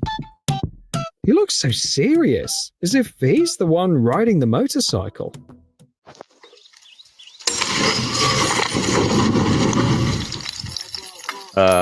Whoops. My God. My God. My God. Beautiful, beautiful. Right, Murky. Very dangerous, very dangerous. Very dangerous. Go back. Back, back, back. Camera छोड़ दो. और back चलो. My God. Back चलते रहो, back चलते रहो. और चलो, और चलो, और चलो, और चलो.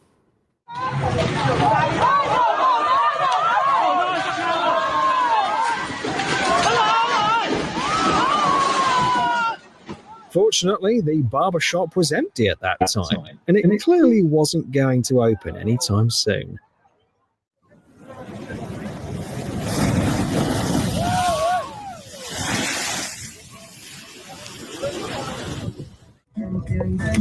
Pero no me cojas el...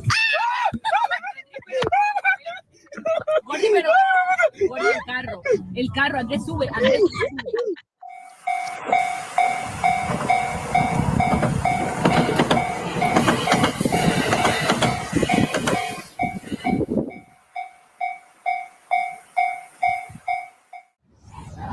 The jump looks even more epic from this angle.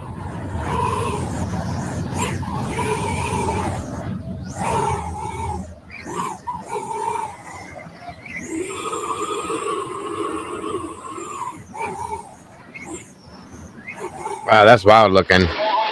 This is it, Craig. Action. Okay, this is a good one.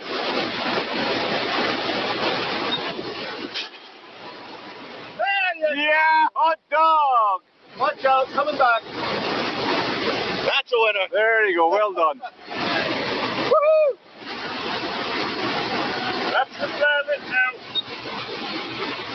That's us getting nice and toasty. Congratulations.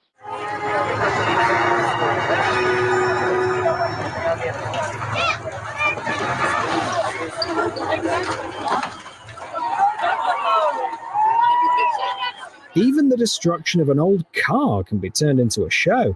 Here's a perfect example from Utah, where such entertainment events are held regularly.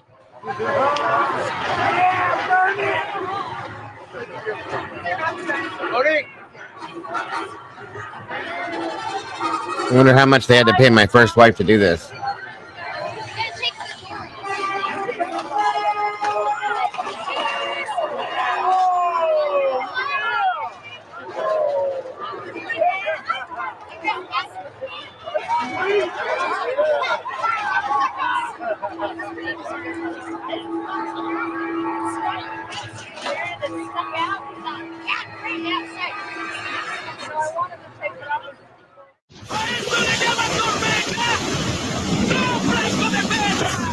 Yes, the creature.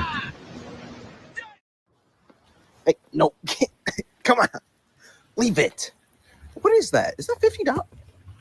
Yo, okay. They said leave it. Yeah, I bet you're changing your mind now.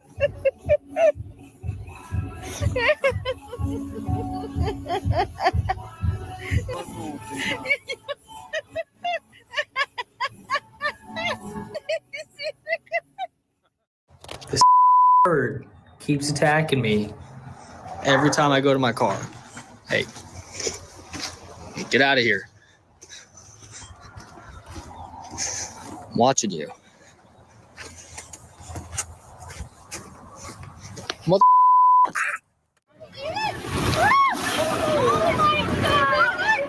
Tourists were told that if they sailed a little off the coast of Maui, they'd be able to see whales, and the locals weren't lying.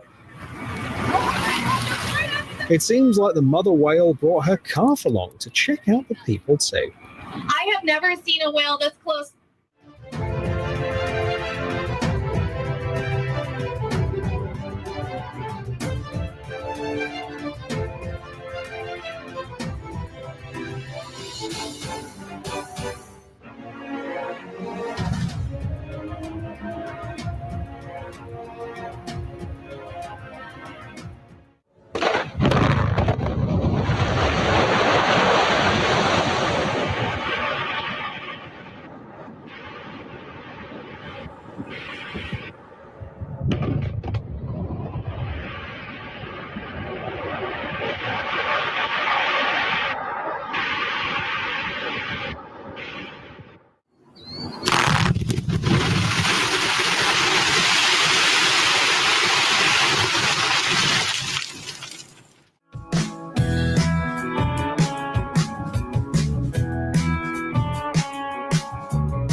Hang on to your hairpiece. Yep.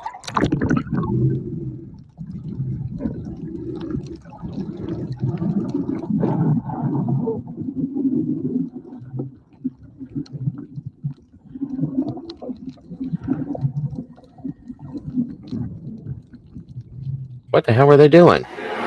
We're doing 5 ways.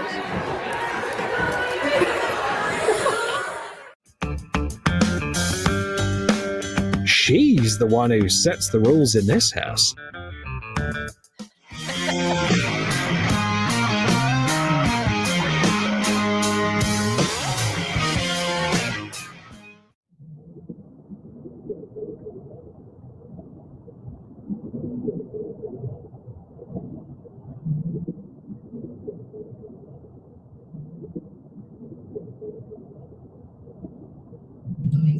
Nope. It's hard to say who's more shocked by this encounter.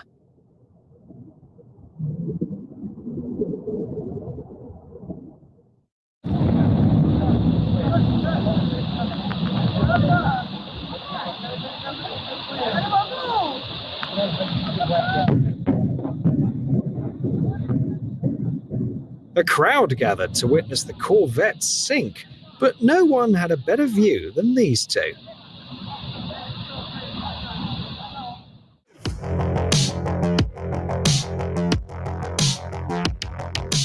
Holy shit, that's a drone.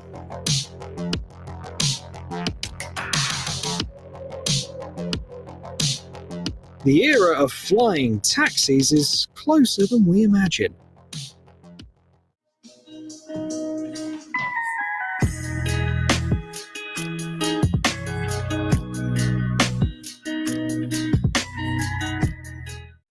This video clearly demonstrates why a hay shredder needs an air filter.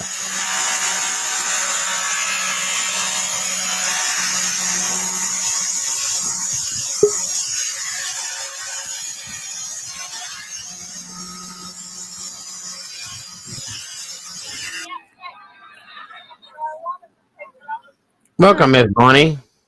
Look at my little friend. Whoa, how cute. Isn't she sweet? Absolutely. What is that? What's her name? It's a baby Doberman Pinscher. leave it. Yeah, I bet you're changing mine now. Okay. Gotcha. Mini pincher. Yeah, but she was the runt of the litter, so she's really tiny. It's my neighbor's. I'm doggy sitting. Okay. She's adorable. Oh, I love her. Every time I go to my car. Well, good. I'm glad you got some company there with you. Get out of here. Yeah, Dad's off shopping, so I'm babysitting. I gotcha. Understood. Understood. I just wanted to show you. Absolutely. Thank you. I appreciate that. She's adorable. Very cute. Very cute. Were you able to get an email to Miss Wisdom, Bonnie, so we can get you in the Discord? Not yet. I'm going to do it soon. Okay. I'm just waiting for a delivery. No problems. That way we can get you in that Discord to do the music night with us. Okay. All right. See no ya. deal. Yes, ma'am. Thanks again. Very cute. Very cute. What is that thing again?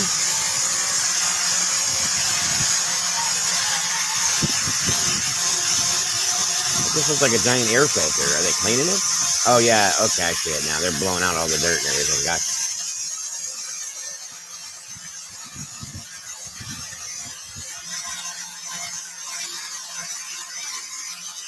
A lot of dirt. Hay filter. Thank you, Karen.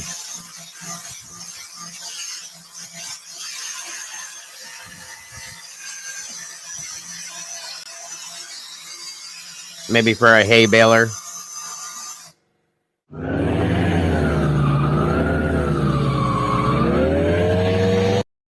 We had one of those on the fire department, you guys, because we did lake rescue.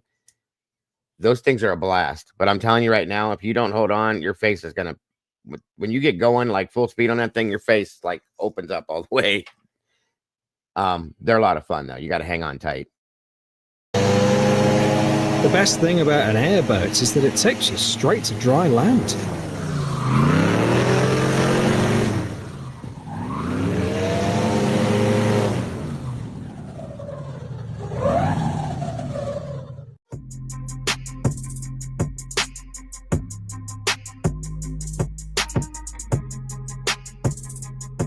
The final result is sure to be impressive, but there are some safety concerns. The metal in his hands is burning at a scorching 1,000 degrees Celsius or more.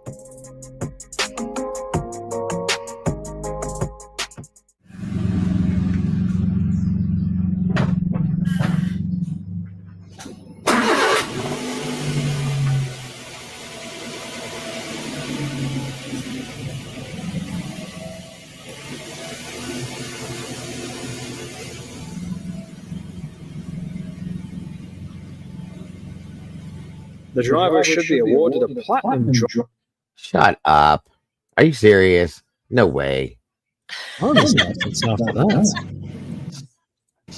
I can't even do that with my hands. Morning, JC.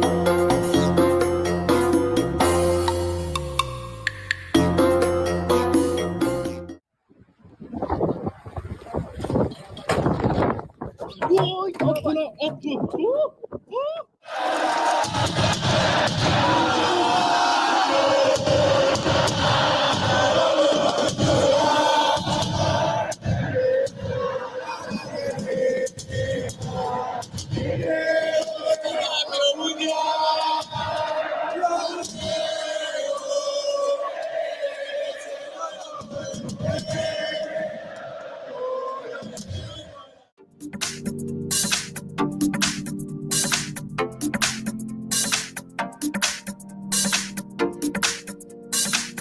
that's wild looking.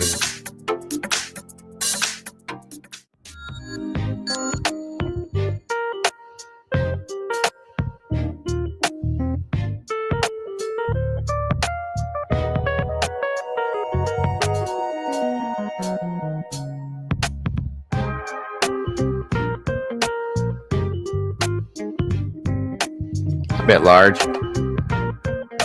It's a large barge.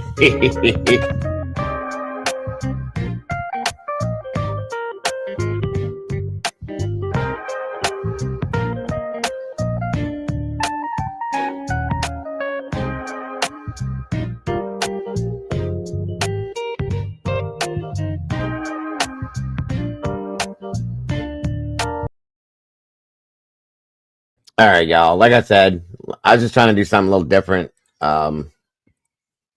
We have other stuff like that down the road, but well, we usually all we cover is bad news. You know what I mean? And it just gets old sometimes, and it's nice to break up the monotony a little bit with something a little different here and there. So I'm trying to put different segments in through the morning show, stuff like that. If you guys have ideals as to what we could do or things you'd like to see, throw it at us. I have no problems looking into it. But that's going to do it for that. Last but not least, for those of you that were waiting for it, hold on 1 minute.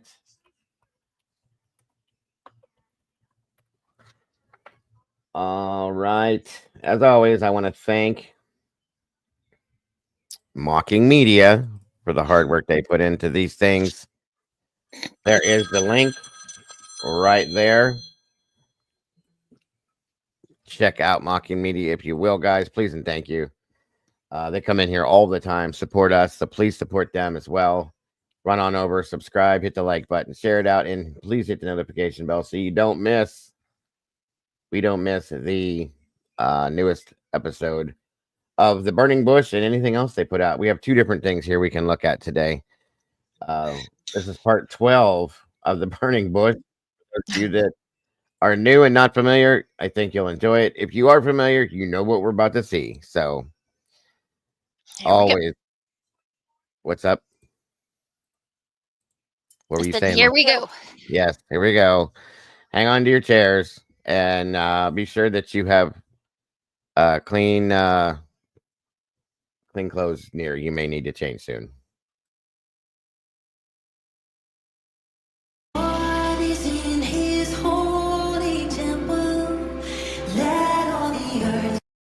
I just want to clarify, this is not real. This is a mock of what we're seeing, as you guys will know. Keep silence. The Lord is in his holy temple. And no, this is not JLR that did this. It's mocking him as well. This is whoever is Mocking Media. We don't need to know. I don't want to know. I've told them that. Exactly. Keep doing what you're doing because we all love you. Yep. And they do appreciate all of you guys as well. They've told us many, many times. They left in my comments how much they appreciate us. So again, and I've told them how much we appreciate them.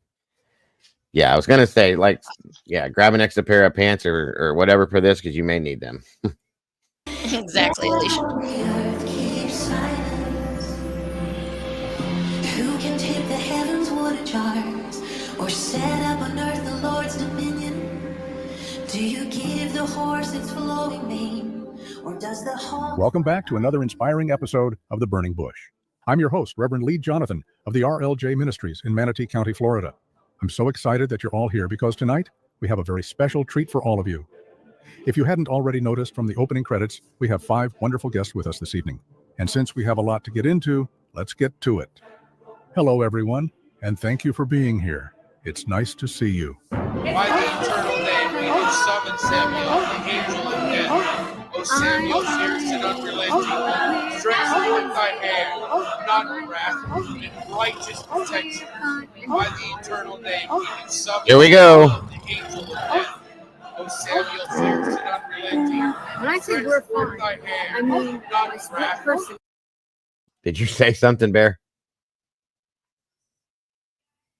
Nope, I didn't. Oh, okay.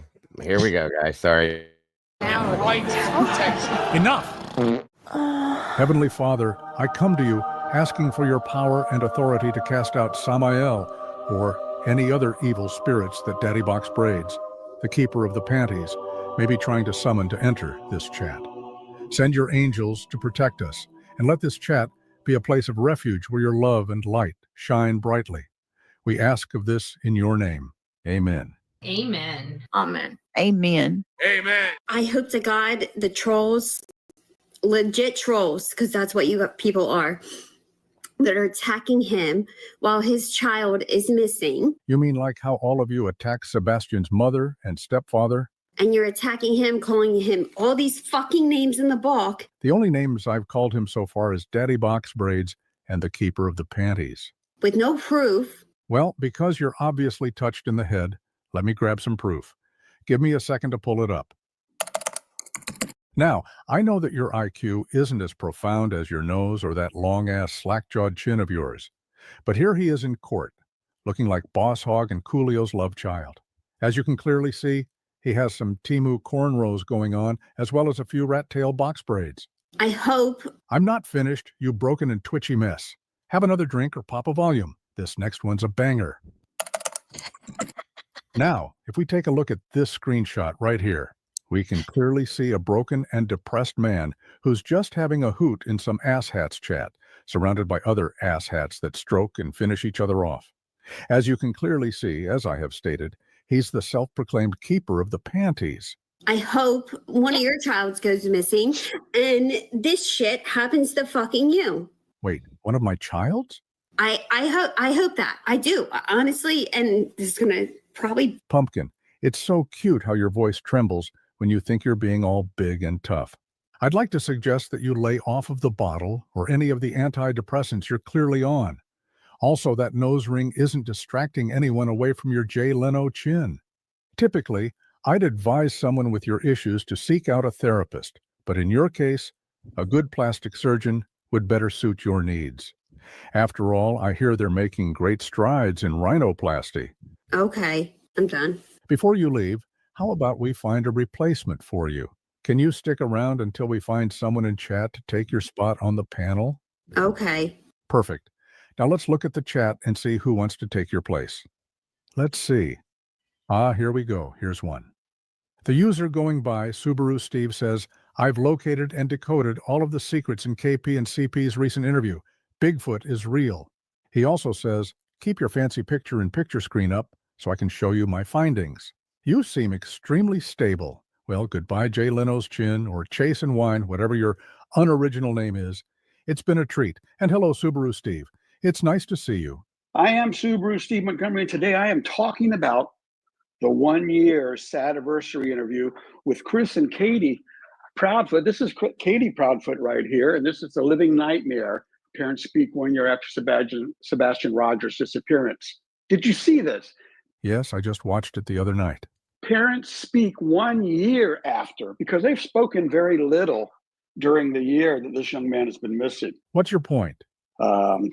So 1 year Sadiversary interview with Chris and Katie Proudfoot regarding their son evaporating into thin air under his mother's watch 1 year ago. Oh, I see what you did there. You had to throw in the whole under his mother's watch thing. Very clever. Yeah, yep. But first, let me share a quote of the day for you. This comes from the makers of and daughter, Kristen Bell. Did you just say the makers of and daughter, Kristen Bell? Yeah, Kristen Bell, American actress, singer, producer, and activist. Yeah, I know who she is.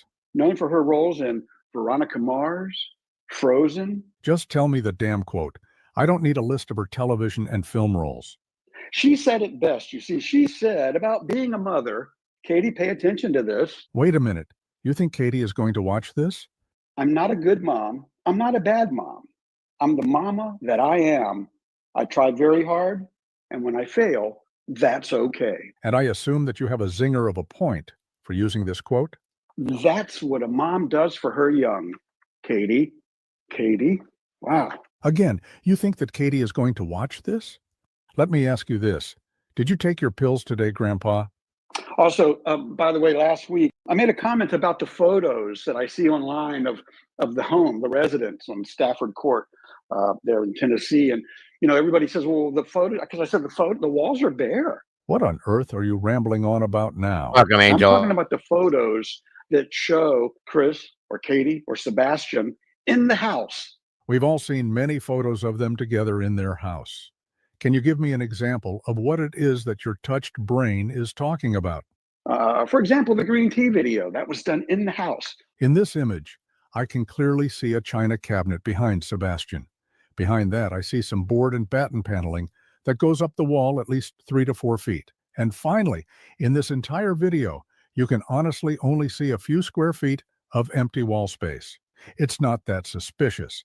Not everyone has Hobby Lobby throw up on every single square foot of blank wall space in their homes. Someone loves living in a sterile environment. I wonder, is it Chris or Katie? Maybe both that really like a sterile environment. I don't know. Again, not everyone hangs crap all over their walls. Some people find that less is better and more calming. Clutter has been known to affect some people with ADHD or autism. Some find that having very few items in their living spaces keeps their mind less tangled up with complexity. For example, one's bedroom. They may have a bed, a bedside table, a desk, and a chair. Some people can't handle much more going on in the place where they try to relax and unwind. Okay, so how many of you saw this recent interview last week? Nice deflection, Old Man River. Initial observations to this when I watched it. I'd love to see what you have to say about this.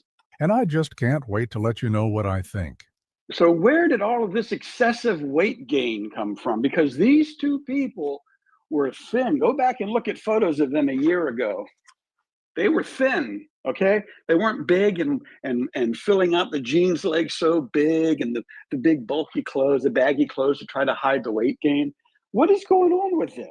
Are they living the good life or one in fear of stress? Sometimes pressure is a good thing, and maybe these two need more pressure put on them because I just stick with me here. Someone needs to file guardianship over your old, judgmental, and cynical ass and throw you in an assisted living nursing home. What's up with these eyebrows? Quick, someone call APS. Grandpa's out in the front yard in his boxers yelling at the clouds again.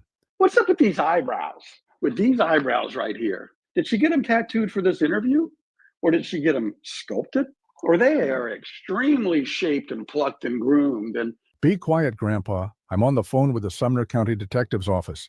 Thank you for calling the Sumner County Police Department. This is Detective Betty. How can I help you? Yes, I'm calling because my grandpa, who shits his pants every time that the microwave goes off due to his tinfoil helmet, has solved the case. The clues were right in front of all of us this entire time.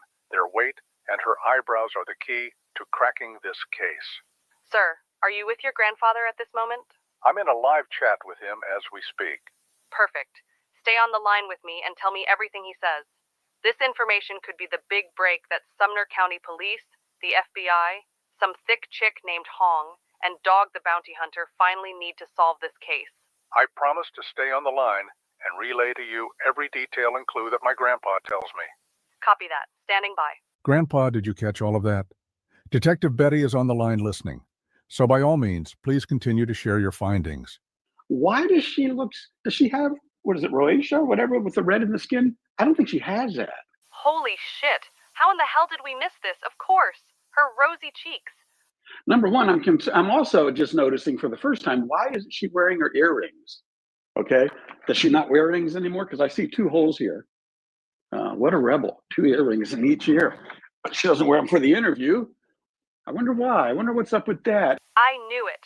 I saw 2 holes and I was like, did she get bit by a snake or maybe 2 mosquitoes got her at the same time? But hot damn. I never would have thought that she wore earrings. And it looks like she still has an Invisalign braces in her mouth as well. So I'm so stupid. Invisalign, that's it. In my initial report, I had wrote down that she wore a product made by the Smile Direct Club. How in the hell was I so blind? New glasses, eyebrows being done. Stuff is going on here that just makes me wonder. Money must be good in the Proudfoot home. I shouldn't say this, but you're right. Off the record, me and all of my QAnon buddies on 4chan were thinking the same thing. Clearly, everyone is ignorant. They're not smart like you and I. I don't know if anybody else caught this. It took me a minute. I'm a little slow, but Detective Betty B. Grifton. Yeah, just got that. Sorry, guys. I'm slow. We know that new glasses and new eyebrows cost at least $5,150. Especially without having to feed a growing teenager. Right, Katie?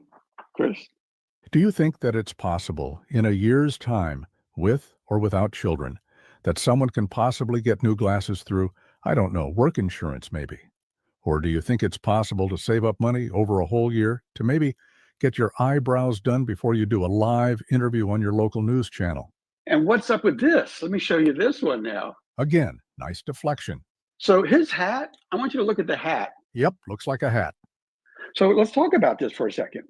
Well, first off, Chris is wearing and I had to look it up, the clover. First I thought, is he just a lucky guy? Is he Irish? Is he a golfer? What the heck is going on with these ball caps that have the 4-leaf clover on top? And I found out they are Black Clover brand ball caps.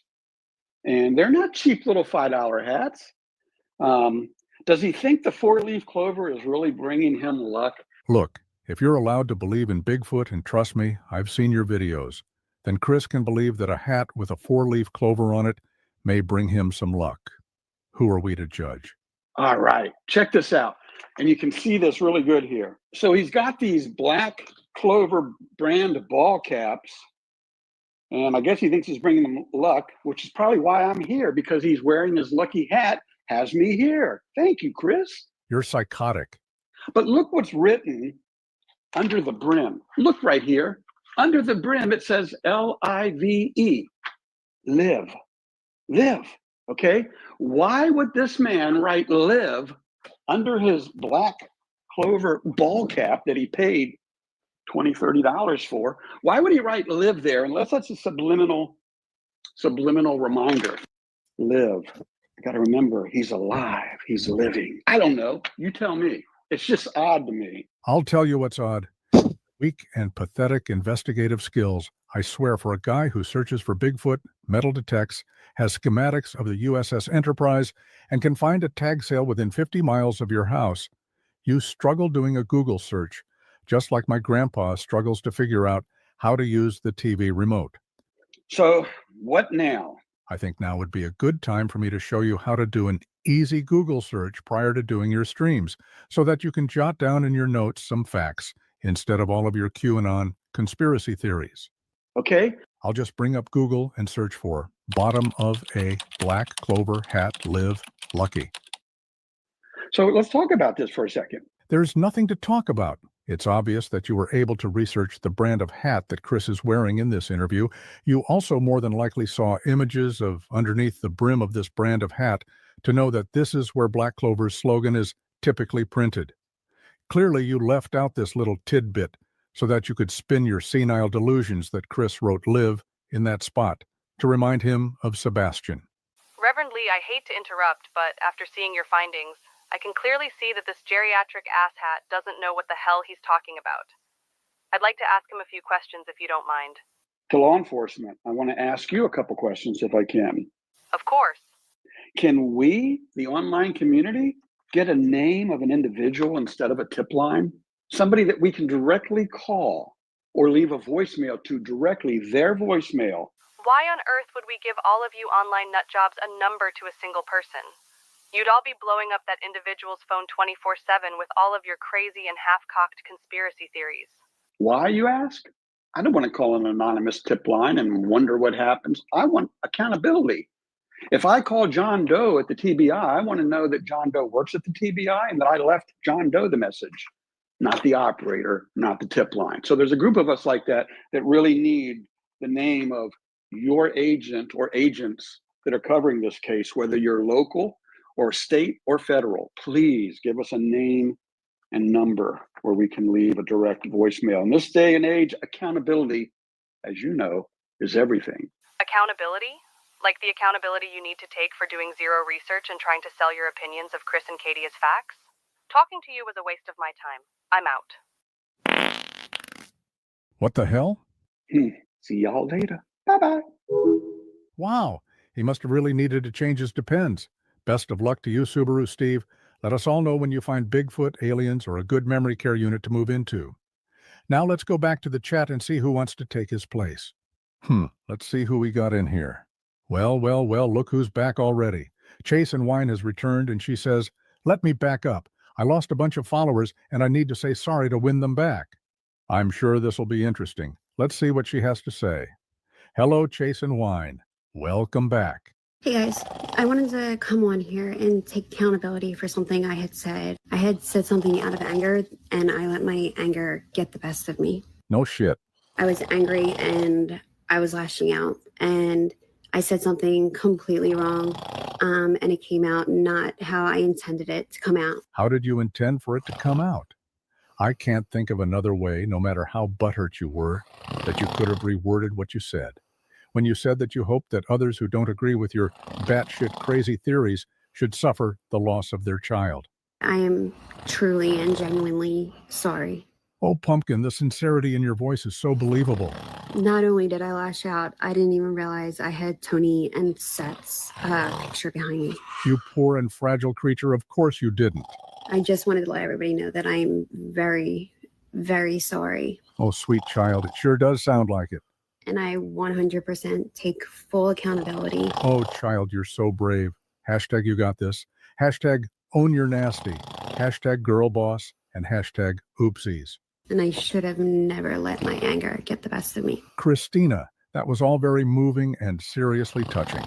Although I do have some thoughts. Amen. Samael, it's not your turn to talk yet. Tony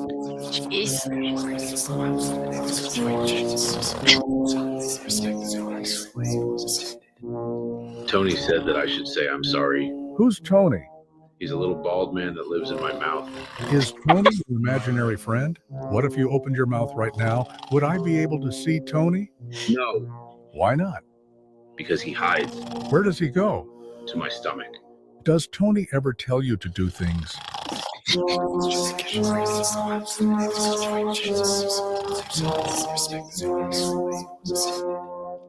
don't want to talk about Tony anymore. And that, boys and girls, is how you tie in the movie The Shining into your stream. Samael, I promise not to ask you any more about Tony, but can we discuss that interesting prayer that you gave at church?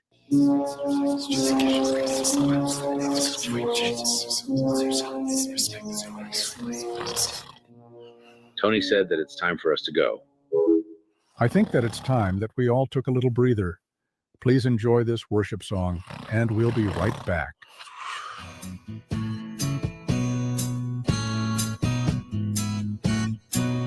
This is the next episode of the Burning Bush Mitten. Cross around his neck. Says he's holy, but I've seen him break a promise. What the heck?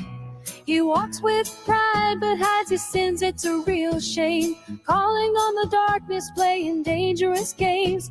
Saying hymns on Sunday, but in shadows he dwells. While he smiles on the surface, he hides his hellish spells. Seth, where'd you go wrong? You've never seen the Burning Bush stuff we do, Mittens for Kittens? We pick it up from Maki Media, and we usually play it as soon as they come out with a new one. Okay, I'm sorry. Well, this is episode 12 of it, so. Thank you, Lost Faith. It's wonderful to have you here. I hope you're having a great day. You're fake like a cloak, but you're so far gone. With hands in the dirt, but your heart's got no light. You're summoning the demons in the dead of the night.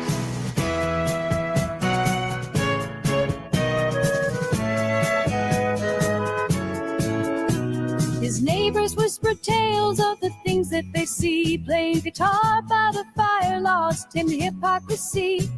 He talks about redemption, all the sins he'll erase.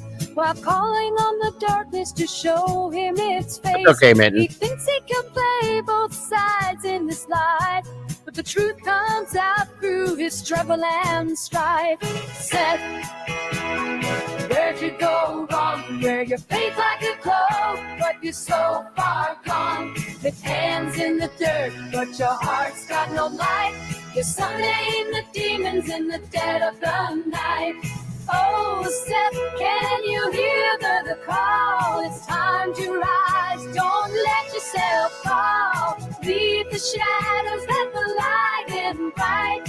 Find your way back to what's true. Nice, Seth. Where'd you go wrong? You wear your faith like a cloak, but you're so far gone. With hands in the dirt, but your heart's got no light. You're summoning the demons in the dead of the night. Welcome back, everyone. During the break, I reached out to Samael to see if he'd come back to talk about his recent prayer that's making waves across these YouTube streets. He said he'd ask his invisible friend Tony, and he'll get back to me as soon as possible. Until then, I'd like to come back to you, Christina, before BJ shit her pants in her sleep again and Samael started talking to his invisible PR manager, Tony. I was about to give you my thoughts on your sincere apology. And for those of you just joining us, you may remember Christina for going full batshit crazy by saying that anyone who says anything against Seth, she hoped that their child would disappear as well. She then magically saw the light and came to her senses and immediately came back to apologize. Christina, the floor is yours. By all means, please continue to grovel. Hey guys, I wanted to come on here and take accountability for something I had said. I had said something out of anger and I let my anger get the best of me. I was angry and I was lashing out and I said something completely wrong. And it came out not how I intended it to come out. I just wanted to let everybody know that I'm very, very sorry. And I 100% take full accountability and I should have never let my anger get the best of me. That was quite interesting. Now, before I give you my thoughts on your heartfelt apology, I noticed that you had a few of your devoted sheeple in the chat. How about we take a look at some of their comments first before I give you my 2 cents on the matter? The first comment that we have is from Michelle L. She says, emotions are high in this case.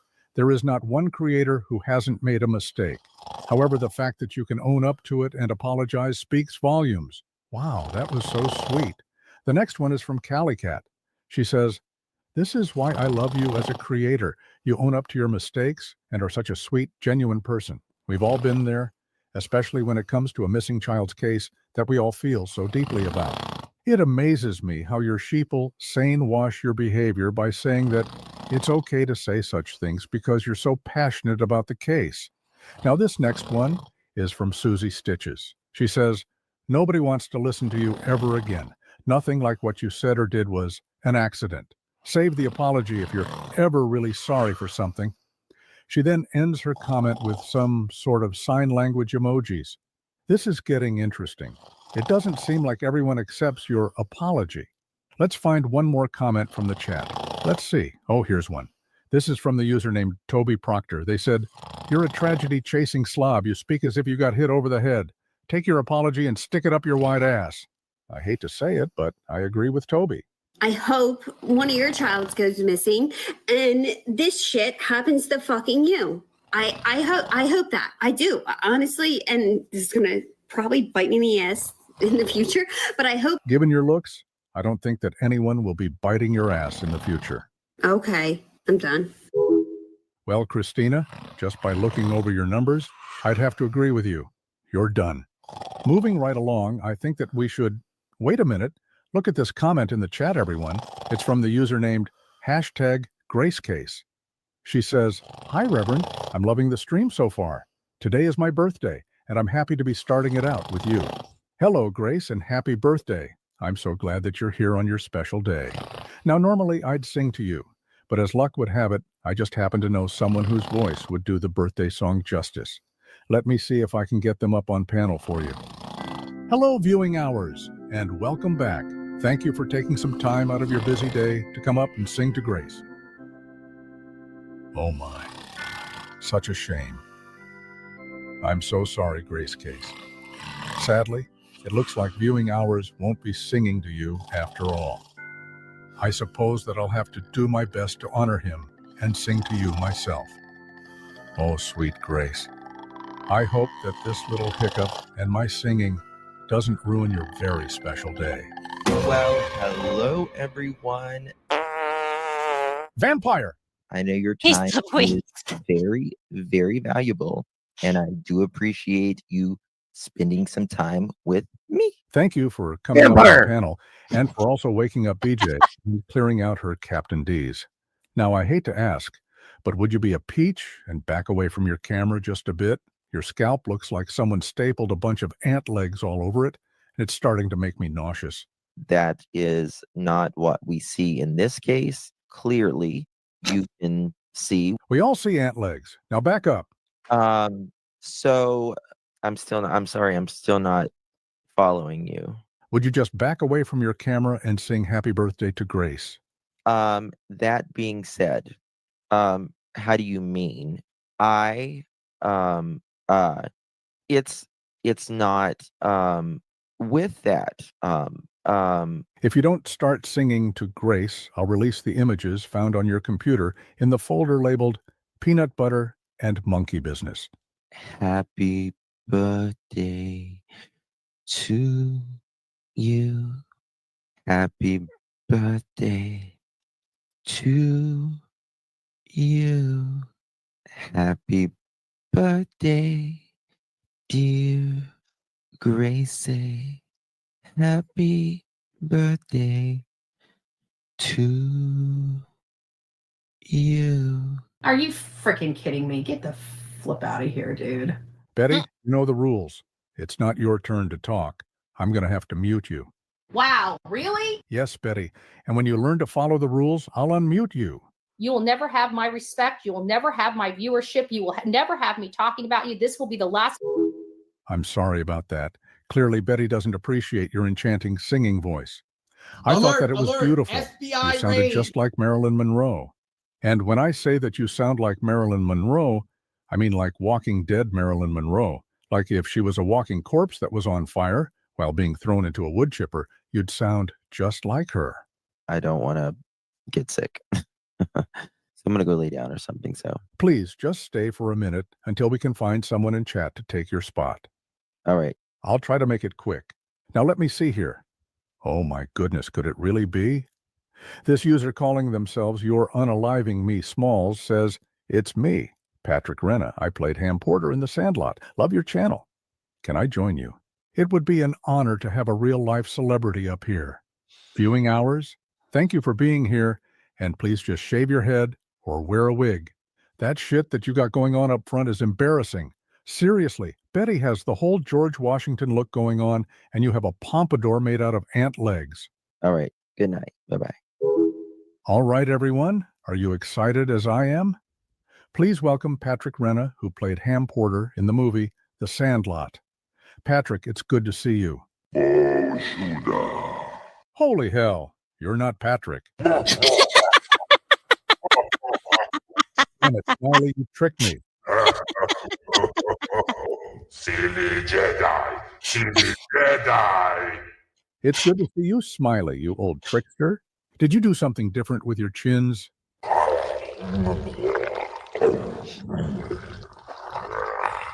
They look good, seriously. Korato Kamawalpa, I'm doing good, thanks. How about you? How's the hubby? Kasoyari Kui Rato Kanki. Well, I'm sure that he'll lay with you again once all of the bumps clear up. After all, who wouldn't want to be with you? You're as ripe as Mama June after hot yoga. You know I'm just messing with you. Listen, since I have you here, can I ask you about a recent live stream that you did? The one where you were showing off pictures that you received of Sebastian. You know, the ones that nobody else had at that moment. Yes, the stream where you acted like a snotty little bitch because you got an old picture of Sebastian from Seth that Katie, his mother, didn't have. Yes, I used a profanity. But remember, like all of you hypocrites, If anybody isn't catching it, the voice that Smiley's using is Jabba the Hutt, folks. Just so you guys know, if you didn't catch that. critical Christians say, it's okay because I'm so passionate about the case. You better leave my mama out of it. Mama Lee Jonathan was a saint.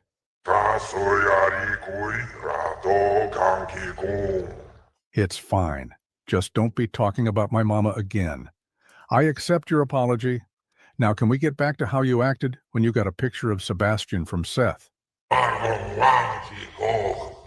You do realize that both parents probably have pictures of their children that the other one doesn't, especially when the parents are separated and the child bounces between two different houses. No, you're not special. You're sick in the head. What on earth does it do to help this case by taunting the mother about a picture she doesn't have of her missing son? Nothing. You're nothing but a miserable incel grifter who profits off of cases such as this. You haven't solved jack and shit. Get your ass in your car that smells like old McDonald's French fries and go do some searching. Go do some legwork. You get all damp in your huggies because you got a picture. Wow, you're fucking amazing. I'd like to apologize to everyone for my harsh language, and I'd like to take a moment and use a page out of these unhinged hypocrites playbook.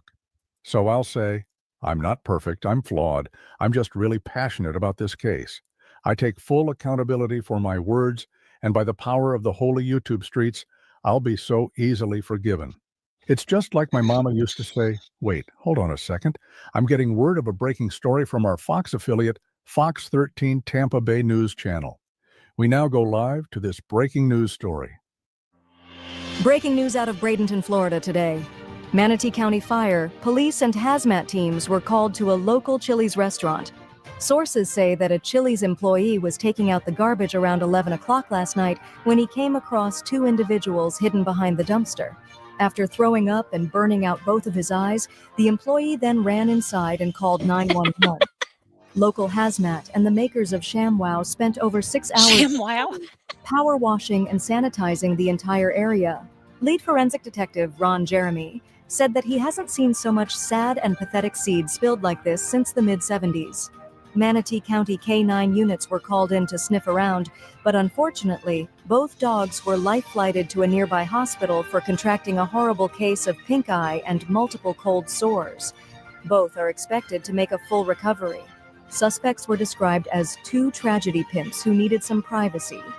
As you know, nothing says, "Baby, I love and respect you," like gagging down 4 inches behind a Chili's dumpster. The identity of the male suspect was hidden.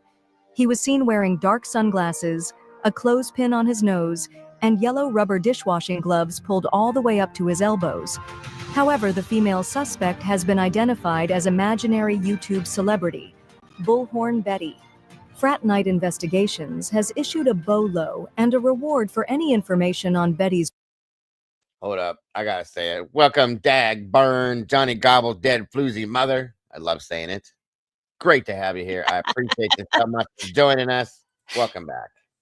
Whereabouts. Reporting from Manatee County, I'm Delilah Griffin. What in the Sam hell did I just watch? I just can't believe what I just saw. Betty, that was you. You ruined my entire time because you chose to block me over a ridiculous, and I'm going to say it again, a ridiculous. Betty, I hate to interrupt, but could you please back away from your camera? All I can see is your dirty pirate hooker Chili's dumpster, halitosis glory hole. Seriously? I'm being very serious. Your mouth looks like a prolapsed butthole with teeth. Cut it out. Cut it out. I'm serious. Back away from your camera. I can practically smell the Chili's secret sauce. It smells like coffee with cigarette ashes in it and the chlorinated floor of a men's YMCA locker room. Give me just a second.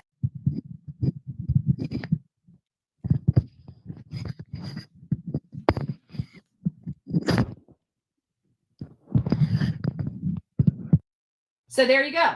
So, that's the point of view that your gentleman caller had last night behind the Chili's dumpster. I can't even begin to imagine what it looked like at your level. Did you at least look up at him and make eye contact? No, I don't pay attention attention to the top. Of course you didn't. It's kind of hard to, I suppose, with Uncle Lou and the twins right smack in your face. Are you freaking kidding me? Get the flip out of here, dude. Are you serious? You dropped down because of that? I thought that you said that creators, such as myself, don't upset you any longer. Well, I guess it's just the three of us. I really didn't have anything planned for either of you. You're both just ignorant noise that parrot talking points from the rest of the green team. To say that about me is slanderous, is defamatory, it's libel, and it's against the law. Are you okay? I'm fine, me too. We're fine, and how are you? Julie? I'm fine, me too. We're fine, and how are you? That woman is insane. Well, it's just me and you, BJ. Unfortunately, we're all out of time. You won't even let me talk. That's what we call a blessing in disguise. That hurts my feelings. Yeah, I'm sure going to lose a ton of sleep over your butthurt feelings. Well, that about wraps up this episode. Perhaps next time Betty, Julie, and BJ will stick around a bit longer. Honestly, I was glad that they all left. I was actually burnt out about 20 minutes ago with all of them. Oh well, we'll see how it goes in our next episode. Please be sure to give this video a thumbs up. It lets me know that you truly get something out of my content. I appreciate all of you, and I look forward to seeing you next time on The Burning Bush.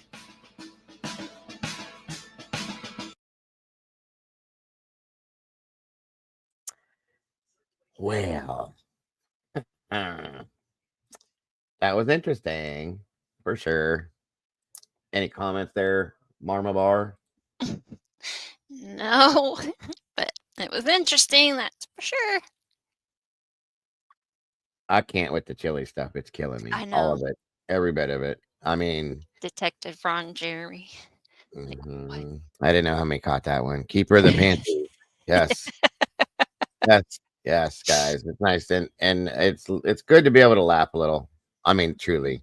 With all the ridiculous shit that they have turned that case into, it's sad. It is, because going back to the truth behind it is that Sebastian's been lost in that forever. And it's just unreal, guys. So the fact that somebody can call out these idiots and what they've done, good. I'm glad, I'm glad. And I hope people see them for what they truly are. I know that Mocking does, obviously, and I'm grateful that he's done it. That's all I'm saying. So I do have, real quick before we get out of here, guys, an update onto something. If you guys remember, it's been a long time, but I covered the Nikki McCain case out of Florida. It's California. Or California. I'm sorry. From my understanding is that Tyler McCain, his home was raided. Not 100%. Okay, don't. Check your Discord. Yeah, don't quote me for sure. But I have from the. Okay, yes, I am. I have the. One second, everybody. I have the.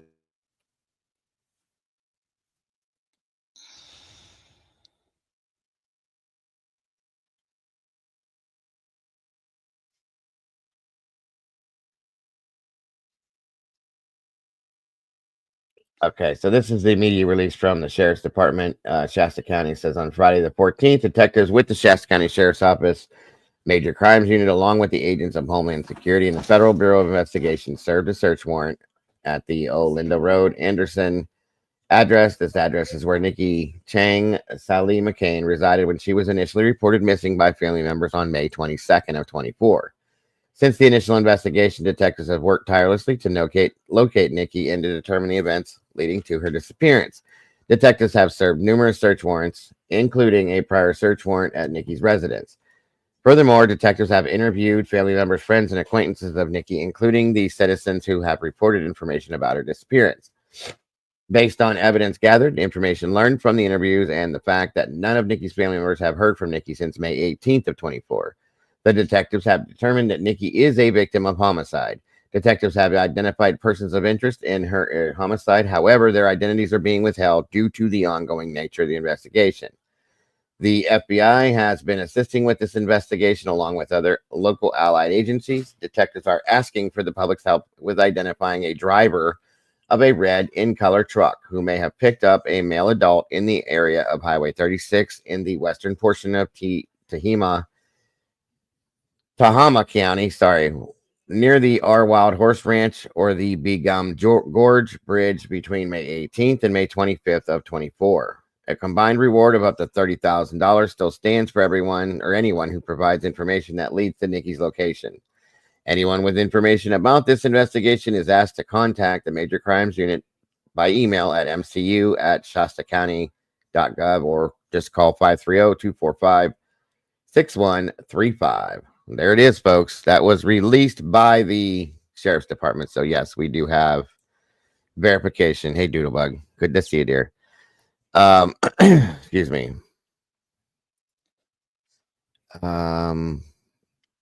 Yeah, I agree with you on that too, Alicia. So, there's sad. that. It is very sad. It's sad that it took this long. I believe that they raided the Tyler's house, and I think that there's some accountability going to be had with him as well, probably. Yeah.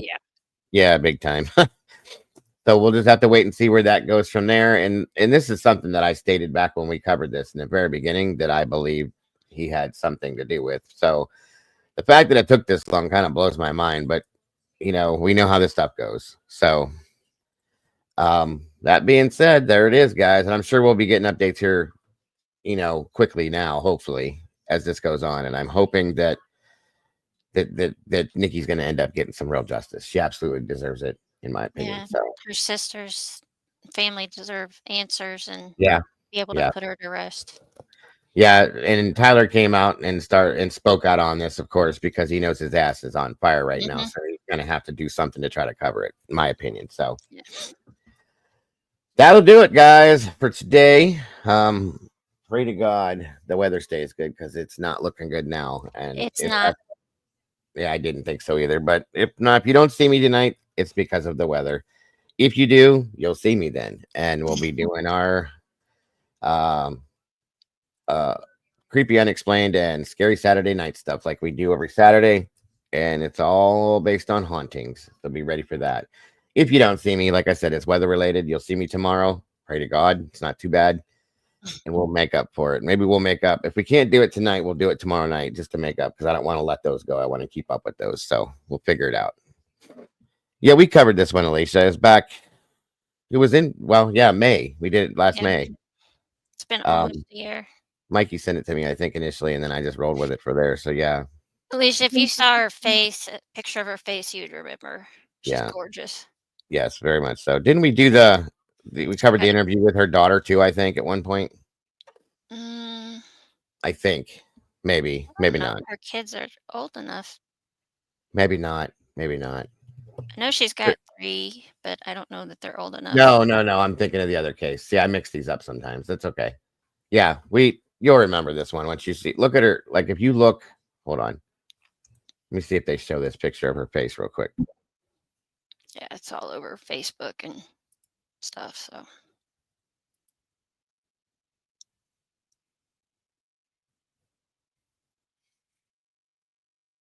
yeah. There's her face right there. And then of course this idiot over here. But anyway. Yeah, she reminds me of the girl from played in Charlie's Angels, the one actress. I can't remember her name. Yeah, I knew you would when you saw her picture. Yeah. So then there's the devil, like I said, standing Boy, next. you might be muted, but we're not. Yes. I was at first when I started, but she caught it. Anyway, so that's the face, that's the case, and we'll be rolling into it and picking up on it. So anyway, I want to thank you guys so much for joining us today. I appreciate you very much. I hope you guys got something out of the show. And I hope you were able to leave with a little smile after what we just watched there. Hopefully I will see you guys here in a few hours. Fingers crossed that we have okay weather and so on and so forth. But like I said, I don't think it's going to happen. So we'll see. Besides that, don't forget to love yourselves and love each other. Don't change nothing. You guys are the beautiful people. And don't forget to jump on over if you haven't to Mama Bear Side of Things. Hit that like button, subscribe, hit the notification bell, and make sure that you share it out We all appreciate you guys so very much, both of us. Have a great rest of your day, and we will see you soon. Much love, guys. Bye, guys. See you later. Life's a journey, let's make every moment shine. Together we share, our hearts so intertwined. Each time you tune in, we're dancing in sync. With every story told, just let your soul think. A little laughter, some love, we're flying high. As we wrap up this episode, it's not goodbye. News on the airwaves, spreading joy and cheer. Thanks for being with us, we'll see you right here. Kick back, take a breath, leave your worries behind. This podcast is magic, a treasure you'll find. With every moment shared, we light up the way. Join us next time for more laughs and play. A little laughter, some love, we're flying high. As we wrap up this episode, it's not goodbye. News on the airwaves, spreading joy and cheer. Thanks for being with us, we'll see you right here. Kick back, take a breath, leave your worries behind. This podcast is magic, a treasure you'll find. With every moment shared, we light up the way. Join us next time for more laughs and play. So hit that subscribe, keep the vibe alive. We're riding this wave and it's set to thrive. With smiles all around, let's seize the day. In this podcast family, worries drift away. A little laughter, some love, we're flying high.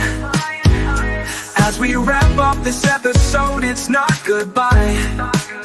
News on the airwaves, spreading joy and cheer. Thanks for being with us, we'll see you right here. So gather round friends, it's time to reflect. In this joyful moment, what's next to connect? Let's cherish the laughter, the joy that we spread. Together we'll thrive until our hearts are fed. See you next time with stories anew. Can't wait to share more with all of you.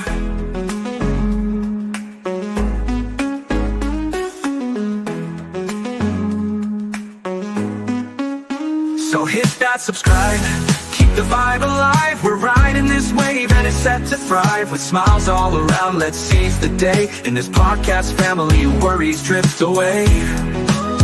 So hit that subscribe, keep the vibe alive. We're riding this wave and it's set to thrive. With smiles all around, let's seize the day. In this podcast family, worries drift away. So gather round friends, it's time to reflect. In this joyful moment, what's next to connect? Let's cherish the laughter, the joy that we spread. Together we'll thrive until our hearts are fed. See you next time with stories anew. Can't wait to share more with all of you.